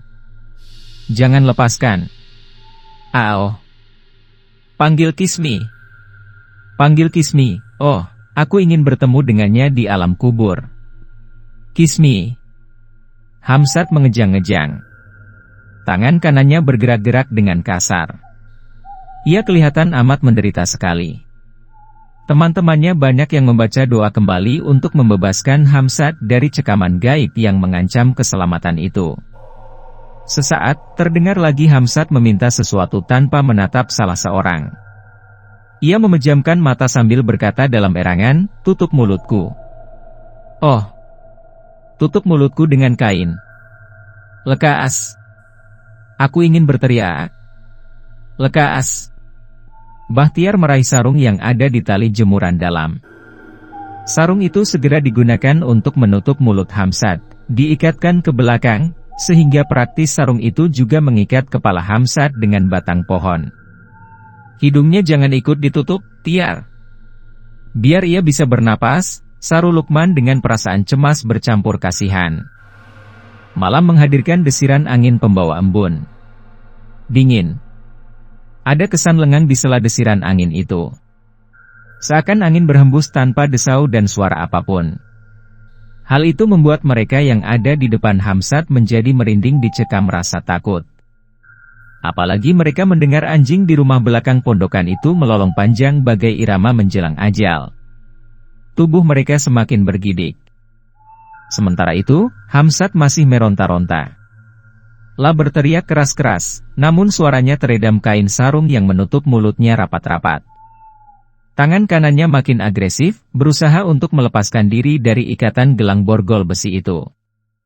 Kakinya pun mulai bergerak-gerak, berusaha melonjak, dan pundaknya meliuk-liuk, ingin melepaskan diri dari ikatan tali yang kuat. Hamzat tak bisa berkata apa-apa. Hanya suaranya yang menggeram di sekap kain dan matanya yang melotot bagai ingin keluar itulah yang membuat teman-temannya tak berani menatapnya langsung. Doa-doa masih diucapkan oleh mereka dengan perasaan sedih.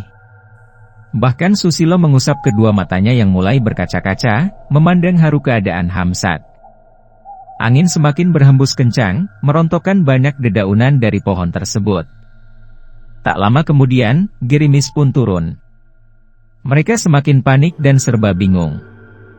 Namun, saat itu mereka juga menepi menghindari rintikan gerimis di ujung dini. Bahkan kali ini, gerimis itu telah berubah menjadi hujan yang deras. Lepaskan dia. Dia kehujanan. Dia menggigil di sana, kata Susilo dengan panik. Tenang, Sus, itu cara yang dipilihnya, kata Bahtiar. Tapi kita harus tahu perasaan. Itu cara yang tidak manusiawi, bentak Susilo. Kalau dia kita lepaskan, maka ia akan bunuh diri. Apakah itu manusiawi? Balas Bahtiar dalam serentetan bentakan kasarnya. Lukman segera melerai percekcokan mereka. Gelegar suara petir di angkasa terdengar mengejutkan mereka. Hamzat masih berusaha berontak dari ikatan dan borgolnya, jeritannya teredam kain sarung sehingga tak terdengar keras. Hujan deras mengguyur tubuhnya di sela percikan cahaya petir yang menggelegar beberapa kali. Bahaya! Dia bisa tersambar petir jika diam di bawah pohon, kata Susilo sangat tegang. Lama-lama, Susilo tidak sampai hati melihat Hamzat diguyur hujan dan petir dalam keadaan terikat, lalu ia pun berlari menerobos derasnya hujan dan bermaksud membukakan tali pengikat tubuh Hamzat. Sus! Jangan, teriak Yopi. Ade segera melompat menyusul Susilo dan menarik kaos yang dikenakan Susilo sambil berkata, kau mau membunuh teman sendiri, hah? Kau mau membiarkan teman bunuh diri? Dia bisa mati tersambar petir, tahu? Susilo membetot, tetap ingin mendekati Hamzat, tetapi Ade menyeret Susilo hingga anak itu terpelanting jatuh. Bangsat kau, teriak Susilo lepas kontrol. Ia hendak memukul Ade, tapi tangannya segera dipegang Lukman yang berbadan besar. Lukman menyeret Susilo ke teras sambil berkata, kuasai emosimu, Sus. Saat ini gunakanlah otakmu, jangan hanya perasaanmu. Susilo tak dapat berbuat banyak dalam cengkeraman Lukman. Akhirnya ia tak tega menghadapi penderitaan Hamzat. Ia segera masuk ke kamar dan mengunci kamarnya dengan kasar. Tak berapa lama, hujan pun reda. Gerakan Hamzat mulai melemah. Memang masih terlihat napasnya terengah-engah, tetapi tangan kanannya yang sejak tadi berusaha ditarik keluar dari borgol, kali ini tampak melemas. Pukul 12 lewat, saat itu, mereka melihat Hamzat terkulai pingsan di tempat. Tetapi, mereka masih belum berani melepaskan ikatan pada tubuh Hamzat. Bahtiar berkata, Tigor dulu juga pingsan karena dipukul Lukman, tetapi tangan kanannya bisa bergerak sendiri, dan menikam dadanya beberapa kali. Jadi, kurasa tangan kanan Hamzat pun bisa melakukan hal yang serupa jika kita lepaskan ikatan tali dan borgolnya. Sebaiknya tunggu sampai subuh tiba, kata Yopi, dan yang lainnya setuju. Maka, ketika mendengar suara adzan subuh, mereka baru mulai berani melepaskan ikatan Hamzat. Tetapi, borgol itu tak dapat dilepaskan, karena mereka tidak tahu di mana Hamzat menaruh kunci borgol. Hamzat digotong ke kamar Bahtiar, dan mendapat pertolongan sebagaimana mestinya. Tangan kanannya berdarah, karena berulang kali memaksakan diri untuk lolos dari borgol. Semua mata yang memandangnya merasa iba dan semakin kasihan kepada Hamzat. Tetapi, ketika Hamzat siuman, ia justru merasa lega karena telah selamat dari ancaman maut, yaitu bunuh diri di luar kesadaran. Roh yang masuk ke tangan kanannya telah berhasil dijerat dengan akalnya, sehingga tangan kanan itu tak bisa bergerak sendiri, seperti yang terjadi dalam kasus kematian Norman, Denny, dan Tigor. Di depan mata mereka, Hamzat memang berhasil lolos dari ancaman maut kekuatan gaib tangan kanannya, tetapi apakah itu berarti Hamzat menjadi jera? Apakah itu membuat Hamzat puas dengan dirinya? Tidak. Hamzat masih penasaran. Para pecinta dan para subscriber YouTube Kisah Misteri Horor. Tetapi apakah itu berarti Hamzat menjadi jera? Apakah itu membuat Hamzat puas dengan dirinya?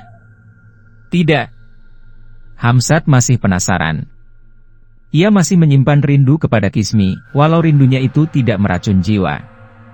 Tetapi, karena rindunya itu ia jadi datang kembali ke motel Angel Flowers, dan memboking kamar Seruni. Kamar itu masih kosong. Barangkali memang tidak ditawarkan kepada tamu lain oleh petugas motel, karena mereka takut tamu-tamunya mengecam akibat kamar angker tersebut. Hanya saja, karena Hamzat memaksa untuk menyewa kamar Seruni, maka petugas resepsionis tak bisa lagi menghalanginya. Kamar itu tetap seperti 2 malam yang lalu. Bersih, teratur rapi. Taplak meja di ruang tamu masih sama, berwarna biru muda. Kursi mobilnya juga masih sama, terletak melingkar, menghadap ke dinding kaca depan. Hanya saja, letak pot besar yang memuat tanaman sejenis palm itu bukan lagi di samping pintu, melainkan ada di sudut ruangan, dekat dengan buffet penghias ruangan. Selebihnya tak ada yang berubah. Bahkan warna sprei dan selimutnya pun tetap sama. Ini semakin mengingatkan Hamzat pada masa indah yang pernah ia lewati bersama Kismi di kamar tersebut. Hamzat masuk pada pukul 7 malam dengan tangan dibalut perban. Luka pada tangan kanannya itu terasa perih jika tidak dibalut perban, seperti seorang petinju yang belum mengenakan sarung tinjunya.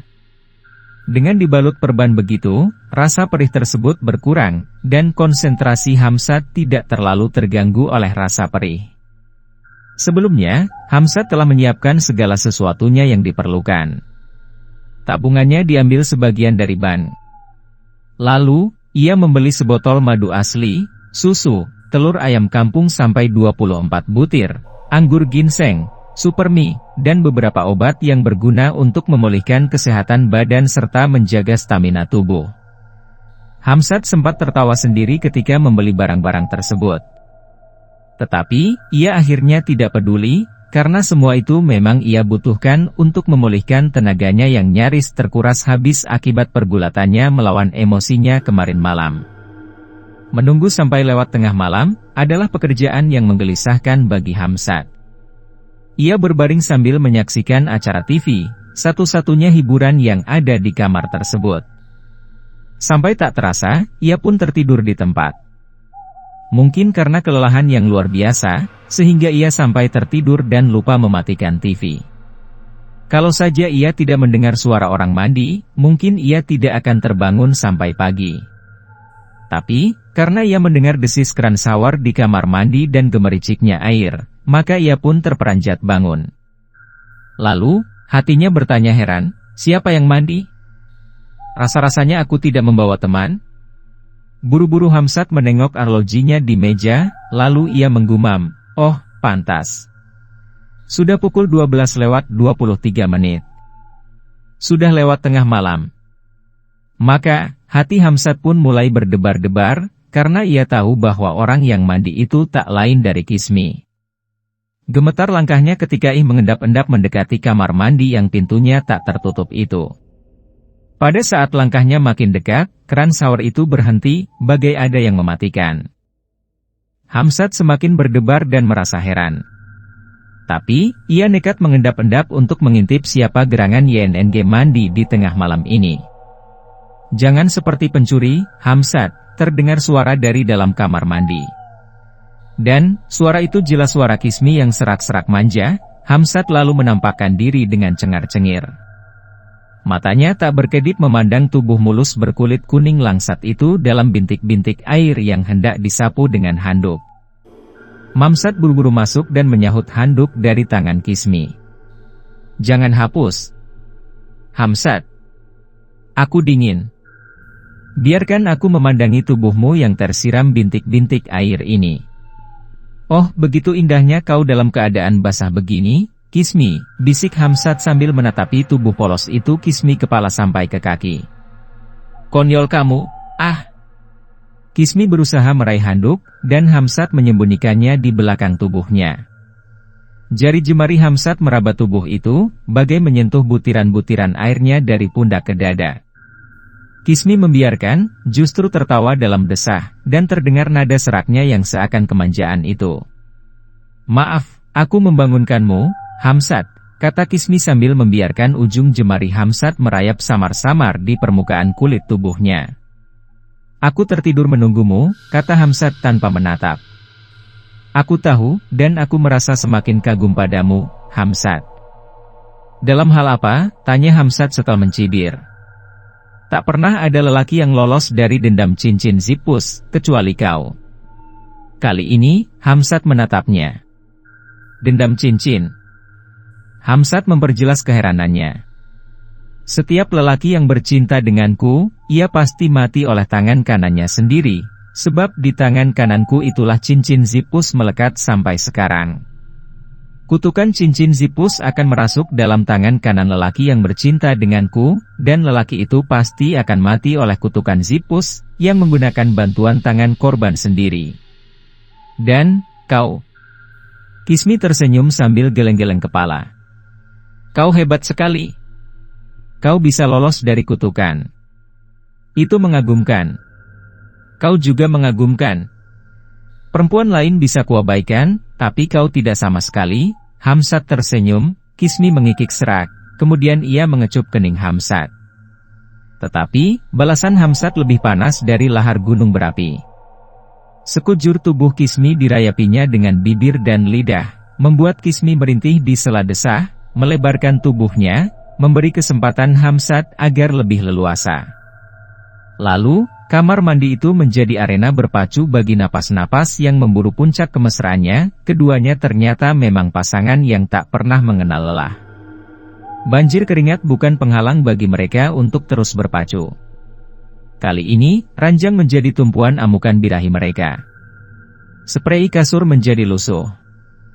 Morat-marit tak karuan.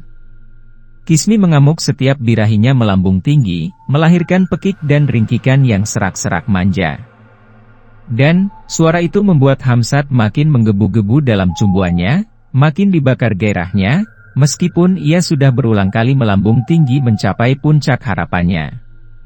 Di awal dini, akhirnya petualang cinta mereka berhenti. Kismi yang memohon agar Hamsat mengakhiri pelayarannya, saat itu juga. "Hari sudah menjelang pagi, dan kita harus berpisah lagi, Hamsat," kata Kismi memberi pengertian dengan sabar dan lembut. Hamsat mendesah, seakan tak mengizinkan Kismi pergi. Ia memeluk perempuan itu dalam satu rengek kemanjaan seorang lelaki. Erat sekali ia memeluk Kismi, sehingga Kismi merasa kehadirannya sangat dibutuhkan oleh Hamsat di setiap saat. Kismi menjadi haru. Ia mencium Hamsat beberapa kali, bahkan kini ia juga memeluknya erat-erat dengan kedua kaki menggamit tubuh Hamsat. "Aku juga tidak ingin berpisah," bisik Kismi. "Tapi keadaanku tidak mengizinkan kasih kita selalu berpadu sepanjang hari, bahkan sepanjang masa, Hamsat. Aku ingin memilikimu, Kismi. Aku ingin membanggakan kekasihku kepada mereka." "Itu tidak mungkin, Hamsat.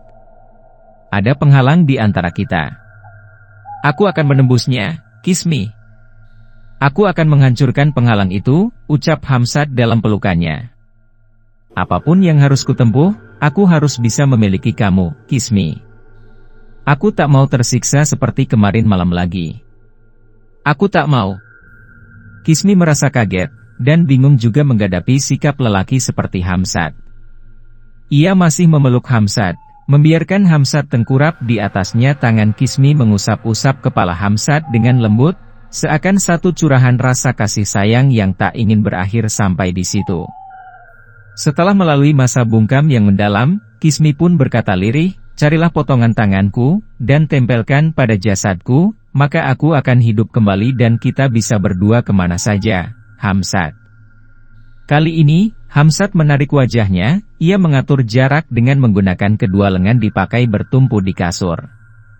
Ia memandang Kismi yang terbaring di bawahnya, lalu bertanya, "Bukankah kedua tanganmu dalam keadaan lengkap, tak kurang satu apapun?" Kismi menggeleng, wajahnya sendu. "Ini tangan semu. Tangan yang ada dalam hayalanmu saja. Jasadku ini juga jasad yang ada dalam hayalanmu, Hamzat. Itulah sebabnya kukatakan, bahwa di antara kita ada batas penghalang, yaitu hayal dan kenyataan. Terkadang manusia tidak bisa membedakan keduanya. Kau tidak bisa melihat, bahwa tangan kananku ini sebenarnya buntung. Dipotong oleh Randy, bekas kekasihku yang punya penyakit syaraf. Di mana orang itu sekarang? Ada di neraka. Kau mau ikut ke neraka?" Hamzat menghempaskan napas. Ia masih belum mau melepas hubungan kasihnya, dan tetap membiarkan dirinya di atas Kismi. Lalu, dengan suara sedikit bimbang ia bertanya, "Di mana kau dibunuh oleh Randy?" "Di kamar ini." "Dan, potongan tanganmu disimpan di mana?" "Entahlah. Mungkin di kamar ini, mungkin di tempat lain. Dibuang begitu saja. Carilah, dan letakkan pada jasadku yang bersemayam di dalam kotak kaca, maka rohku yang ada di dalam batu cincin Zipus itu akan membuatku hidup kembali. Kematianku yang ketiga nanti, adalah kematian yang sejati. Tapi, saat ini, aku masih bisa hidup dan menikmati kehidupan selayaknya manusia biasa." Hamzat mendesah, lalu menegaskan kata, "Akan kucari potongan tanganmu itu sampai dapat. Tapi, hati-hati, Hamzat. Dia ganas. Dia memendam kutuk dan dendam. Dialah yang semalam berusaha ingin membunuhmu." Merinding juga Hamzat jika teringat peristiwa kemarin malam. Tapi, demi teringat kemesraan dan cintanya kepada Kismi, Hamzat tetap bertekad untuk mencari potongan tangan kanan Kismi. Hanya saja, di mana potongan tangan itu dibuang oleh Randy, atau disembunyikan? Itu satu hal yang sulit bagi Hamzat. Sukar ditentukan secara logika. Para pecinta dan para subscriber YouTube Kisah Misteri Horor, sepanjang siang, Hamzat memikirkannya sambil mondar-mandir di dalam kamar. Terkadang ia meneliti keadaan tanah di luar kamar, mencari kemungkinan di mana tangan Kismi disembunyikan Randy. Semuanya dilakukan secara diam-diam agar tidak menimbulkan kecurigaan orang lain, terutama petugas motel itu. Beberapa batu dibongkarnya, dan dikembalikan seperti semula jika ternyata tidak terdapat apa yang dicari. Beberapa tanah dikorek-koreknya, dan dikembalikan seperti semula karena tak ada tanda-tanda tangan Kismi di sana. Kamar ini harus kutelusuri lebih dulu, pikir Hamzat. Mungkin membutuhkan waktu sehari penuh.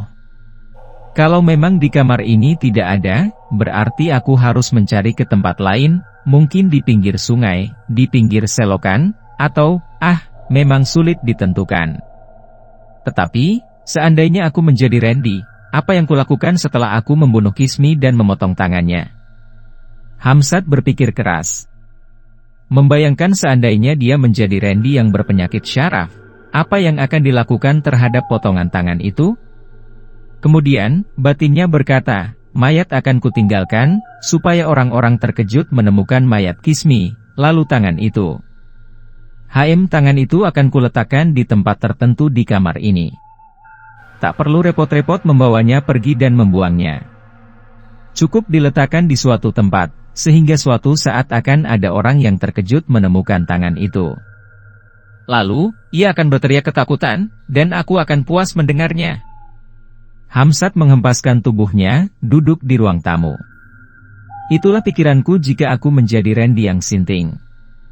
Sekarang, di mana tangan itu disembunyikan yang kira-kira bisa membuat orang terkejut? Setelah berpikir beberapa saat, Hamzat berkata sendiri, di almari.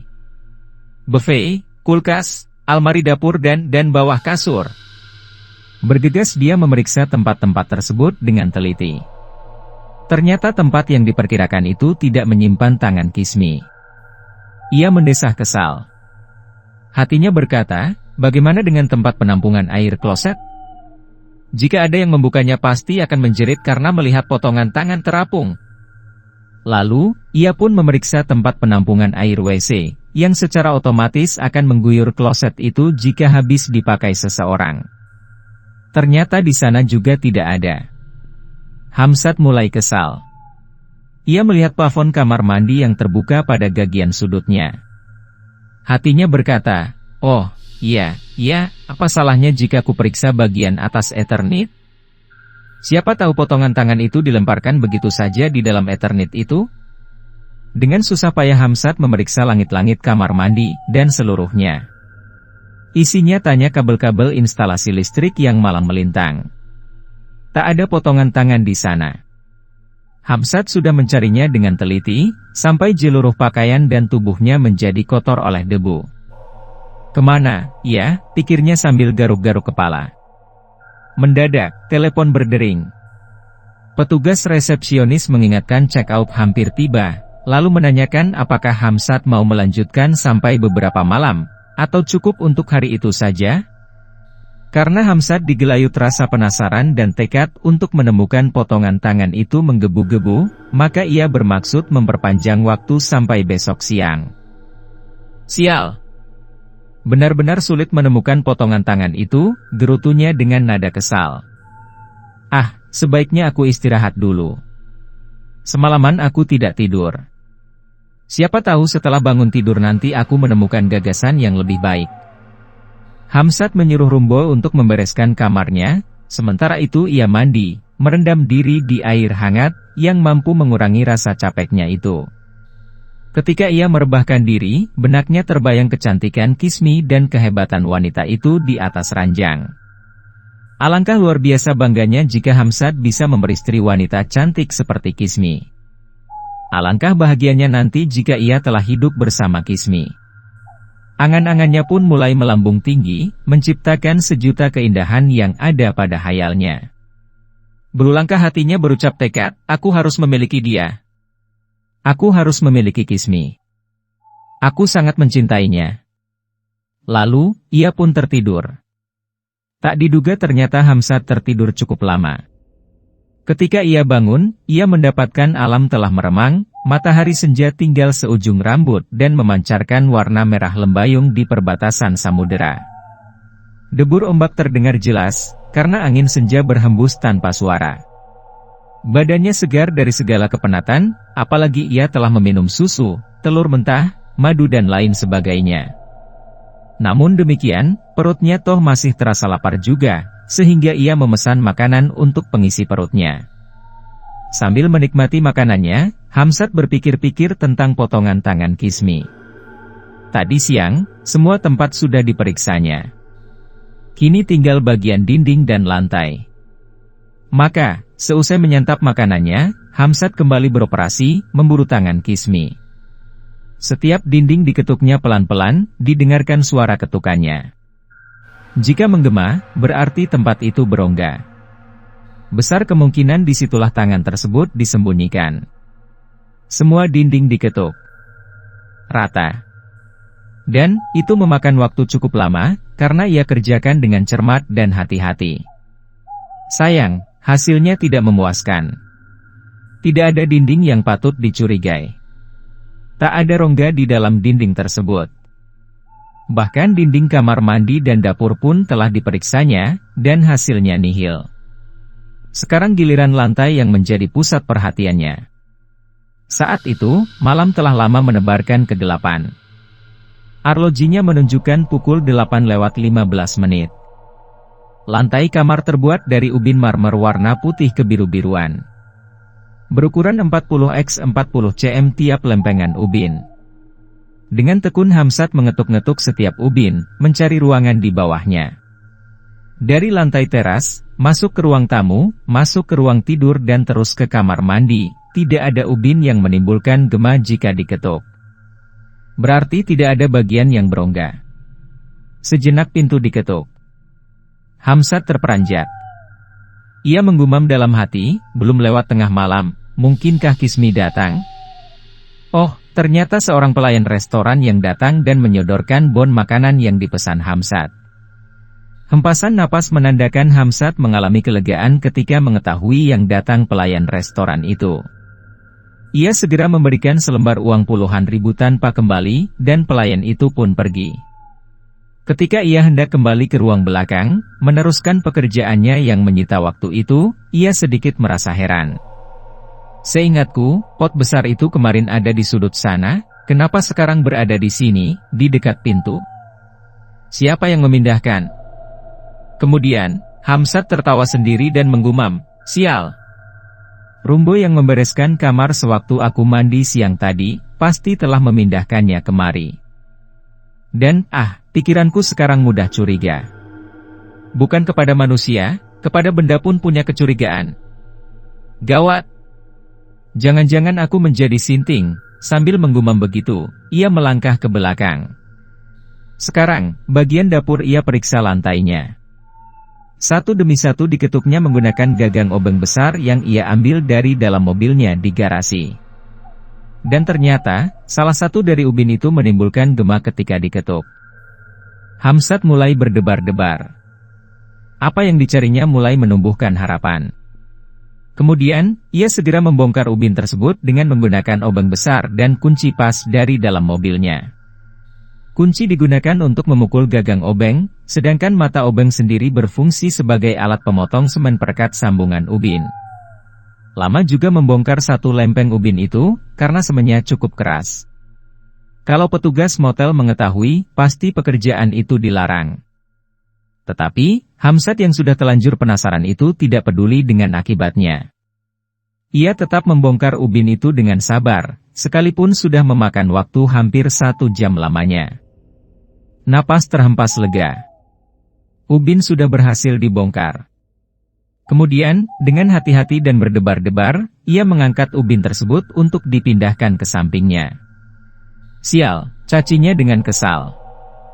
Di bawah ubin itu memang ada rongga, tanah kosong, tetapi di situ ada pipa saluran air yang agaknya pernah terpotong dan disambung lagi. Tidak ada tangan Kismi, tidak ada tanda-tanda lain. Hanya pipa saluran air dengan sambungannya. Brengsek! Sudah capek-capek membongkar, berkeringat, gemetar, isinya pipa air. Konyol, gerutu Hamzat seraya meletakkan kembali ubin tersebut pada tempatnya, tanpa menutupnya dengan semen seperti semula. Ia terpaksa mandi saat itu juga, karena selain tubuhnya berkeringat juga kotor karena tanah. Selesai mandi, ia membubuhkan parfum penyegar badan sambil matanya melirik ke arloji di meja. Oh, sudah pukul 10 malam lebih 50 menit? Aku harus bersiap menyambut kedatangan Kismi. Ia akan semakin mengagumiku jika aku berpakaian rapi dan menunggunya di ruang tamu, kata Hamzat sendirian, seperti orang gila. Susu, madu dan telur yang dicampur ginseng, segera ditenggaknya habis. Kemudian, ia duduk di mobil tamu, santai. Sekaleng bir tersedia di atas meja, depannya. Sebuah majalah milik Dian yang tertinggal di mobil bisa dijadikan bahan bacaan menunggu lewat tengah malam. Penat juga membuang waktu lama dengan duduk-duduk. Maka, Hamzat pun pindah tempat. Para pecinta dan para subscriber YouTube Kisah Misteri Horor, kali ini ia meluncurkan kaki di sofa dengan santai sambil meneruskan membaca majalah. Tetapi, pada saat majalahnya menyentuh daun tanaman dalam pot, Hamzat jadi terkejut. Aneh. Beberapa jam yang lalu pot ini ada di dekat pintu, kok sekarang ada di sini lagi? Siapa yang memindahkan? Ia memperhatikan pot besar berisi tanaman sejenis palm yang daunnya mirip daun mangga. Dahinya berkerut ketika memperhatikan tanaman tersebut. Jelas tadi ia sempat curiga, karena tanaman itu ada di dekat pintu.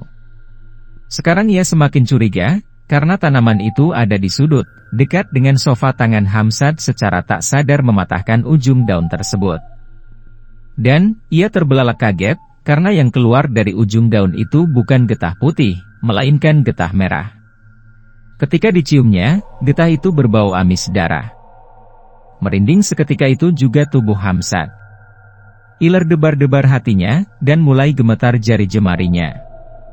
Satu daun ia patahkan lagi dari tangkainya. Kelak! Astaga! Hamzat nyaris memekik keras, karena tangkai daun itu mengucurkan getah merah yang berbau amis darah. Hamzat sempat terlonjak mundur dengan mata membelalak lebar. Tetesan darah dari tempat bekas tangkai daun itu menjatuhi tanah di bawahnya. Dan, Hamzat terpaksa mengerutkan dahi tajam-tajam, mempertegas penglihatannya, karena tetesan darah itu jatuh pada sebuah benda yang mencuat dari kedalaman tanah pot. Rasa ingin tahunya bergumul dengan perasaan takut. Hamzat mendekatkan wajah, memperhatikan benda kecil itu. Astaga! Ini ujung kuku. Hamzat mencoba mengorek tanah itu sedikit-sedikit, maka semakin berdebarlah ia, karena kini tampak jelas di kedalaman tanah pot itu terdapat jari kelingking manusia yang berkuku panjang, tapi indah dan serasi. Ya, ampun. Pasti di sini tangan Kismi ditanam oleh pembunuhnya, kata Hamzat dalam hati. Maka, segera ia mengorek tanah dalam pot besar itu dengan kedua tangannya. Makin dalam semakin jelas bentuknya. Sepotong tangan perempuan yang masih utuh, tanpa kebusukan. Di jari manisnya melingkar cincin berbatu putih kekuning-kuningan. Cincin Zipus. Mungkin karena cincin itulah maka tangan yang terkubur di dalam tanah pot itu tidak membusuk. Hamzat menggali dengan kedua tangannya untuk mendapatkan tangan tersebut tanpa ada yang tertinggal. Napasnya memburu karena memendam rasa takut dan girang.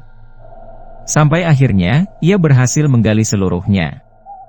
Menatapnya sesaat, kemudian mengangkatnya pelan-pelan. Bekas potongan sebatas pergelangan tangan lebih sedikit itu, masih kelihatan berdarah segar. Benar. Tangan ini sama persis dengan tangan Kismi yang sering mengusap-usap, kata Hamzat pelan sambil memperhatikan telapak tangan yang menghadap ke muka. Tapi, tiba-tiba tangan itu melesat cepat mencengkeram wajah Hamzat. Hamzat terpekik dan ketakutan seketika.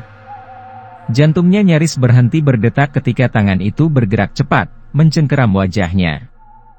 Dengan sekuat tenaga Hamzat berusaha melepaskan, menarik tangan itu dan membuangnya ke sembarang tempat.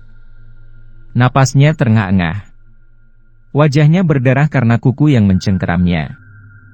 Gerakan potongan tangan Kismi yang di luar dugaan itu membuat Hamzat menjadi panik dan sangat tegang.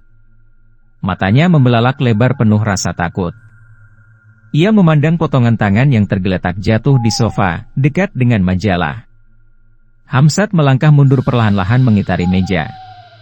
Pada saat itu, ia melihat jelas jari tengah dan jari telunjuk tangan itu bergerak-gerak, bagai merayap.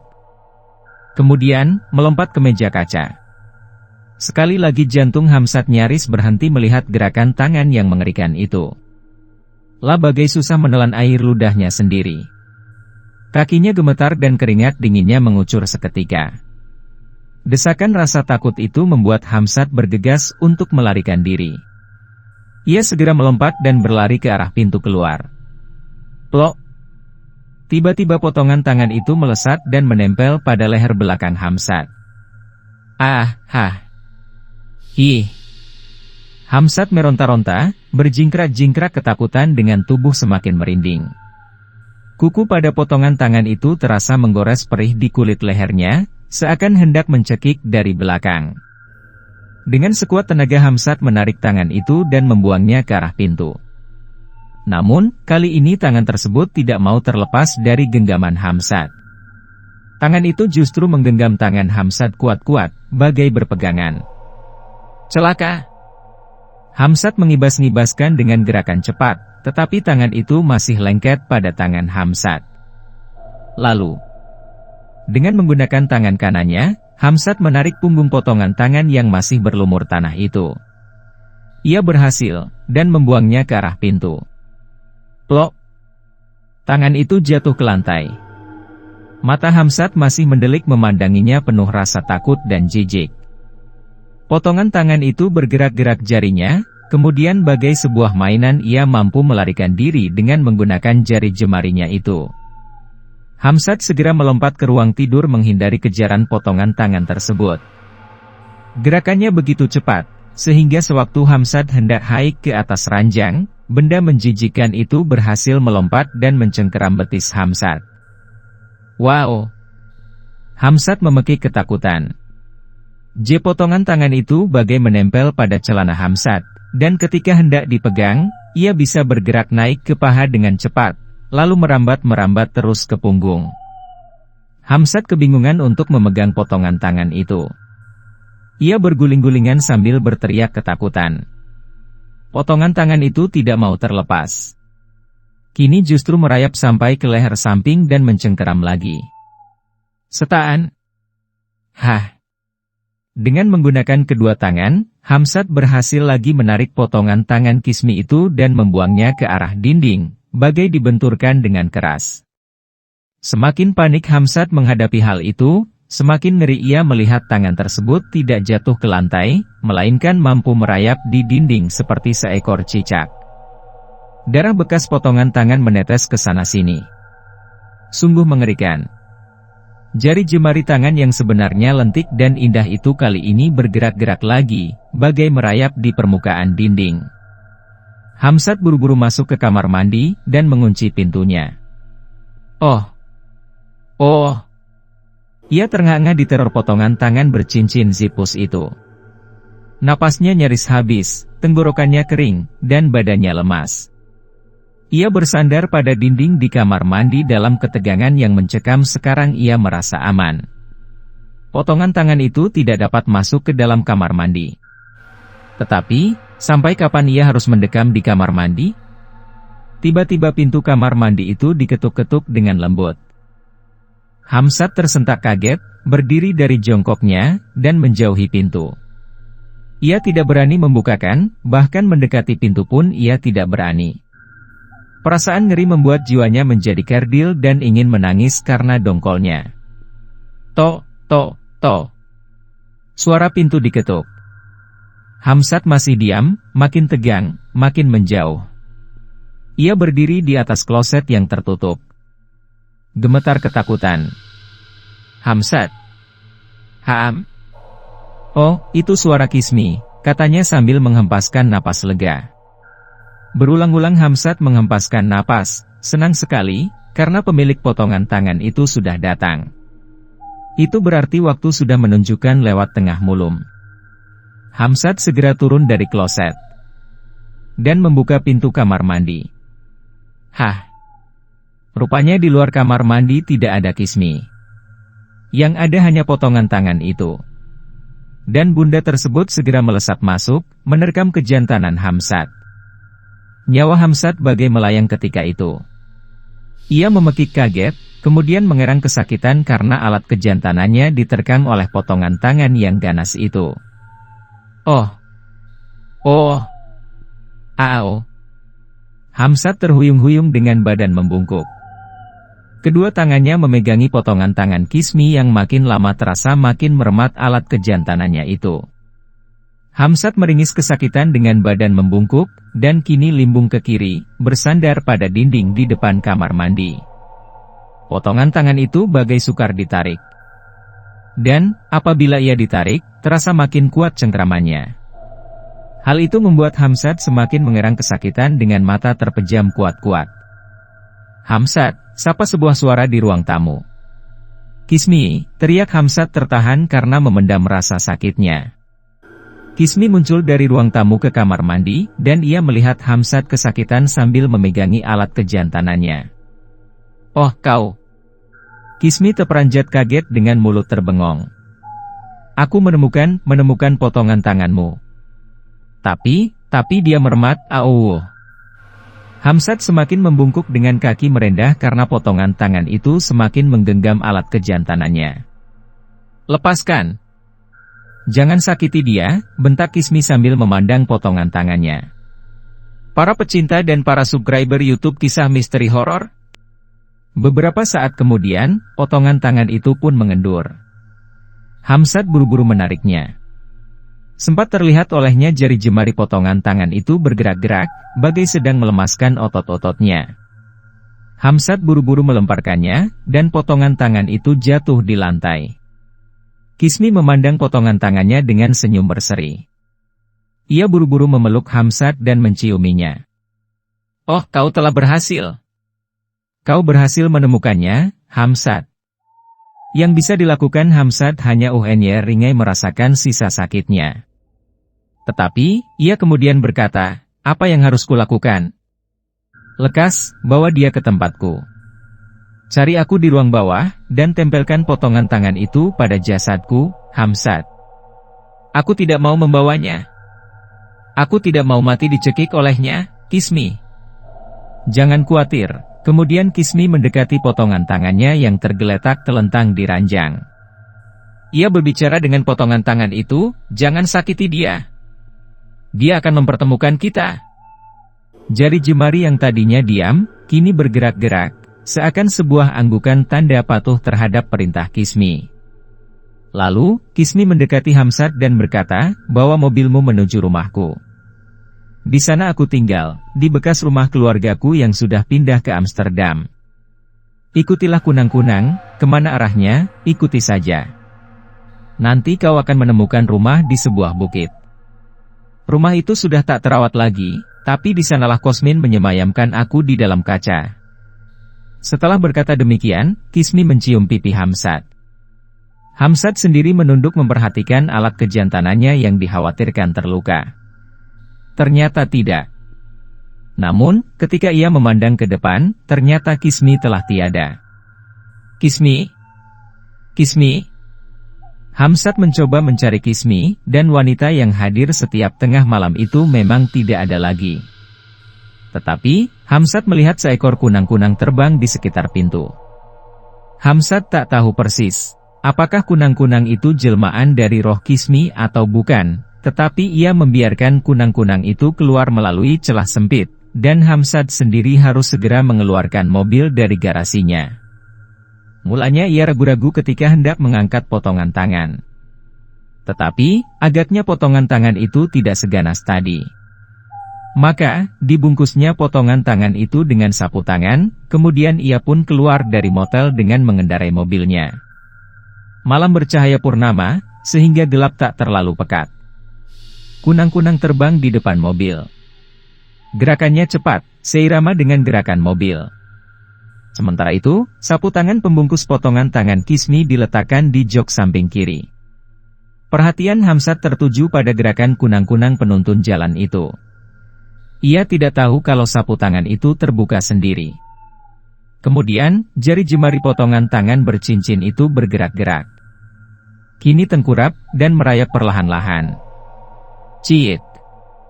Mobil nyaris menabrak pohon, karena Hamzat terkejut setelah pahanya terasa dicubit oleh potongan tangan tersebut. "Brengsek! Kulaporkan kau kepada Kismi kalau menggangguku terus," geram Hamzat dengan jantung kembali berdebar-debar. Potongan tangan itu mencolek-colek paha, bahkan kini menggelitik di pinggang Hamzat. Sesekali Hamzat terpekik dan badannya bergerak kegelian, membuat laju mobilnya menjadi limbung. "Diam!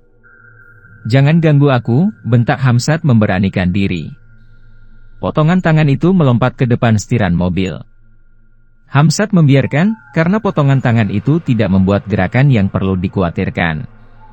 Bahkan, ketika kunang-kunang membelok arah, jari telunjuk dari potongan tangan itu menuding ke arah kiri, seakan memberitahu agar mobil harus membelok ke arah kiri. Demikian juga jika harus ke arah kanan, jari itu menunjuk arah kanan. Kemudian, tibalah Hamzat di sebuah perbukitan. Jalanan menanjak, kanan kirinya kebun teh. Melewati perkebunan itu, ada jalan persimpangan. Jari telunjuk potongan tangan itu menuding ke arah kanan, dan Hamzat membelokkan mobilnya ke kanan. Tak berapa lama, jari tangan itu mengembang semuanya, seakan menyuruh, "Stop," pada mobil tersebut. Cahaya purnama menampakkan sosok rumah kuno yang tinggal reruntuhannya. Menyeramkan sekali. Bentuk bangunannya jelas bangunan zaman Belanda. Bagian atapnya sudah rusak total, dan pada bagian halamannya telah banyak ditumbuhi tanaman liar, termasuk rumput ilalang. Kunang-kunang terbang memasuki rumah yang menyeramkan itu. Hamzat ragu-ragu. Ia berdiri di samping mobil sambil memegangi potongan tangan. Tiba-tiba, potongan tangan itu bergerak maju sambil memegangi tangan Hamzat, seakan menariknya agar Hamzat segera memasuki rumah kuno tanpa penghuni itu. Langkah kaki Hamzat terasa gemetar. Ia memasuki rumah yang sunyi dan kotor itu. Cahaya pucat rembulan meneranginya. Bahkan ada lantai yang longsor ke bawah, menuju ruang bawah. Potongan tangan dan kunang-kunang menunjukkan jalan menuju lantai bawah, melalui tangga batu di balik sebuah dinding kamar. Debar-debar di dalam dada Hamzat makin bergemuruh. Ia tetap mengikuti penunjuk jalannya yang setia sampai akhirnya, ia menemukan sebuah peti kaca seukuran tubuh manusia. Hamzat terhenyak kaget ketika menegaskan penglihatannya, bahwa ternyata di dalam kotak kaca yang mirip akuarium itu terdapat tubuh Kismi yang terbaring dengan tangan kanan terpotong. Kismi mengenakan gaun putih transparan yang sering dikenakan berkunjung ke kamar motel. Lebih terkejut lagi Hamzat setelah ruangan itu menjadi terang. Ada cahaya api yang datang dari arah belakangnya. Ia buru-buru berpaling. Oh, ternyata Pak Kosmin memegangi obor sebagai penerangnya. Hamzat semakin gemetar, karena ia ingat Pak Kosmin mampu menembus daun pintu bagaikan asap. Jangan takut, Tuan. Saya tidak akan berbuat jahat. Lakukanlah apa yang harus Tuan lakukan, kata Pak Kosmin yang mempunyai sepasang mata cekung. Kemudian, Hamzat membuka tutup kotak kaca itu dengan gemetar. Napasnya tertahan, sesekali tersendat-sendat. Pelan-pelan ia letakkan potongan tangan itu ke lengan kanan tubuh Kismi. Suatu keajaiban membelalakan mata Hamzat. Sambungan pada potongan tangan dengan lengan Kismi itu membentuk satu cahaya hijau muda. Hijau kekuning-kuningan, mirip cahaya fosfor. Cahaya itu berpijar-pijar sejenak, kemudian redup. Dan, kini menjadi hilang sama sekali. Obor yang dibawa Pak Kosmin mendekat. Mereka memandang potongan tangan bercincin zipus itu, dan ternyata pada sambungan tersebut tidak terlihat ada bekas luka sedikit pun. Ia telah pulih kembali, Tuan, bisik Pak Kosmin. Hamzat terhentak lagi ketika mata Kismi yang terpejam itu terbuka, berkedip-kedip sejenak, kemudian tersenyum memandang Hamzat. Jangan takut, Hamzat. Aku Kismi. Aku telah hidup kembali, seraya Kismi mengusap-usap pergelangan tangannya yang semula buntung itu. Kau benar-benar hidup? Kismi mengangguk, keluar dari kotak kaca, mendekati Hamzat, kemudian Hamzat meraba pelan-pelan wajah Kismi. Terasa hangat. Lalu, Kismi berkata lirih, kau berhak memiliki aku, Hamzat. Mata Hamzat berkaca-kaca karena terharu, kemudian tanpa ragu lagi ia memeluk Kismi erat-erat, seakan tak ingin berpisah dengan Kismi selama-lamanya. Kismi pun menyambut pelukan itu dengan perasaan bahagia yang mengharu. Ia sempat meneteskan air mata, dan Hamzat mengusapnya sambil berkata, jangan teteskan air mata. Aku tak ingin kehilangan kau, walau hanya setetes air matamu. Aku tak ingin, Kismi. Oh, Hamzat. Aku kagum pada tekadmu. Aku juga tidak ingin kehilangan kau. Tapi, apa, sayang? Tapi ada satu risiko jika kau memperistri aku, Hamzat. Risiko apa? Aku tak akan mempunyai keturunan, bisik Kismi dengan perasaan sedih. Hamzat pun berkata lirih sambil menatapnya, aku tak mau peduli tentang itu, yang penting kau jadi milikku. Dan kau tak boleh kehilangan apa-apa lagi, Kismi. Pelukan itu makin erat. Kemudian, Kismi berkata kepada Pak Kosmin, terima kasih, Pak Kosmin. Dampingilah kami dari alammu. Obor pun padam. Ruangan jadi gelap. Kismi berlari-lari membawa keluar Hamzat dari reruntuhan bekas rumahnya. Kemudian, Hamzat bermaksud membawa Kismi kembali ke motel untuk sementara waktu, sampai ditemukan tempat kontrakan yang layak bagi Kismi yang ternyata seorang ilmuwan berotak cerdas. Namun, ketika Kimi hendak naik ke dalam mobil Hamzat, ia jadi terhenti dengan wajah memanja. "Kenapa?" tanya Hamzat heran. "Kismi," katanya seraya menyodorkan pipi, dan Hamzat pun mencium pipi itu. Selesai alias tamat. Nah, para pecinta dan para subscriber YouTube Kisah Misteri Horor, itulah kisah misteri dari kami. Bagaimana tanggapan Anda mengenai kisah ini? Silahkan tuangkan dalam kolom komentar. Para pecinta dan para subscriber YouTube Kisah Misteri Horor, tentu penasaran dengan kelanjutan kisah-kisah kami yang lain bukan? Silahkan ikuti kisah-kisah kami yang lain selanjutnya esok hari di waktu dan jam yang sama, dengan cara klik subscribe dan juga loncengnya, agar Anda selalu mendapatkan notifikasi jika channel YouTube ini mengupload video kisah terbaru.